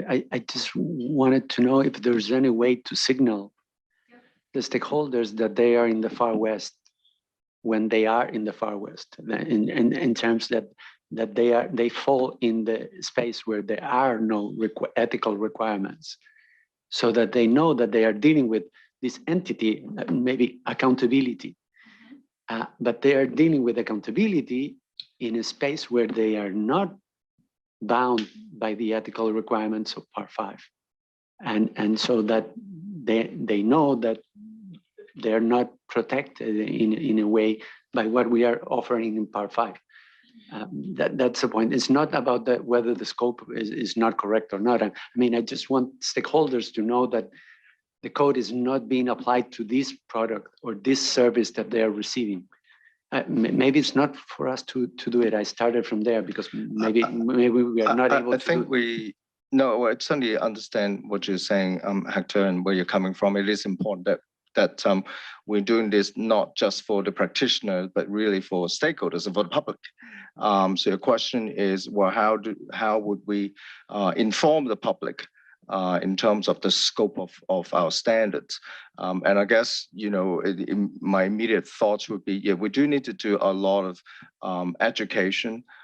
We need to really promote our code with different communities, the investors communities, those chartered with governance and management, those other communities to really let them understand the scope of our code wherever we land. Obviously we're still discussing, but wherever we land, so they understand. But don't forget, we also want to use the code whether it talks about them or not, or applies to them in a technical sense or not. One of the things that this board will be doing is to make sure that even if it's not covered they're not covered in a sense, we will strongly encourage these practitioners to follow something like the code. And this will be a very strong message that we will communicate to all our stakeholders, to the public, that this code, anyone can pick it up and use it. Now, it might not technically have the names on it, but you can still use it. And that's something that we've been talking about, even later on when we talk about the reporting side, is that, this code is useful. It's a robust set of ethics standards, and therefore the message is that anyone can and should use it. But it's to my mind, it's a lot of messaging and stakeholders outreach that we have to do. If I may add something, I think when the practitioner or when the user of the assurance is not in the far west, especially when, for example, the practitioner is following the IEESB standards. The IEESB standards will include a requirement to apply ethical requirements that are in the code, or at least as stringent or as demanding as. So at least for that part, they will know that the code is being applied. I think for the rest, I think it's a matter of, like Jeff was saying, convincing practitioners that this is a good code. And I think as maybe as a marketing tool, they will be saying that we have followed the code when providing this service. But I don't know, maybe Workstream 2 can consider, or the task force can consider including in the code something encouraging the practitioner to state whether or not it has applied the code for the service that they are providing. I think that's something that maybe we can discuss at the task force level. So thank you. Thank you very much. Hector, do you still want? Okay, thank you. Thank you for the explanation and further reflections upon this question. Ken, I think that you want to say something with respect to this. Okay, Mark, we have others, but Mark, yes, okay. Thank you. So I think in terms of the overall proposition, I'm very comfortable and supportive of where the work stream has landed in terms of the scope of what you're proposing to do. I suppose that the one question, and it may be something that we have to think about how we deal with our stakeholders, is that the text that you've got for the introductory paragraph, so 100.2a, there's a route in there that's sort of encouraging the non-PAs to follow the high standards of ethical behaviour in the code. That encouragement doesn't really ever allow the code to be used as an enforcement mechanism. And of course, we accept the fact that at the moment the code is an enforcement tool for the PA community. Would we want it to be an equivalent enforcement tool against non-PAs if regulators chose to do so. And is that something that perhaps we'd want to sort of specifically ask about? Because I think the overall scope is absolutely a reasonable proposition. So I'm very supportive of it. But I just think the encouragement is perhaps a little weak compared to, you know, the sort of wider equivalent approach. And is that something that we can perhaps think further about? Thank you. Just to make sure I understood your recommendation, you say that maybe the encouragement should not be there, but somewhere else, so that the regulator feels better at ease to enforce, or you would put it instead of an encouragement in a stronger word? I think I would question whether it should be a stronger word, because just as an encouragement, I think it would be easy for someone to say, well, I looked at the encouragement but decided not to. And then you've got no teeth in your enforcement mechanism if we want the code to have the flexibility to be used in that way. Okay, thank you. Laura? Yes, so thank you, Mark. I understand your comments, but I would also add that the whole code is an encouragement, really. and I think we can look at the word encouragement and how we are framing it, but I don't think having an encouragement, or whatever we call it, would deter regulators from applying the codes outside of its intended scope or immediate scope. But yeah, I think that's something that the work stream can also consider. Thank you. I think just on that, Mark, and we can certainly look at the wording and really make a reference to the rest of the code rather than just saying high standards of ethical behavior, but really reference them to the code and ask them to follow the code or something of equivalent standards. But workstream 2 can look at that. But can you kind of jump in?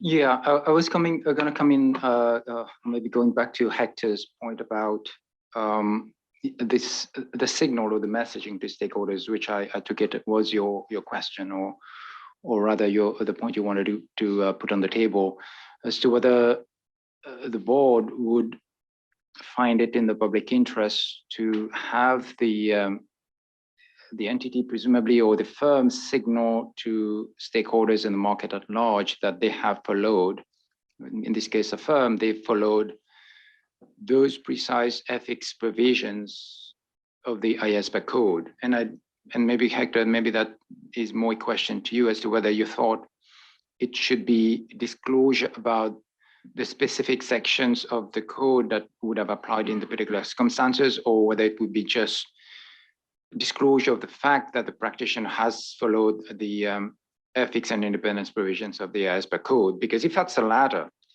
that's already covered, I would argue. And in fact, it was raised during our discussion yesterday that already as part of the assurance standard, the assurance provider will be required to disclose which ethics and independence requirements they followed. So in other words, it would go something along the lines of we are independent in accordance with the provisions of the IESBA code of ethics, et cetera, et cetera. That already is done for assurance providers as part of their assurance report. But if it is about for the non-PAs to disclose the specific scoping issue that, as you have explained it very clearly, Christelle, is quite a nuanced issue, if I can put it that way. It's not necessarily straightforward in terms of understanding what exactly we are, or how, however we're scoping it. That is a bit of a different matter. Sorry if I wasn't clear. In my head, I'm worried that people will have an expectation of ethical behavior for sustainability assurance providers as they have with PAs, even when they're not providing a specific sustainability assurance service under that type of engagement. And if they're on the on another line of business that they have, they behave unethically, people will be surprised because they will assume that they are following ethical standards. And it's like, I do it in the morning, but not in the afternoon. And my concern was that maybe we should make sure that they signal either when they are doing it or when they are not doing it, but that the stakeholders have a way to know if they could rely that they follow the code or not for the specific product that they are receiving. And it's sort of a, if the product comes with a guarantee or not. This has a 6 months guarantee or not, because you as a stakeholder that is using the service may not know the specifics of the code, and because with the profession, in the case of a PA, you already have it. But with a guy providing measurements of scope 3, you don't know if you have it or not. And if we could require, for example, non-practitioners following the code to say that they're following the code, as you were mentioning, and the ethical, then those that don't follow it will not have it in the report, and stakeholders will know that they don't have the guarantee of ethical behavior. I don't know if I was clear. No, I think your point is clear. Well, it's clear right now anyway, as you've explained it, Hector. I'd probably argue that this is going into the area of governance for the firms or the non-PAs, as to whether they ought to make disclosures to which ethics standards they follow, or indeed if there are any ethics standards they follow. It is a comment, in fact, that did come through on the roundtables. It was mentioned in one or two of the roundtable discussions, in the sense that, at least on the reporting side, leaving aside the assurance, on the reporting side, there was the observation that for issuers, for capital market participants that are issuing sustainability information, they might find it to their advantage to signal to the market that in preparing the sustainability information, they have required their preparers to adhere to the code of ethics issued by IESBA. And that's a signal. That's a market signaling a tool, if you will. And what is the benefit for the issuer? Well, it is precisely to engender trust from stakeholders in their information. And by doing that, well, clearly they might benefit in many ways, not least in terms of reducing the cost of the capital, as an example, right? So that certainly could be done by companies on the reporting side, but it would come down to a matter of corporate governance, because if the board were to mandate disclosure or transparency in terms of which ethics standards have been applied, well, essentially, I think we're going down the path of imposing ethics requirements on non-PAs, and this is going into the sort of issue of profession agnostic standards, which I think we've agreed is perhaps not for this project, at least at this point in time. Yeah, thank you, Ken and Hector. And before I give the floor to the others, let me just add that following up on what you said and seeing what Hector's problem is, the fact is that when we come to this different space, we have a lot of problems, and one of them has to do, and I think that part of this may be solved at the jurisdictional level, when jurisdictions will decide what are the requirements for non-professional accountants to be allowed to perform these activities. For instance, the CSRD clearly says that it's not for everybody. It's for everybody, provided that they are certified, or I think it's the word, according to a certain directive that says what are the requirements. And I suspect that sooner or later it may happen that this, among other requirements like what in the financial regulation is called fit and proper requirements, which is you are a banker, but if you have you are sued because you don't pay your taxes or sexual harassment or whatever, you can be removed from the activity because it is considered that if you don't have an ethical approach generally in your life, it can impact your professional approach.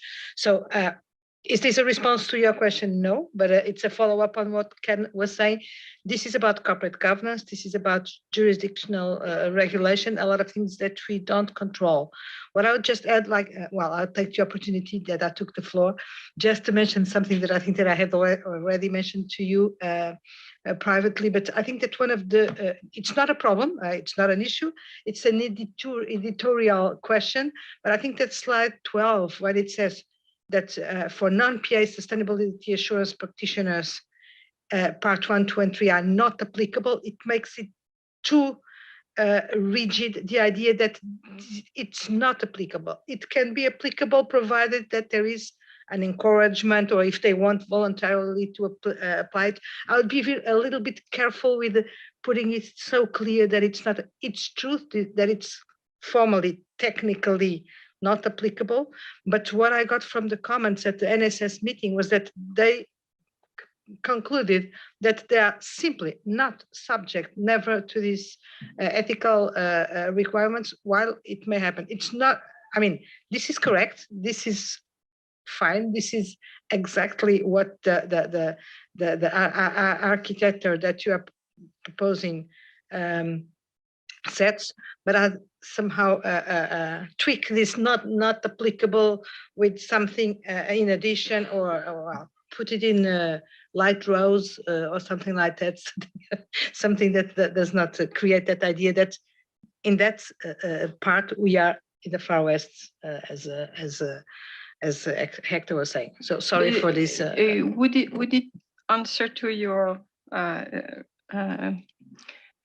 say that we replace not applicable by either applicable on a voluntary basis or voluntary application recommended? Or So I don't have a suggestion, and I don't think that we have to discuss it here. It's just sharing with you a very an instinct that I have, that looking at that it may create an idea which is too rigid with respect to where these PAs are. Or it can be that we need it to be like that to create that strong reaction and make it necessary to do something in that respect. Because if we enter this sort of not in the code but recommendation, this will need to be made public in a way and well known, and of course easily applicable. This would be the way we draft it in the code, but also with this question of disclosure, knowing that it is a recommendation, etc. This is what we call non-authoritative material, for example. So we will park that into the yeah, that is my sense, Christelle, that it would be a bit difficult to perhaps go stronger in the code in terms of the wording beyond an encouragement, but certainly outside of the code, we can be as strong as we want in terms of our encouragement or admonition. Maybe that's a better concept. Okay, I didn't want to disrupt the discussion. It was just a flag. Yes, Laura. If I can add just very quickly regarding your comment as to that non-applicable. That non-applicable just wants to make clear that parts 1, 2, and 3 they are written for PAs, and so if non-PAs want to apply them, they will have the problem that they have today. So it's an entire code written for PAs and with PA specificities. But that idea of if they want to voluntarily apply what is in parts 1, 2, and 3, that would be the objective of that introductory paragraph, of that encouragement, that is like the third bullet in the box with new part 5, that says if you want to apply everything else, everything that we are saying here for sustainability, that we are saying here for sustainability assurance, if you want to apply it for other engagements, and new part 5 is the equivalent of part 1 and 3. So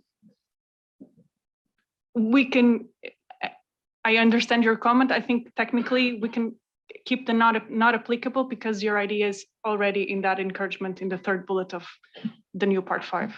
So if you want to apply the equivalence of what we have in the code, you can apply part 5 in everything that you do. Maybe a way to reconcile the two views, Laura, if I might suggest, is instead of not applicable, just have a C above, C 3rd bullet point above.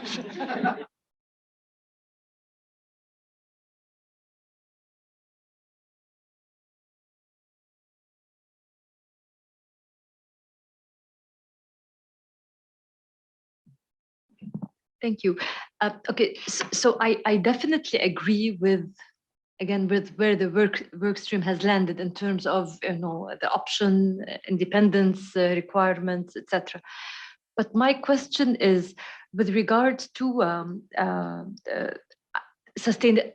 what you refer to, Jeff, as making sure that, you know, the ethical requirements are applied to the entire relationship with the sustainability assurance client and not just with regards to that particular engagement.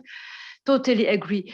But can we think of practical examples or a practical scenario where a practitioner or a service provider is performing other non-sustainability assurance engagements for the sustainability assurance client that do not impair their independence to start with? I mean, so I'm saying in theory, in principle, I definitely agree, but just to make sure that when we are putting our standards out there, that we make sure that they are relevant and we make sure that we can think of practical scenarios where they apply. Same for the issue of conflict of interest. Definitely agree. I cannot argue with that. However, can we think of practical scenarios, or perhaps we should think of practical scenarios so that we can argue for those provisions where you have two sustainability assurance clients? Because when you're providing, at least in my mind, when you're providing assurance on sustainability reporting, sustainability is basically a company looking inward and making sure that, you know, it's properly governed, it's ethical, it is socially responsible. In my mind, at this point at least, I cannot think of any situation where that might create a conflict of interest with another client. There might be plenty of examples. I'm not saying there aren't any. I'm just saying that we should be ready to argue for those provisions just to make sure that when we put them out there, they are indeed relevant and they're not just, you know, to that we really have thought of them. That's it. Thank you. I might start and Christelle and Laura and the other members can jump in. Thank you for that, and that's some good points. Then in terms of examples, if you look through what we've done in the equivalent part 3, we have included some examples in that. That's based on the extent code right now. But what we are going to do is same as workstream 1. We will go through those with the reference group and ask them to include perhaps more examples, or even look at some of the existing ones that we have that are based on the current the extent code and see maybe we can change it, or this one's not really relevant. So that's something that you know, we'll go through with the reference group, and we don't intend, of course, to walk through with the board today and tomorrow. Same as workstream 1, because we're going to walk through that with the reference group, so it's not really a good use of the board's time to do that. But it's a good point that we will go for some of those. The other point is, of course, you know, the sustainability assurance practitioner, they are allowed to provide other types of services. So the question is whether when they provide those services, that would be a breach of their independence, and which is something, of course, Workstream 1 is looking at, particularly in terms of Section 600 equivalent in Part 5. So that's something that they would look at. Actually, this brings me to that particular point. The only service that comes to my mind when I've been trying to think about this is, let's say I'm providing sustainability assurance for client A, but I'm also providing bookkeeping services. But so that would not impair my independence for the sustainability assurance engagement, I think, at least. But if we're referring to non-assurance sustainability engagements, if that's what to be honest, I'm not an expert on sustainability, I'm not a subject matter expert, but in my mind, it's very difficult to, not to be impairing your independence, unless you're talking about like a completely different, like for example, governance and climate, or I'm not sure. I think you really need to bring in experts on those very specific topics and make sure that our provisions, in theory, I think 100% I agree with you, just to make sure that these provisions cover practical scenarios and they're not just in there because we're just sort of bringing in from other parts of the code. That's it. Thank you. That's something that we can certainly work with Workstream 1 on to look at the independent side. Yeah, so if I might jump in, Jeff, just in reaction to Rania's question, and I'm trying to understand the crux of your question, Rania. Is it that you're looking for examples of how these other sections within the we're not dealing with independence, right? We're dealing with the ethics part, right? So I think we have to be very clear that this discussion is not about independence, but it's about the ethics provisions in parts 1, 2, 1 and 3, right? So 1 and 3, because we're not doing the PIBs, it's in the context of assurance. So it's 1 and 3, how those other provisions would apply relative to the client relationship. So it's not other clients, but the clients you're dealing with here. And if it's about examples, one example could be in relation to NOCLAW. So if you have the client, you're performing a, let's say, non-sustainability assurance engagement for the client, and you come across, let's say, money laundering. You find that the client has actually been, knee-deep in money laundering as part of your work on the other engagement. And what I think Workstream 2 is saying is that you, as the assurance practitioner, whether you're PA or non-PA, you have to respond, because that's what the code requires you to do if you come across information about NOCLAW. And that could be an example.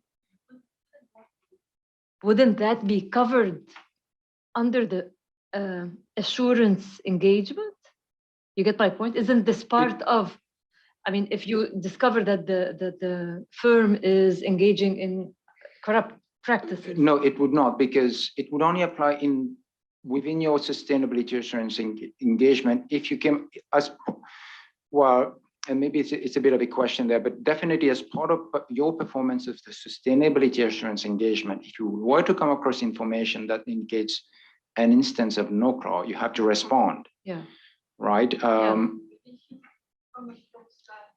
If you come across that within your other activities, you should also do it. Yeah, but I'm trying with that client. Yeah, what I'm trying to say is that if you're coming across that within your other activities, that's automatically going to reflect on your assurance engagement. So it's covered. So it's included. So it's included automatically. Yes. So that's what I'm saying. It's like, yes, but for example, if you are crossing such situation in another service, in another customer, it's not because you're doing sustainability assurance engagements in your portfolio that you have to go through our NOCLAR Actually, requirements. Actually, now that you mentioned this, I think then again it goes back to whether, I mean, if this is at all on the table, to rethink the provisions of Part 4A, because let me tell you this: assuming I'm conducting a financial statement audit, okay, and I come across, let's say, for example, I don't know, corrupt practices. Okay, this is covered under NOCLAR, but let's say, I don't know, child labor or other. It's also covered. It's also covered. That's also, yeah. Okay, but I mean something that is not covered in the audit. Do I mean no, because you're covered about everything as a PA, as a profession. Okay. May I give the floor to Jens? I think that he can give a. Just coming back to the example that there is a issue in a non-sustainability assurance part of the non-PA. You shouldn't only think on a solo practitioner. You have a huge consultancy organization where there is a corruption issue in a non-assurance engagement, for example, in a country A, and you're doing the sustainability engagement with another team in country B. Under the code, you have to look at the whole structure, even if it's a network of organization. So everything is covered. And that's why it's important also to do it for the non-PA, that even there are firewalls or whatever internal prerequisites, this information, the organization has to organize that information from engagement A is also given to the responsible engagement leader in these non-financial or sustainability assurance engagement. So this type of issues we want to raise by that there is a more than just a theoretical issue, it's also an organizational burden, quality management, information sharing, etc. I think that kind of issue is important. So it's not automatically. No, okay, definitely I agree. And actually, I mean, personally, I would actually, to a certain extent, I would second Hector's point on, I mean, of course, as an ethics board, we should be advocating for ethics and ethical practice and conduct throughout, but just cognizant of the fact that, you know, our remit is sort of scope, like for sustainability assurance. All I'm saying is, fully agree with you, but as we, I mean, put this out there just to make sure that, you know, when we say this is, we're extending the scope of our ethical requirements to this, just to make sure we know what kind of examples we are. And so I think you give excellent examples just to make sure that we have clear scenarios so that we can justify expanding the scope somewhat of our standards. And same for the conflict of interest. That's what I'm saying. Okay. I think in some parts of our drafting, we have included some examples that illustrate these situations, I think. Okay. So thank you very much. And this stays for the task force to look at if necessary and make it more concrete and illustrate it if necessary further. Vanya, please.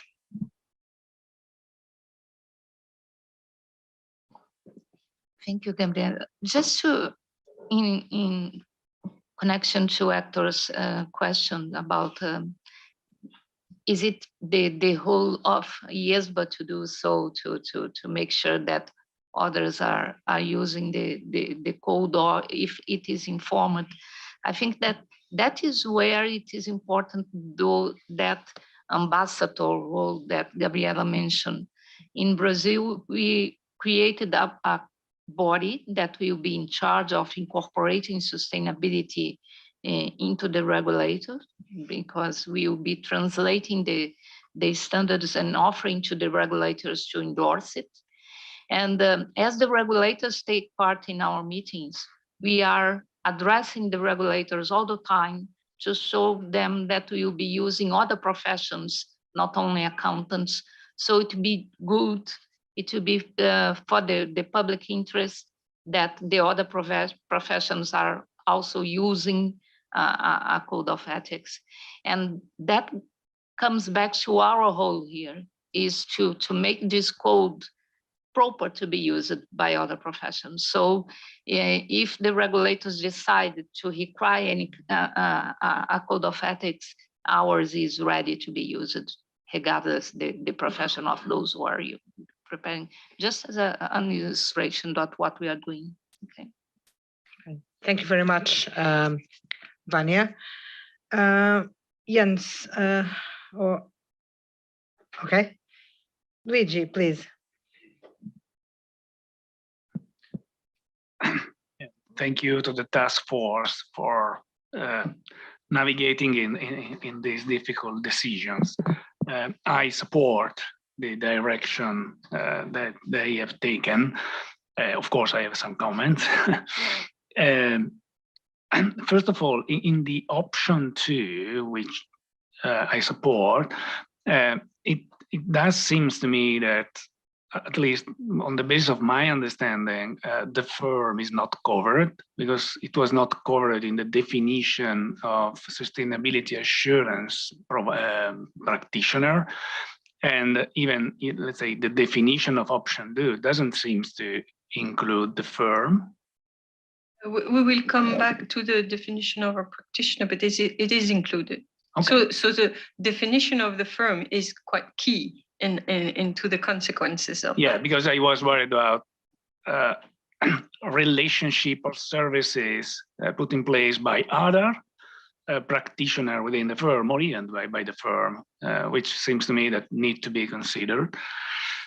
In terms of the missing part in part 5, or let's say the recommendation issue, I agree that as long as it is possible, it should be a strong recommendation, but it should not be mandatory, because it is not in our mandate to make mandatory something, but at least, let's say, it should be a recommendation, a robust recommendation. I would not call the rest part of the code as high standard, high ethical standard. I simply would say, well, we recommend, strongly recommend the application of this part, because there could be some confusion of what are the lower part of the ethics code. And then, but maybe this is a point of the following slide, I'm not sure about that. I am little worried not to have in part 5 a correspondent part 2 applicable even to non-PAs, considering that in the preparation of the sustainability information, I think they should have or could have a significant role progressively, but even now. And so, let's say, losing the first line of defense in the ecosystem of the preparation of sustainability information is something that made me a little bit nervous. Thank you.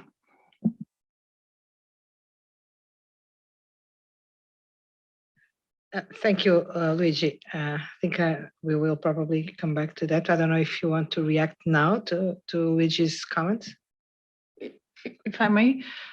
So on that last part, on that last comment on the firm, we will go into more detail at the end of the presentation of the scope on the applicability paragraphs and why we're not proposing to have an equivalent part 2 in part 5. But regarding the preparation of the information, that would always be outside of part 5, but because it's not assurance, it's reporting. And also when we go to the scope of the reporting standards, well, we have discussed this previously in March, but it has also been discussed with a roundtable, so we'll come back again tomorrow. But what Workstream 2 is proposing now is to develop ethics standards for reporting for PAs only. So we will be doing the revisions to part 2 to expand it to cover sustainability information, but not make it profession agnostic as we are making the assurance standards. I understand all the reason provided in the document, but I view this as, let's say, something that could be improved at least, because let's say when we have someone who is not a PA, we have a less, let's say, holistic approach and a less service for the public interest.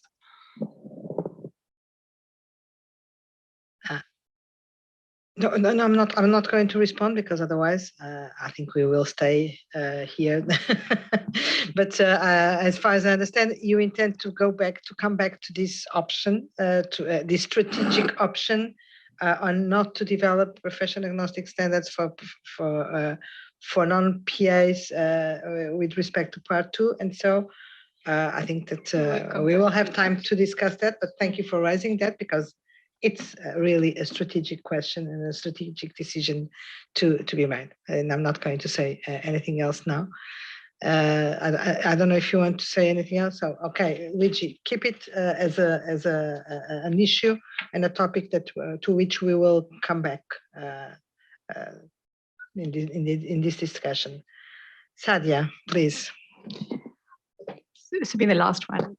It'll be easy to say I actually agree with the direction, but it wasn't something that was automatic, and we had to go back and read part 3 of the code to really understand why we couldn't take that engagement.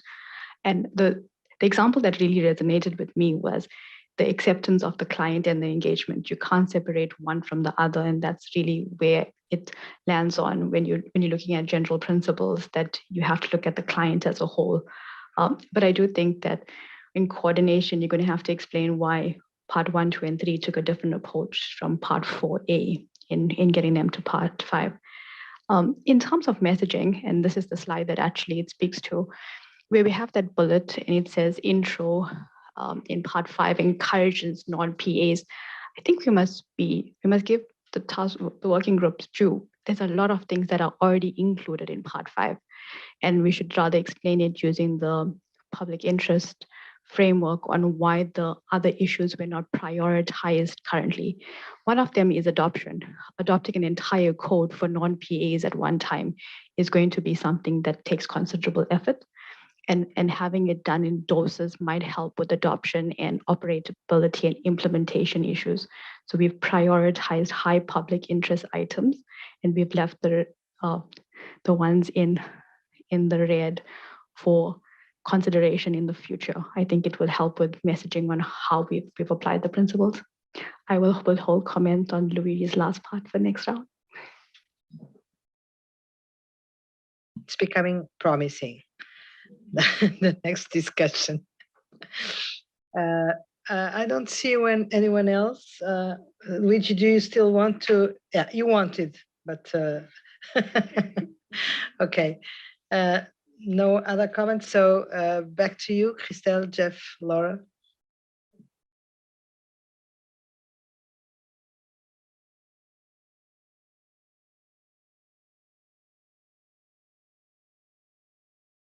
Yes, I was going to ask if you were going to move to the next topic, but if that's the case, I think. Yeah. Okay, so thank you for helping me. And then we will now break for 20 minutes. Okay, so we'll come back. 3:45. Okay. Yeah. So thank you for coming back.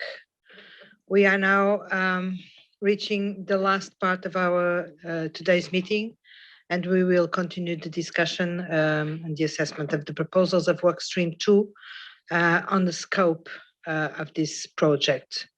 Laura. This is not working now. Can we go to? Oh, okay. Thank you. So, yeah. Okay. So we are going to look now into 4 specific issues relating to the scoping. So thank you for your initial views. We'll just go into a little more detail to see option 2 in action. And the first, so that first topic is the concept of the profession. And as you know, the first paragraphs of the code and of part 1 of the code are dedicated to the role of the accountancy profession, the responsibility to act in the public interest. And so how could we adapt these paragraphs, these introductory paragraphs, to act as introductory paragraphs of part 5? Because again, the starting point for part 5 in relation to the ethics standards are parts 1 and 3. And going back to the first part of my presentation, we have the extant code focusing on one profession and the sustainability project focusing on one service. And so going back to the 3 options, we have basically, even though there's 3 options, there are basically 2 alternatives. And so option 1 and option 2, the first alternative would be to shift the focus from the profession to the service, which is in line with the scope of the sustainability project. And option 3 would be to keep the framing of the extant code and focusing on the professionals that are providing the service. So the issue with this alternative, with option 3, is, as you can see on the slide, it's too broad. There may not be public interest in every activity that is performed by a sustainability assurance practitioner, other than sustainability assurance, of course, and also that not all practitioners belong to a profession stricto sensu. So one thing that we have to take into consideration in this topic is that the accountancy profession is an organized profession with professional bodies that are set up by local regulations and with accreditation and certification systems set up at a national level. However, the people that are providing sustainability assurance, they who are not professional accountants may not belong to a professional with equivalent characteristics. And this is a particular challenge to bear in mind when adapting the code for sustainability assurance. And this is not only an issue for the adoption of the code, but also for the implementability and the enforceability of the code for those non-PAs. So under a workstream recommendation is the first alternative to adapt those introductory paragraphs to apply to the service instead of the professions. And so this would be the proposed drafting. Again, this is a drafting that was prepared by workstream 2, but of course, since it's an introduction of part 5, it needs to be reviewed in collaboration with workstream 1 because it covers both ethics and independence. And I would take the opportunity to address here one of Andy's advanced comments. Andy had a concern that we were replacing the reference to professional accountants with simply practitioners or sustainability assurance practitioners, but practitioners without adding a professional in front of that term. So we would be replacing a term that has professional and therefore the idea of training, of qualification, certain expertise, skill set, etc., with practitioner, which does not entail that all those ideas. And so the underlying concern is someone with no skills can enter this sustainability assurance space. They can perform sustainability assurance. They can claim compliance with the codes and somehow be legitimized that way. The task force had the opportunity to discuss this yesterday evening, and we considered the possibility of altering the term used, practitioner, But we consider that the definition of professional accountant in the code, the extant definition, it does not make reference to any competence or training or qualifications. It's simply someone who is a member of an IFAC member body. And in practice, IFAC member bodies, they set up the certification systems for PAs at local level. And also if you look at the CSRD, this directive, it mandates member states to set up the accreditation systems for the independent assurance providers. So the requirements for qualification, training, skills, expertise, etc., that would be something to be done at local level instead of in the IESBA code. On the other hand, it's also important to retain coherence with the IASB standards where possible in terms of terms and definitions. And practitioner is a term that they use, and they also don't define it referring to qualifications or certificate, expertise, training, etc. And another consideration to bear in mind is that this is the first paragraph in part 5, but once we go through part 5, and therefore the equivalent part 1, we go through the fundamental principles and we find the principle of professional competence and due care that also has this kind of considerations in mind. So one way to address this concern that the task force considered is to include some text in the introduction of part 5, perhaps after this general consideration of the public interest that underlies sustainability assurance, to set out that the expectation that the sustainability assurance practitioners have the adequate expertise and skill set and training and certification qualifications, etc., but not go into not assume that the IESBA code will certify the practitioners to perform this service. I would maybe pause here for comments regarding the okay.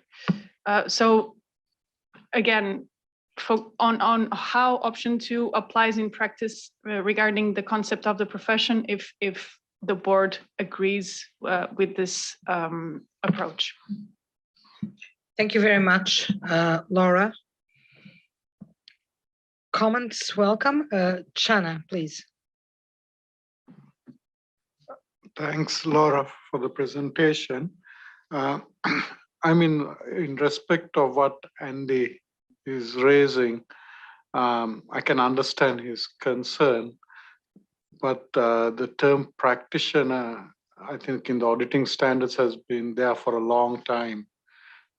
So we know it's in the market, it has worked for a long time. So I'm not too fussed about it. And in the reference group also, when we raised this, they were comfortable with practitioner, but they did mention, one member did mention the CSRD using provider and said, can we footnote it that, practitioner in some jurisdictions could be term provider. Thanks. Thank you, Chana. Just quickly, and thanks, Chana and Laura. I think Andy's point also, it's about, because this is the first thing anyone who is not a professional accountant will see. And because at the moment, the accreditation programs at jurisdictions is, are very slow to not happening. So whilst a PA, there's certification programs and it's, very mature. For many of those who are non-PAs in the sustainability assurance field, what Andy's suggesting is maybe in the code we can say something about, almost like referring to, not so much referring, but links up to a fundamental principle of professional competence and due care, that you really need to, have the quality, have the, the skills and the knowledge to do this work. So what work stream 2, and then we discussed this very briefly at the task force last night, slide is, as Laura has explained, that we could perhaps, add something here just to give that sense of confidence that, and also understanding that when you are practicing in sustainability assurance in this field, you really do need to have the knowledge and skill sets, and not just because you're unemployed, or you just look at the paper and think, oh, this would be great, and I'm going to be doing that. I'm going to call myself a sustainability assurance practitioner the next day. In terms of the term itself, practitioner / provider or / professional, we'll come to that a bit later as well. Thanks, Chana. Just to, I would support that. So I have no problem in adding some explanatory material, but it would be a real brave person who doesn't know anything to pick up what we think about 5 and is going to do it. So I'd like to see that happening in a sense, like, somebody just reading it and thinking, okay, I can do this. I think that's probably a low probability, but I can understand what Andy is saying. And so let's put that additional guidance in. Thank you, Chana, Jeff. Any other comments on the proposed the concept of profession? No comments, so back to you, Laura.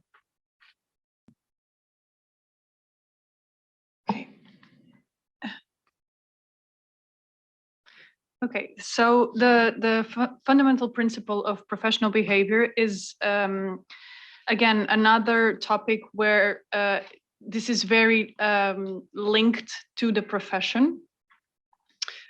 We can see there in blue, so it's to behave in a manner consistent with the profession's responsibility to act in the public interest, to avoid any conduct that might discredit the profession, to not engage in any business that may impair the good reputation of the profession, etc.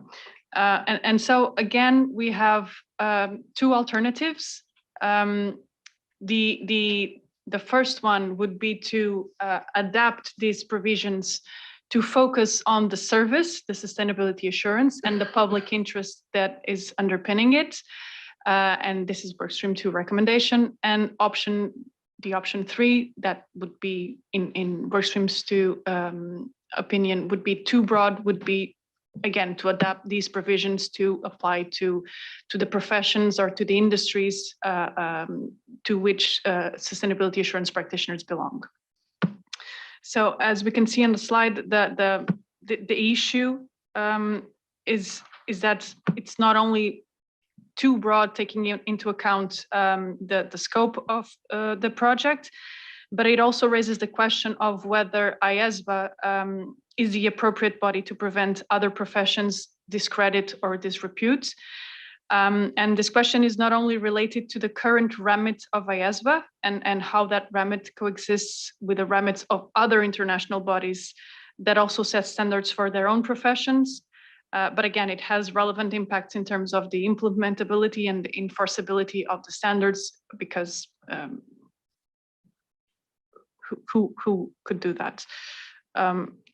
In terms of examples, this is an extract of the drafts prepared by Workstream 2 regarding the new Part 5. So we have there in R115.1c, instead of avoiding any conduct that the accountant knows or should know would discredit the profession, this would be rephrased to say to avoid any conduct that the practitioner knows or should know might affect the public trust in sustainability assurance. So it's rescoping from the profession to the service. And the same with the paragraph underneath that. It's not to engage in activities or businesses that might impair the public trust that is placed in sustainability assurance.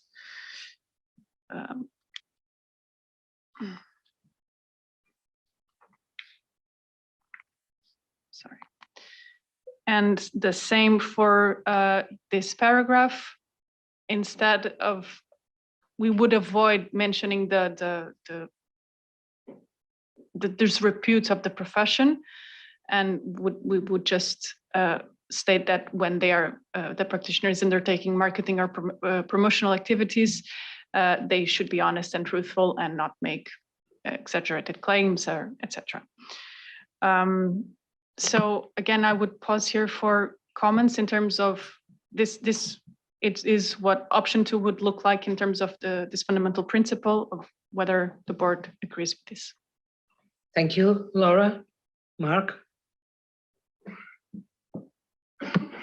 Thank you. I think this is rather neat, actually. I have to say, I sort of almost wasn't convinced by paragraph 100, but reading 115 after it sort of made sense of where you were with 100, so it sort of reinforced it. So I do think it is quite a neat solution. I had 2 points, and that is really in respect of 115.2. I understand why you've done what you've done, but I wonder whether it would be stronger to retain within that paragraph that a sustainability assurance practitioner shall not act in a way that brings themselves into disrepute, because then it sort of puts a qualifying bar to it, and it recognises that they don't necessarily have a profession to bring into disrepute, but it gives a yardstick. And then just in respect of 115.2A1, I don't know whether it's right to have a reference to relevant professional body, because there may not be one. But I do think overall the work streams proposal is a neat one, and for me, I think works. Thank you.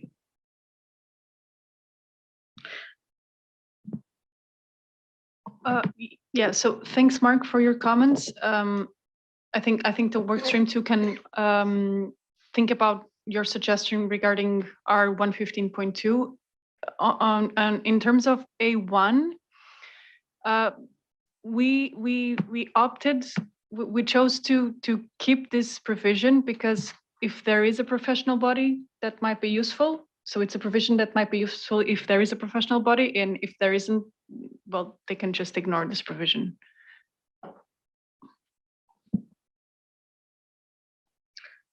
Thank you, Laura and Mark. Laurie? Yeah, I think this is a neat solution too. One thing struck me when I was reading 115.2. Laurie, if you can speak into the mic. Oh, sorry. I think this is a neat solution too. One thing that struck me looking at 115.2 small a, and this may be because I'm thinking about this being in the sustainability experience, exaggerated claims for the services offered by results anticipated or qualifications or experience. I mean, maybe just think about, given the rather heightened risk of greenwashing, we want to focus on the results issue, because that's one of, I think, the significant risks for sustainability practitioners in that space, and the whole opinion shopping issue, et cetera.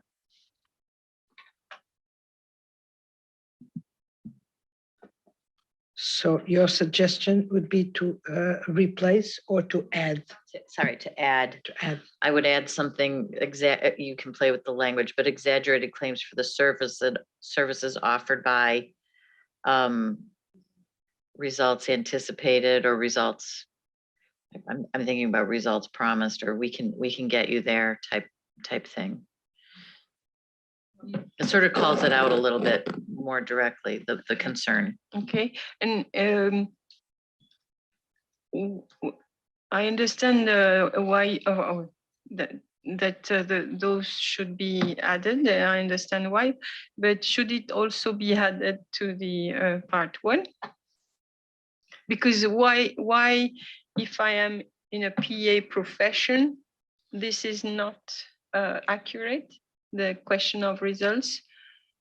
Yeah, so I knew somebody would raise that. I think that's right. I'm not sure we need to deal with that right now. I think one of the issues we have is the particular group we're dealing with here really has a lot less restrictions around it and other code issues. But I think it's the right question, Christelle, as to whether we need to consider something like that. But we know, I guess, it's not that impropriety in financial reporting doesn't exist.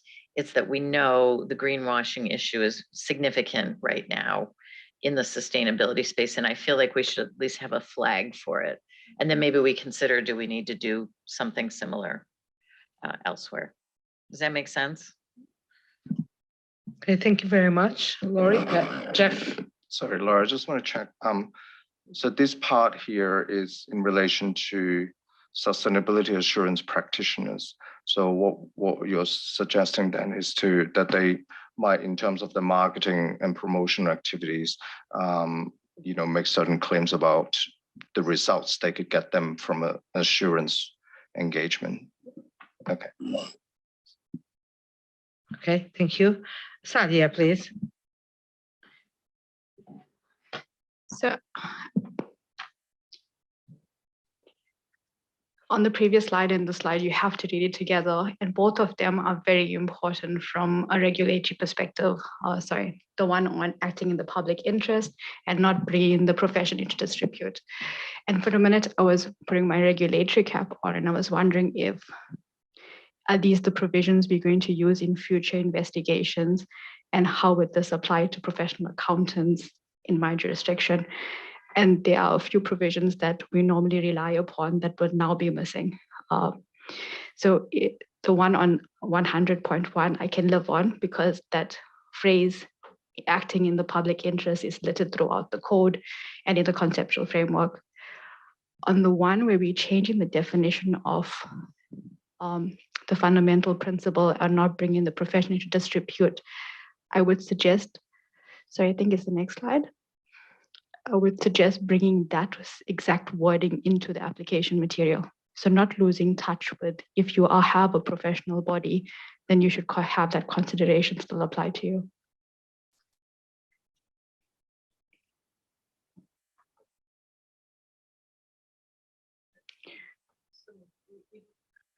At least I didn't catch what you're addressing, sorry.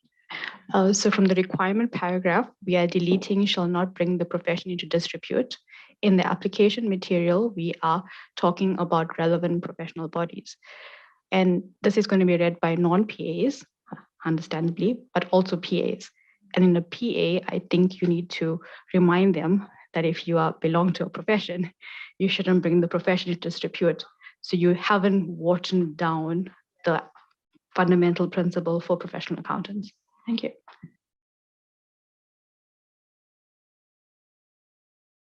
Jeff, do you want to? No.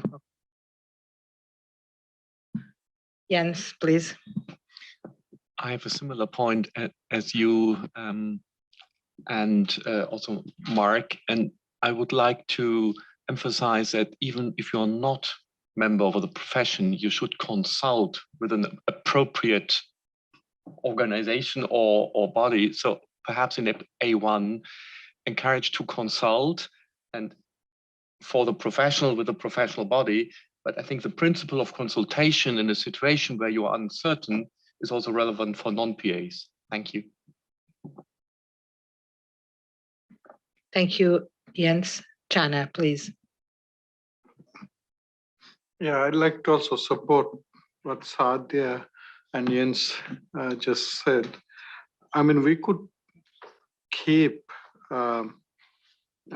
remove the profession and keep shall not, bring into disrepute. And maybe on A1, we say relevant professional body or other appropriate body. I think the not bringing, profession, organization themselves into disrepute is a very key consideration when, particularly when you go to monitoring and enforcement. Thank you.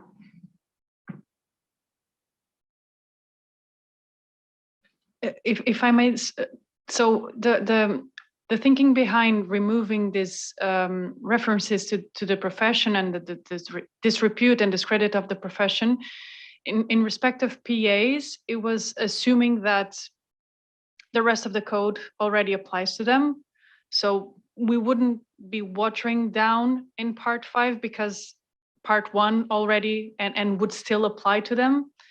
But maybe we need to work, we need to rethink in with the work stream, because there's a possibility that a PA will only apply part 5, and in that case, he will not refer back to part 1. But just to clarify that was the rationale behind it. Okay, thank you very much. Ken? Yeah, just coming back to Laura's last comment. I'm not sure there would be any circumstances in which part 1 wouldn't apply to a PA.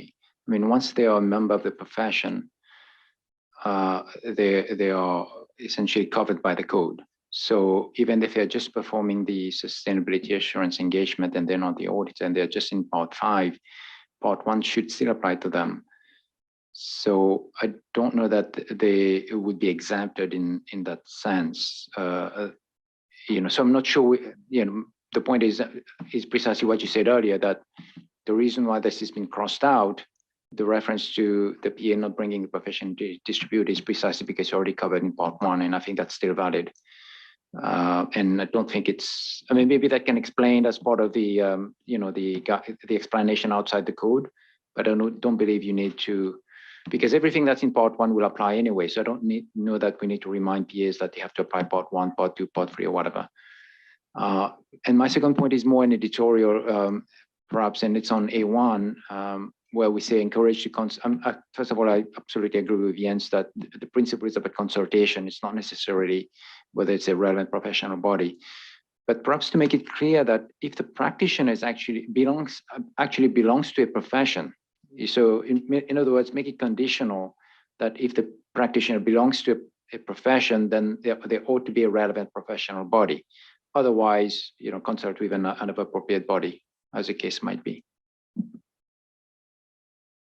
Thank you, Ken. Hector, please. Just briefly, would it make sense to make reference to their profession into disrepute? Their profession, whatever that is, and their professional relevant bodies. So if it's an engineer, it will be an engineer profession in disrepute, or lawyer, it will be the legal profession. Just an idea.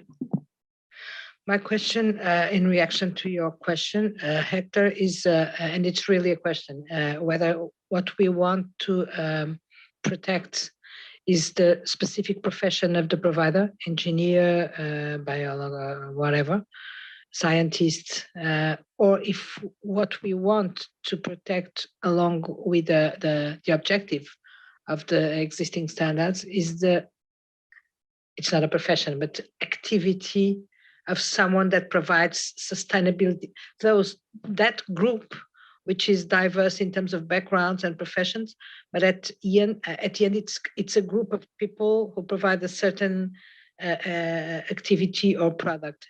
And I think I would say that it's more the second than the first, also because if we go into the first, we might be overlapping with professional codes for engineers or for this or for that.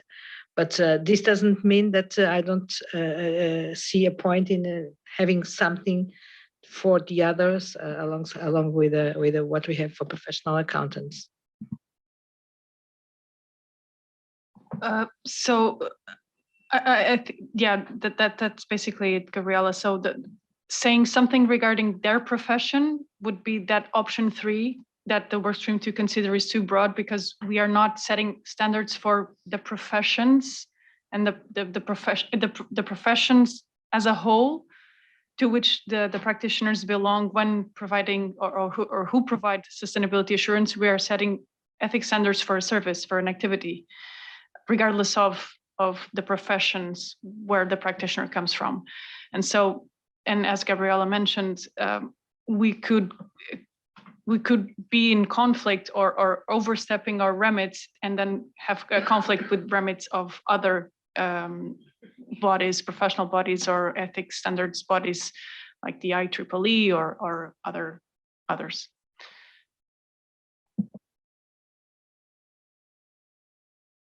Yeah, that resonates with me a little bit, and in particular because in the sustainability reporting area, you often have pieces that are done by different providers, but the package is part of a whole, right? And so, you know, far be it from you to be tainted by somebody doing something really stupid sitting in the section in the document next to you, right? Which apart from the practice as a whole, even within the individual product, it's a problem, right? I mean, that's an unusual thing. Am I making sense? But I think that, yes, I think that you're making sense. But yeah, I think so. I think that again, we have to go back to the fundamentals of this standard. Why is it written in the extant code that the professional accountants should make sure that they do not anything that disrepute the profession, etc. Because it's not because we are concerned about each one of them, as I mean, it's because we are concerned about the impact that has in the trusts in the product that they deliver. Exactly. So I think that put in parallel here, the concern that we may have and that we may want to protect is the concern that sustainability assurance practitioners, as a group, are disreputed, and as such that the product that they deliver is subject to a lower trust and confidence, and etc. So it's about the concern, the objective is to protect the product, the service, and not exactly to protect the ones, the people providing the services. Sorry. Yeah, it's quite an interesting sort of point to wrestle with, because I do sort of take this point about the importance of having a criteria to be able to enforce against. But I do take the work stream's point that you can't have something that refers openly to other professions because we don't have reach over them. And I also think that doesn't work from an enforcement perspective, because you run the danger of someone saying, well, I don't belong to a profession, so therefore your requirement doesn't apply to me. So if there is a sort of benchmark, it has to be that individual does not act in a way that, you know, an objective, reasonable, informed third party or whatever would conclude that they brought themselves into disrepute, because then you're focusing on the provider. And if by analogy you want to say the provider is the individual or the firm, then you've got a sort of realistic enforcement route that is agnostic to whatever profession that individual comes from. Thank you. And ultimately, as you said, Mark, they may not come from what we currently call a profession. This is changing. If you look at these people who are in this business of providing sustainability consulting and assurance and etc., and if you go to see their profiles, professional profiles, they come from everywhere, from statistics, geography. Well, they have a background which is a journey which is very diverse. So focusing on a profession here, also for that reason, can be a little bit risky. Ken. Thank you, Gabriela. And I was going to maybe take your comments, Gabriela, and maybe extend it one step further. And maybe not so much creating anything new, but if you were to flip to the previous slide, Laura, because I'm very comfortable with what's presented here and where Workstream 2 has landed in effect, because the focus, if you were to read R115.1c, the focus, as you put it, Gabrielle, is on the work product. It is going to the concept of public trust in sustainability assurance. And the way I would characterize it is that sustainability assurance, in effect, is the public good. So we're not talking about the profession in this sense, because as we just discussed, it's difficult for the code and for this board to say what's good or what's not good for another profession that's not an accounting profession, because that's going beyond the remit of IESBA as it stands today anyway. But if we were to think about sustainability assurance, and especially if we were talking about public trust in sustainability assurance, well, there is something to be said about not discrediting sustainability assurance by doing anything that's, if you flip to the next slide, Nora, doing anything that's, marketing, promoting, in a way that would completely destroy trust, public trust in that public good, which is sustainability assurance. And if that's the case, then, another option, instead of saying that the sustainability practitioner not do anything that would bring themselves into disrepute, would be to say sustainability practitioner shall not do, well, it's not drafting, but it shall not do anything that would bring sustainability assurance or the activity of providing or providing sustainability services into disrepute. So in other words, putting the focus on the work product rather than the profession or the provider. Yeah, no, Ken absolutely agrees with you. I think from memory, I think workstream 2 actually wrestle with whether to add something back like this, but we somehow decided to take that out. But I think based on the discussion that we've just heard, I think it's good to add something back there, and then it just connects really well with the paragraph before. So thanks for that. That's great. Thank you, Jeff. And thank you all for the valuable comments. So back to you.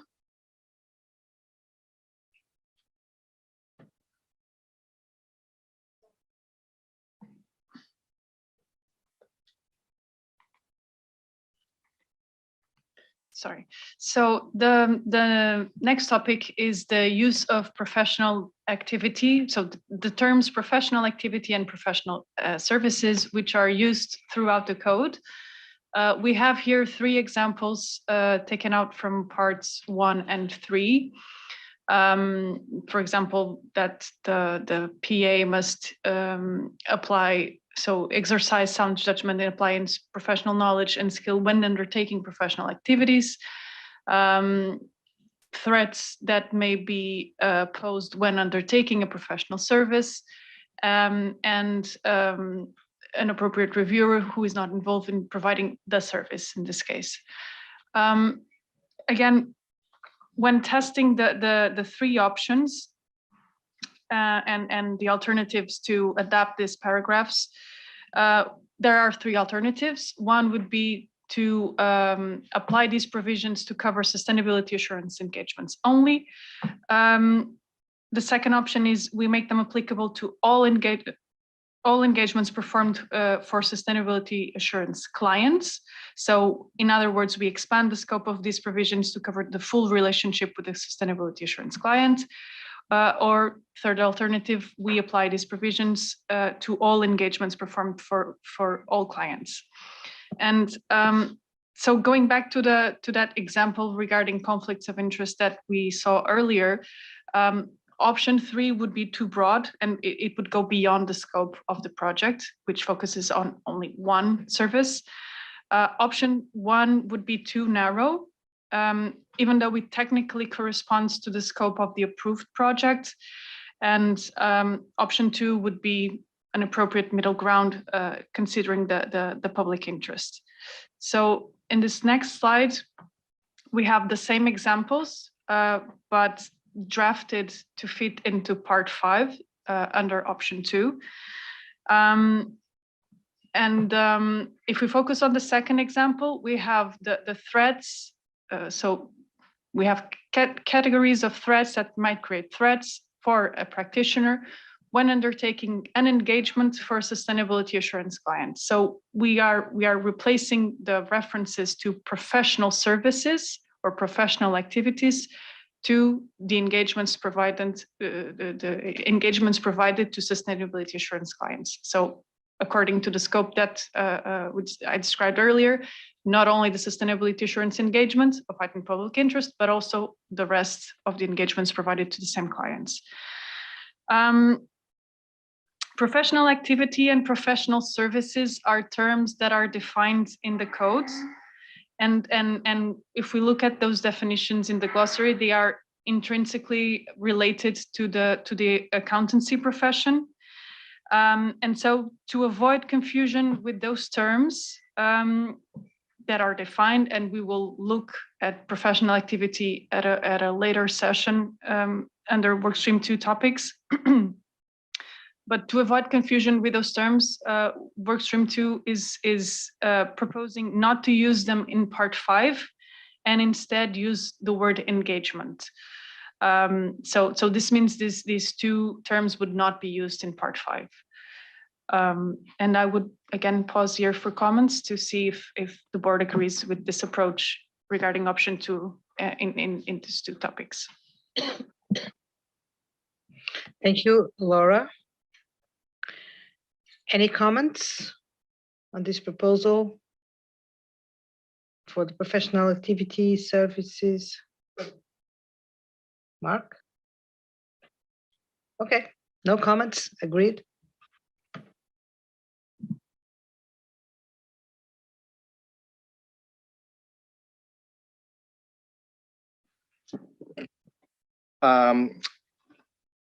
I have the privilege of now walking you through the applicability paragraphs. And if you have not heard of it before, I would ask, where have you been? But I'm just going to spend the first few minutes just explain what it is and what we're trying to say here, because I notice of particularly, we have some new board members, and this is a project that came through a few years ago that was part of the suite of changes that we've made under the restructuring the code project that was finalized in 2017. And the final pronouncements were issued in 2018. Ultimately, if I can just step back and we're looking at, we have, I guess, adapted into part 5, part one, so we have a part 1 equivalent. We have a part 3 equivalent in terms of ethics behavior for PAPPs, professional accountants in public practice. And of course, we've heard from workstream 1, there's also a part 4A equivalent going to part 5 based on the option that the task force have selected.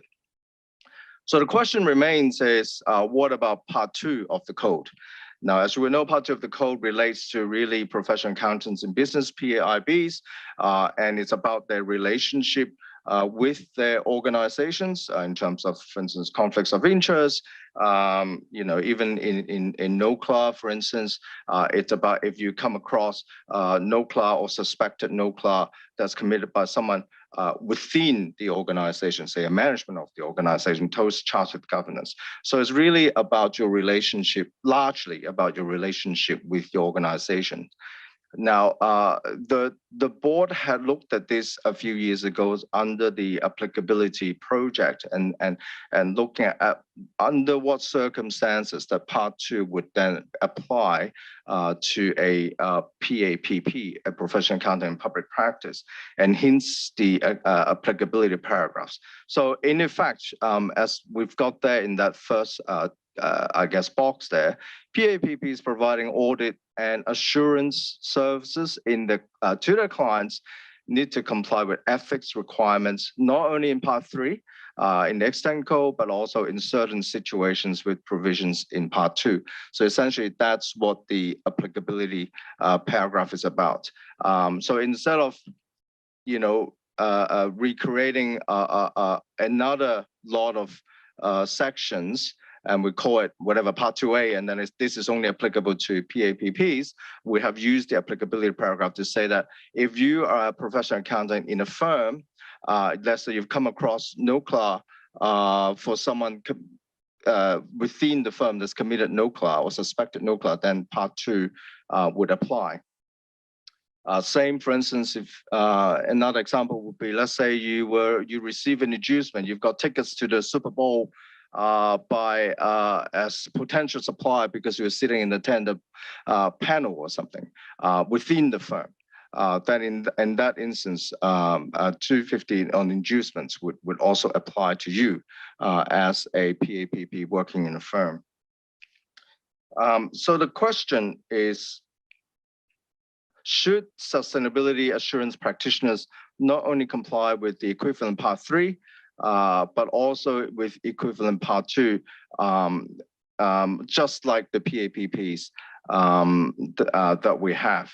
That is, should ethics standards also apply to the entirety of the relationship with the firm? Now, if that happens, let's say we apply that, that means that we will have to adapt the sections in part 2 into this new part 5, because we can't really use an applicability paragraph. We can't tell the non-PAs to go to part 2 of the code because that's not for them. So we would have to then develop new sections into this part 5. That's essentially is part 2 equivalent. And that means that we are adding, I guess, more.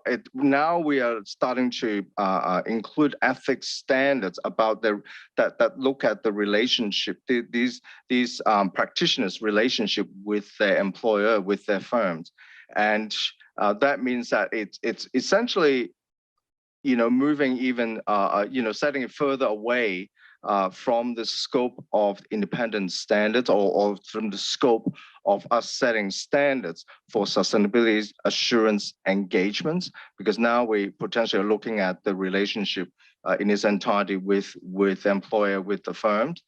And so I guess one of the things that we need to consider is also this would take a lot more time for the task force to and resources, I guess, for the work stream to add these provisions to Part 5, but also it will take equally, for the board to consider these provisions. And there, of course, there's a lot already that the board has to consider. Another point, and Sadi has raised earlier, it's about adoption. So there is already a lot that we are asking those particular who are not professional accountants to look at how they could, comply with the code. So if we add this speed, there's a lot more that they need to consider as well.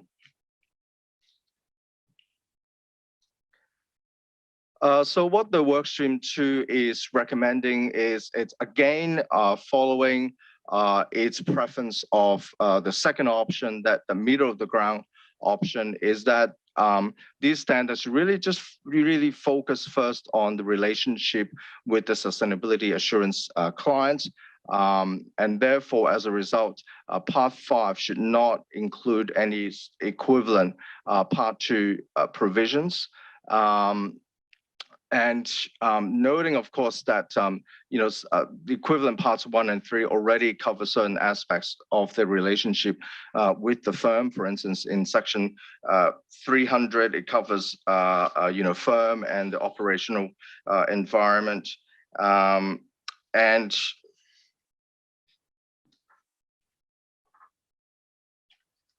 also, we would, of course, add in the introduction, as Laura has already explained, in Part 5, in terms of the encouragement for non-PAs to, in terms of complying with the rest of the code of something or equivalent.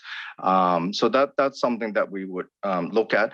But in saying this, in making this recommendation, I think it's important to I suppose to mention to the board, what Workstream 2 is not saying is that the ethical behavior of the practitioners in terms of their relationship with the firm is not important. That's not what Workstream 2 is saying. What Workstream 2 is saying that for the purpose of this particular sustainability project, I think that we should focus. We should not include Part 2, but we should continue to look at this and whether this will fall into something that is a future project, or whether we're going to look at it more holistically. For instance, some of the sections that are currently in Part 2 that are not in Part 3, for instance, dealing with pressure. Whether we should then look at it more holistically, whether we should have a section in Part 3 as well. So what Workstream is saying that these are important, but for the purposes of this project, looking into resource, looking at time, looking at how much non-PAs already have to consider and understand, we felt that it's a right decision on balance not to include Part 2 sections into the new Part 5.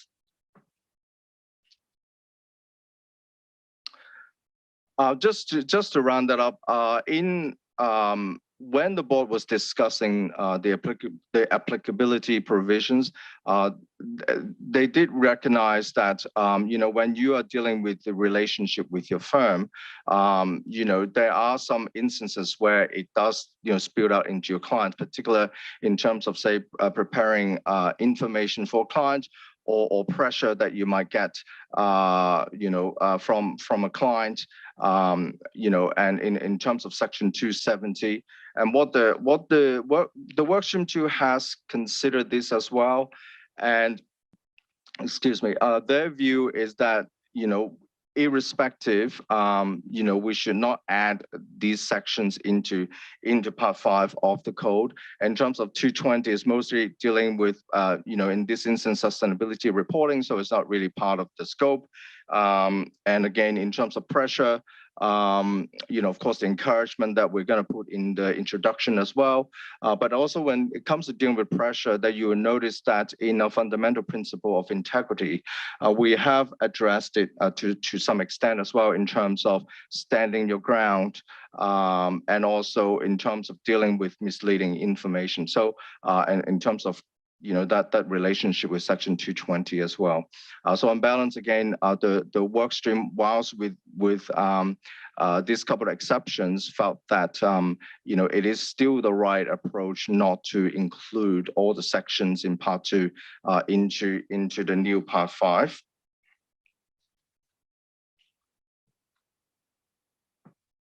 And so I've gone through that already.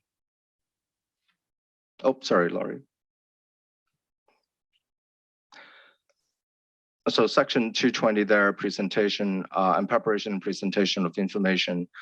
It's largely related to sustainability reporting. So it's excluded from the scope of the project.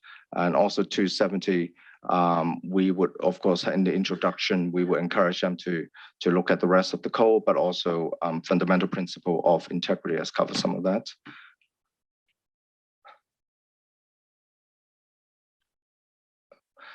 So this is just, again, just a summary of the code that I won't go of workstream 2's recommendation. So I won't go through that. Perhaps I'll stop here and pause here and see if the board has comments. Thank you very much, Jeff. Laurie.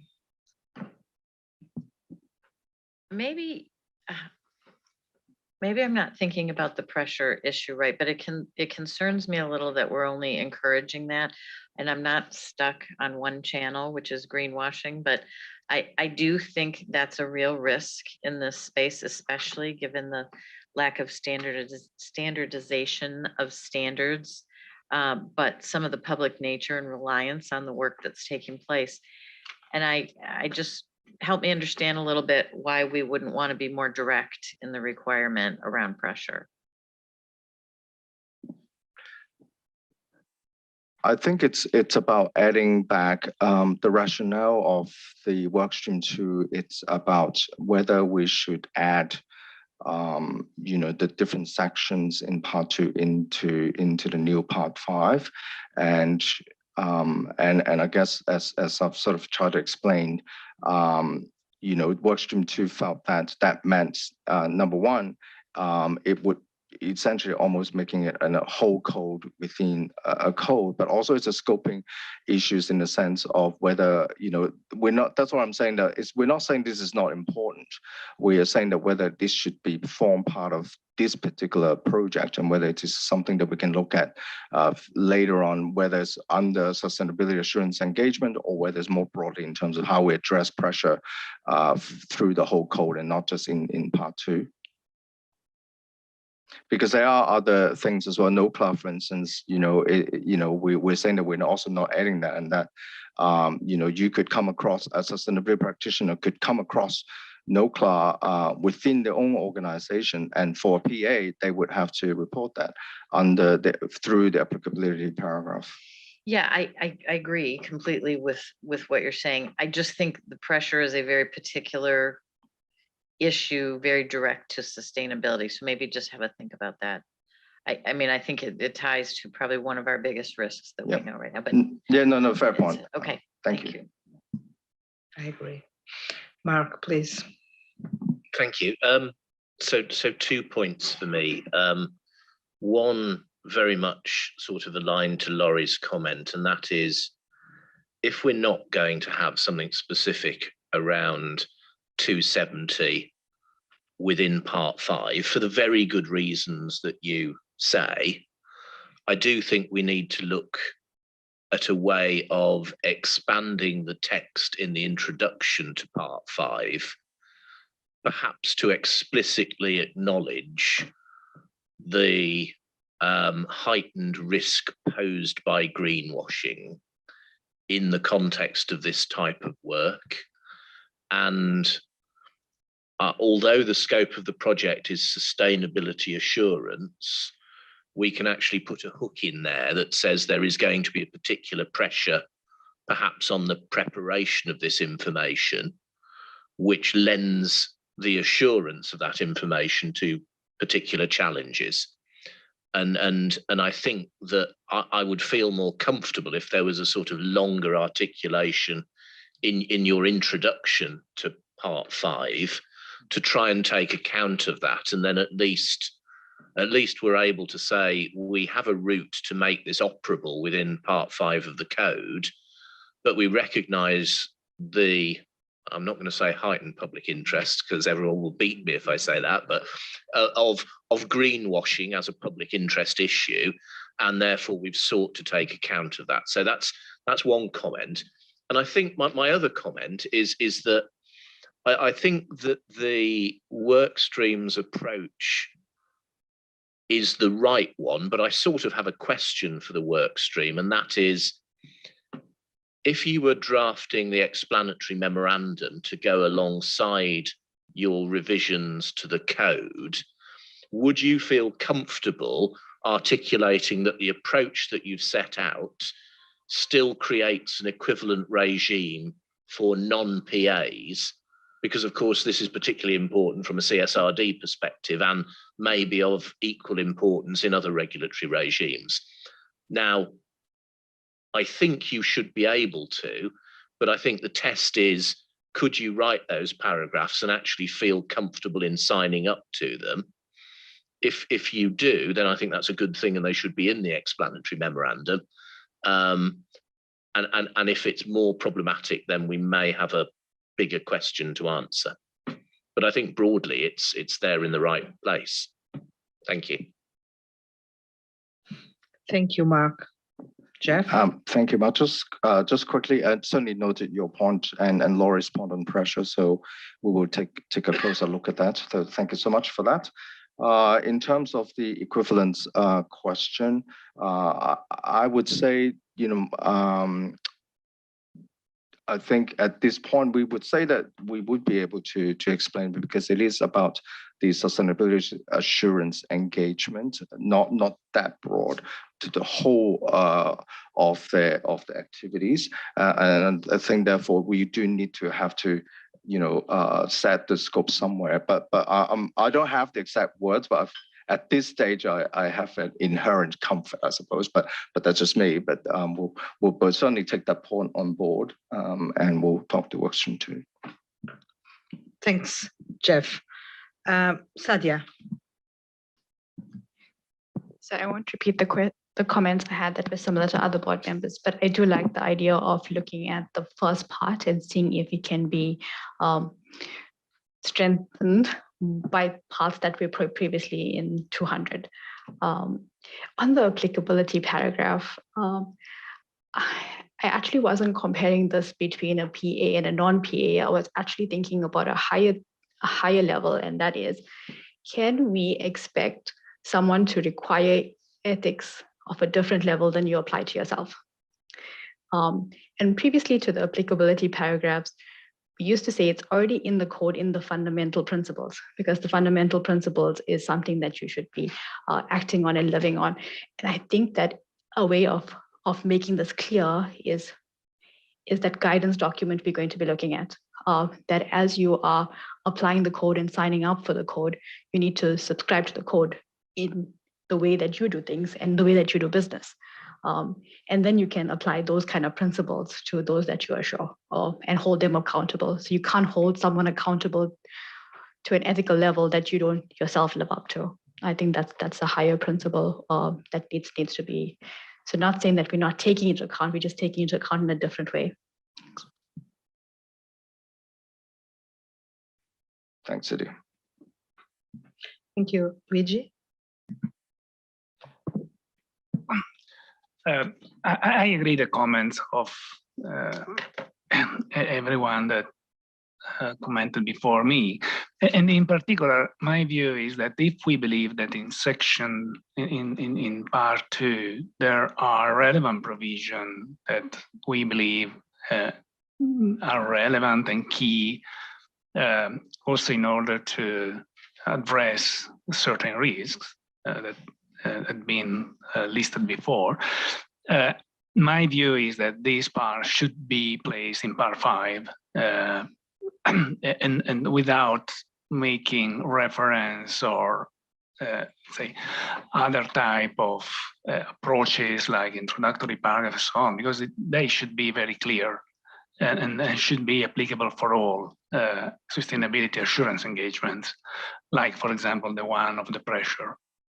So I prefer, let's say, if it is needed, cherry pick the provision of the part 2 and bring them into part 5 in order to have a complete set of requirements applicable for all sustainability assurance provider, whether or not they are PA. PA then need to also comply with the other part, but at least we have a complete section there. Another consideration, which is probably not linked to this one, but it is linked to my previous comment, I still feel that a consideration of the preparers that are not PA, it is still missed, and it is probably, at least it requires some further analysis and investigation, because I don't feel very comfortable not to have any specific provision applicable for non-PA preparing sustainability information.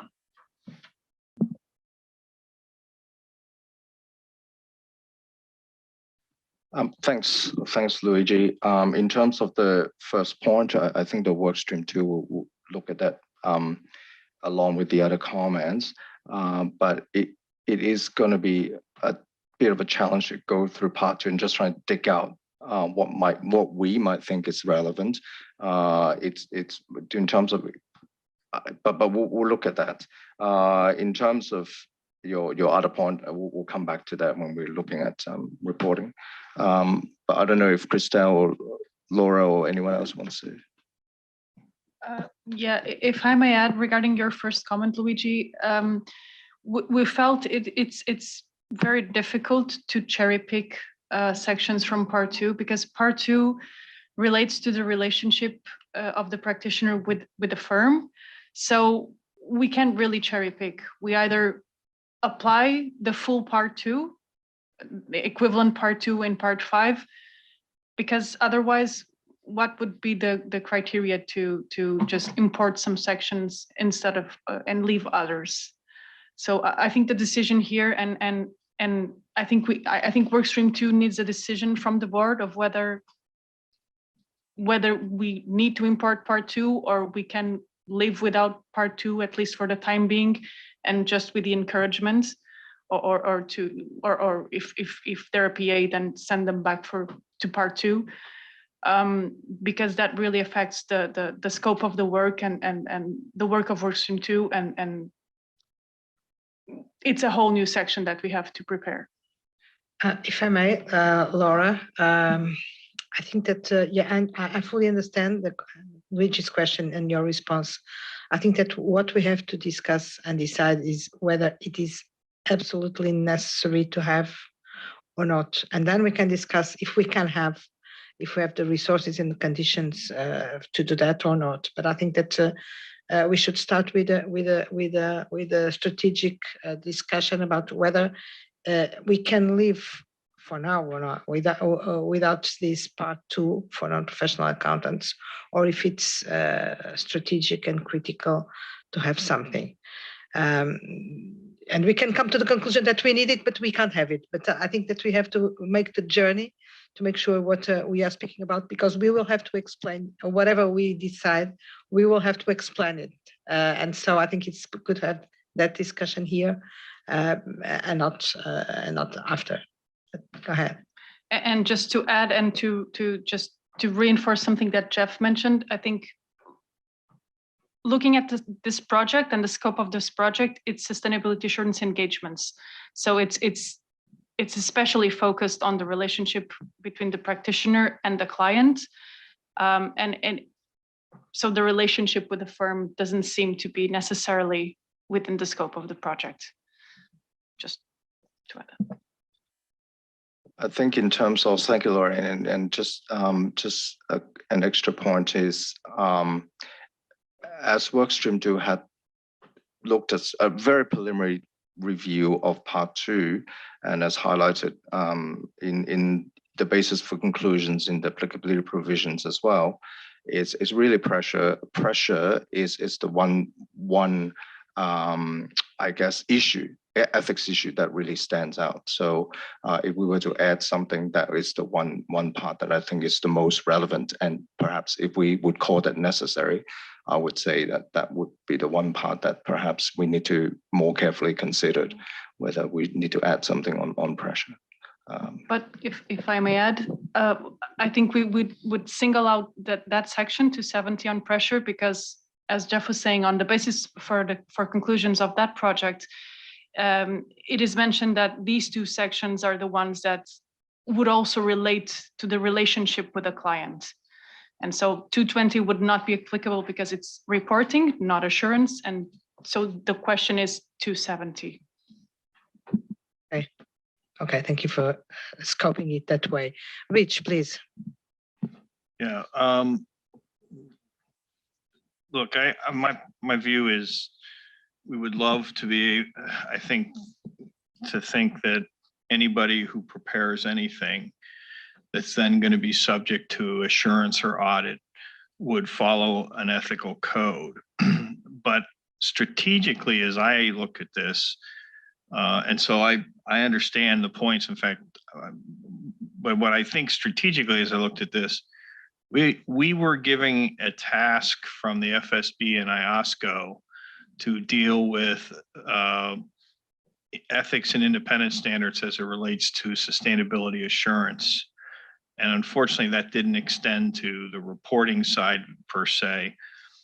And I do think that we have talked, at least I thought we were headed down a path that we were going to then move forward with that eventually, but not as part of the first phase here of getting these exposure draft out. The points, whether we need to have certain points as the task force has outlined, I agree. There are certain things in 200 that have to be addressed, part 2 that have to be addressed, and maybe pressure should be added to that. But I think we're trying to, I think strategically, it made more sense to try to tackle the tasks we were assigned first than move on to the second piece, is how I've thought about it anyways. Thank you. Thank you, Rich. Felicia. Thank you, Chair. Without repeating what my colleagues have just mentioned, I also had the same concerns with Luigi, like the ones of Luigi, but after listening and also looking at the fact that the scope does not give us a leeway to go and look at preparation and presentation, I think we should just leave it out and concentrate on what the scope is, which is the Workstream 2 and Workstream 1, which is looking at assurance, sustainability assurance engagements, not the other way around. I think, given what we discussed, it's better that we stick to the scope, and should circumstances change in future that we need to look at going back to the part 2, then we make it another work stream that we can look at it. We can look at critically, but not mixing the scopes. Thank you. Thank you. Yeah. Okay, China. I have some sympathy for what Luigi is saying, And I mean, if we have to add 270, then I think we should add it rather than covering it in introductory paragraphs. On the broader issue of section 2, I sort of understand Richard's point as well, because we have been given a task in a short time frame. And if we had more time, then we could address 2. Then I sort of start thinking about it practically. Practically, the initial phase will be focused on the big entities. And the big entities are probably the higher proportion would have professional accountants as those who are preparing the information. I mean, not all, but the vast majority will be qualified accountants. So I'm comfortable that it could be done in a phase 2, and sort of is not critical at this point. But I could change my mind, but I'm sort of thinking that it's probably, I'm being a bit pragmatic on what can we do in the next couple of months. Okay, thank you for that comment, Chana. Ken. Thank you, Gabriel. And maybe I can try to help, because to my mind, the test that the board needs to answer is whether, when all is said and done, and we have the final shiny, very shiny set of standards, whether we call it profession agnostic or not, maybe it's besides the point, but it's finally, it's hot off the press, and we stand behind this set of standards, and we raise our hands, all people, or everybody around the table, and we say, we believe this set of standards is of high quality, it is credible, and we believe this is a gold standard. And would the board be able to stand behind that shiny set of standards without the section on pressure? And to me, the test is whether anything that's in part 2 is relevant to the assurance engagement. In other words, do we have provisions in part 2 that support the credibility, the trustworthiness of the assurance work that would have been done, and importantly, the behavior of the assurance practitioner in carrying out the assurance engagement. If the board is not able to answer this question, then clearly I would have doubts as to whether it would be right or correct to leave out the section on pressure. But maybe it's a task that workstream 2 should have, that should take on, which is to go through individual sections in part 2 and really, again, run this test. Does this section have any relevance to the assurance engagement? And if you were to take this section that deals with preparation and presentation information, to my mind, it's not relevant, because this is not about preparation or reporting information, it's about assurance. So that is not relevant. But the section of pressure clearly is very relevant, because Mark has raised the issue of greenwashing, which to my mind can happen any moment throughout the engagement. And then, deal with conflicts of interest, deal with inducements, no claw, etc., and just really run that test and see whether it is relevant. Because if it is relevant, then to my mind, it would be hard to argue not to include it in that sort of complete set of provisions. Thanks, Ken. I guess just going back to Richard's point, we do also, as we go through that exercise, I think we also need to bear in mind the time that we have, and I guess, relevant and necessary. And then the next point is relevant, necessary, but necessary when this part of the project or a future project. So that's something that workstream 2 would, I guess, need to consider as well. Yeah, I'm just well, I guess I'm struggling a bit about the argument about time, whether we have time, because we are putting the resources behind it. And to my mind, we're not creating anything new, right? What is applicable to PAs, we are saying should be applicable to non-PAs. So, and we do have the resources available to do it. Yes, Chan. just based on what Ken said, I think then we should put pressure in. We should put pressure on work stream too, did you mean? That was my first understanding. Then I understood that it was not what you were saying. I was a bit surprised. Be sure we all feel the pressure. Okay. Thank you. Begonia, please. Thank you. Well, I want to insist about something I said yesterday. I think the discussion has been really very rich, very illuminating about the different angles about the problem. It's true that reporting goes before assurance, but at the same time, is assurance what gives the credibility to the information. So, well, if everything cannot be done in the few time that you have, but focusing on assurance makes a lot of sense in my view, in the PISB view. But I think that having in part 5, in the new part 5, which is also for non-public accountants, having a sort of big warning about greenwashing, because at the end, this is what you aim to do, to avoid greenwashing, and those that can really avoid that is not only the preparers, is the assurers.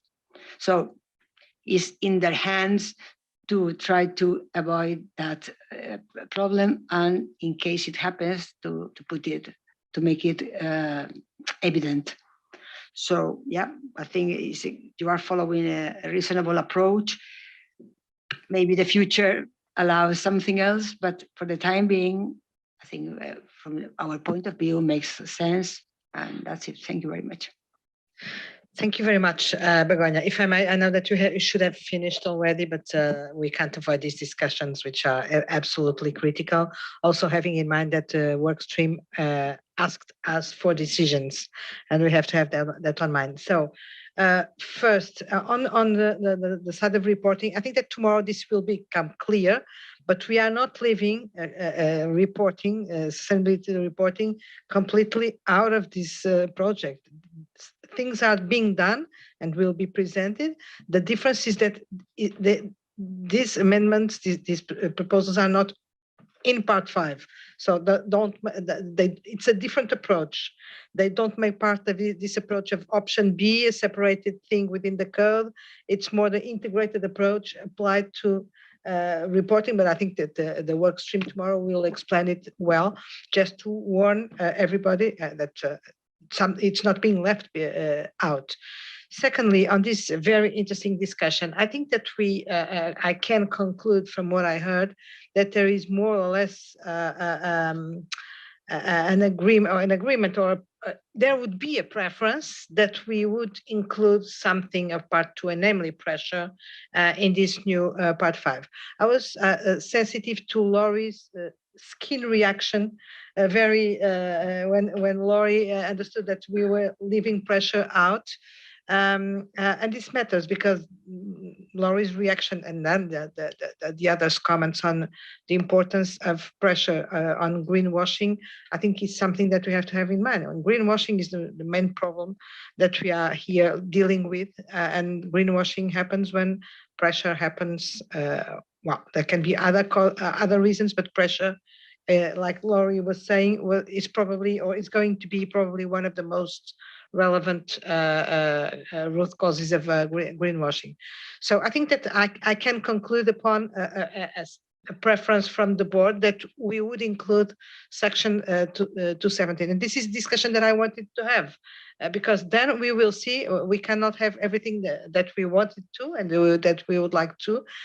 This preference seems clear now. I think that what the work stream will have to see is how possible it is to have this or not. If possible, great. I think that this is the approach of the board. If not possible because of time constraints or resource constraints, then I think that you'll have to find a way of saving our skin when we will tell people that we will not have pressure in it, and it's whether it's reinforcing the initial draft of part 5 or whatever. But I think that we had to have clear what is for this board important, and then let's do what we can do and not do what we can't do. Separate things. One thing is what we want, another thing is what we can do. No pressure.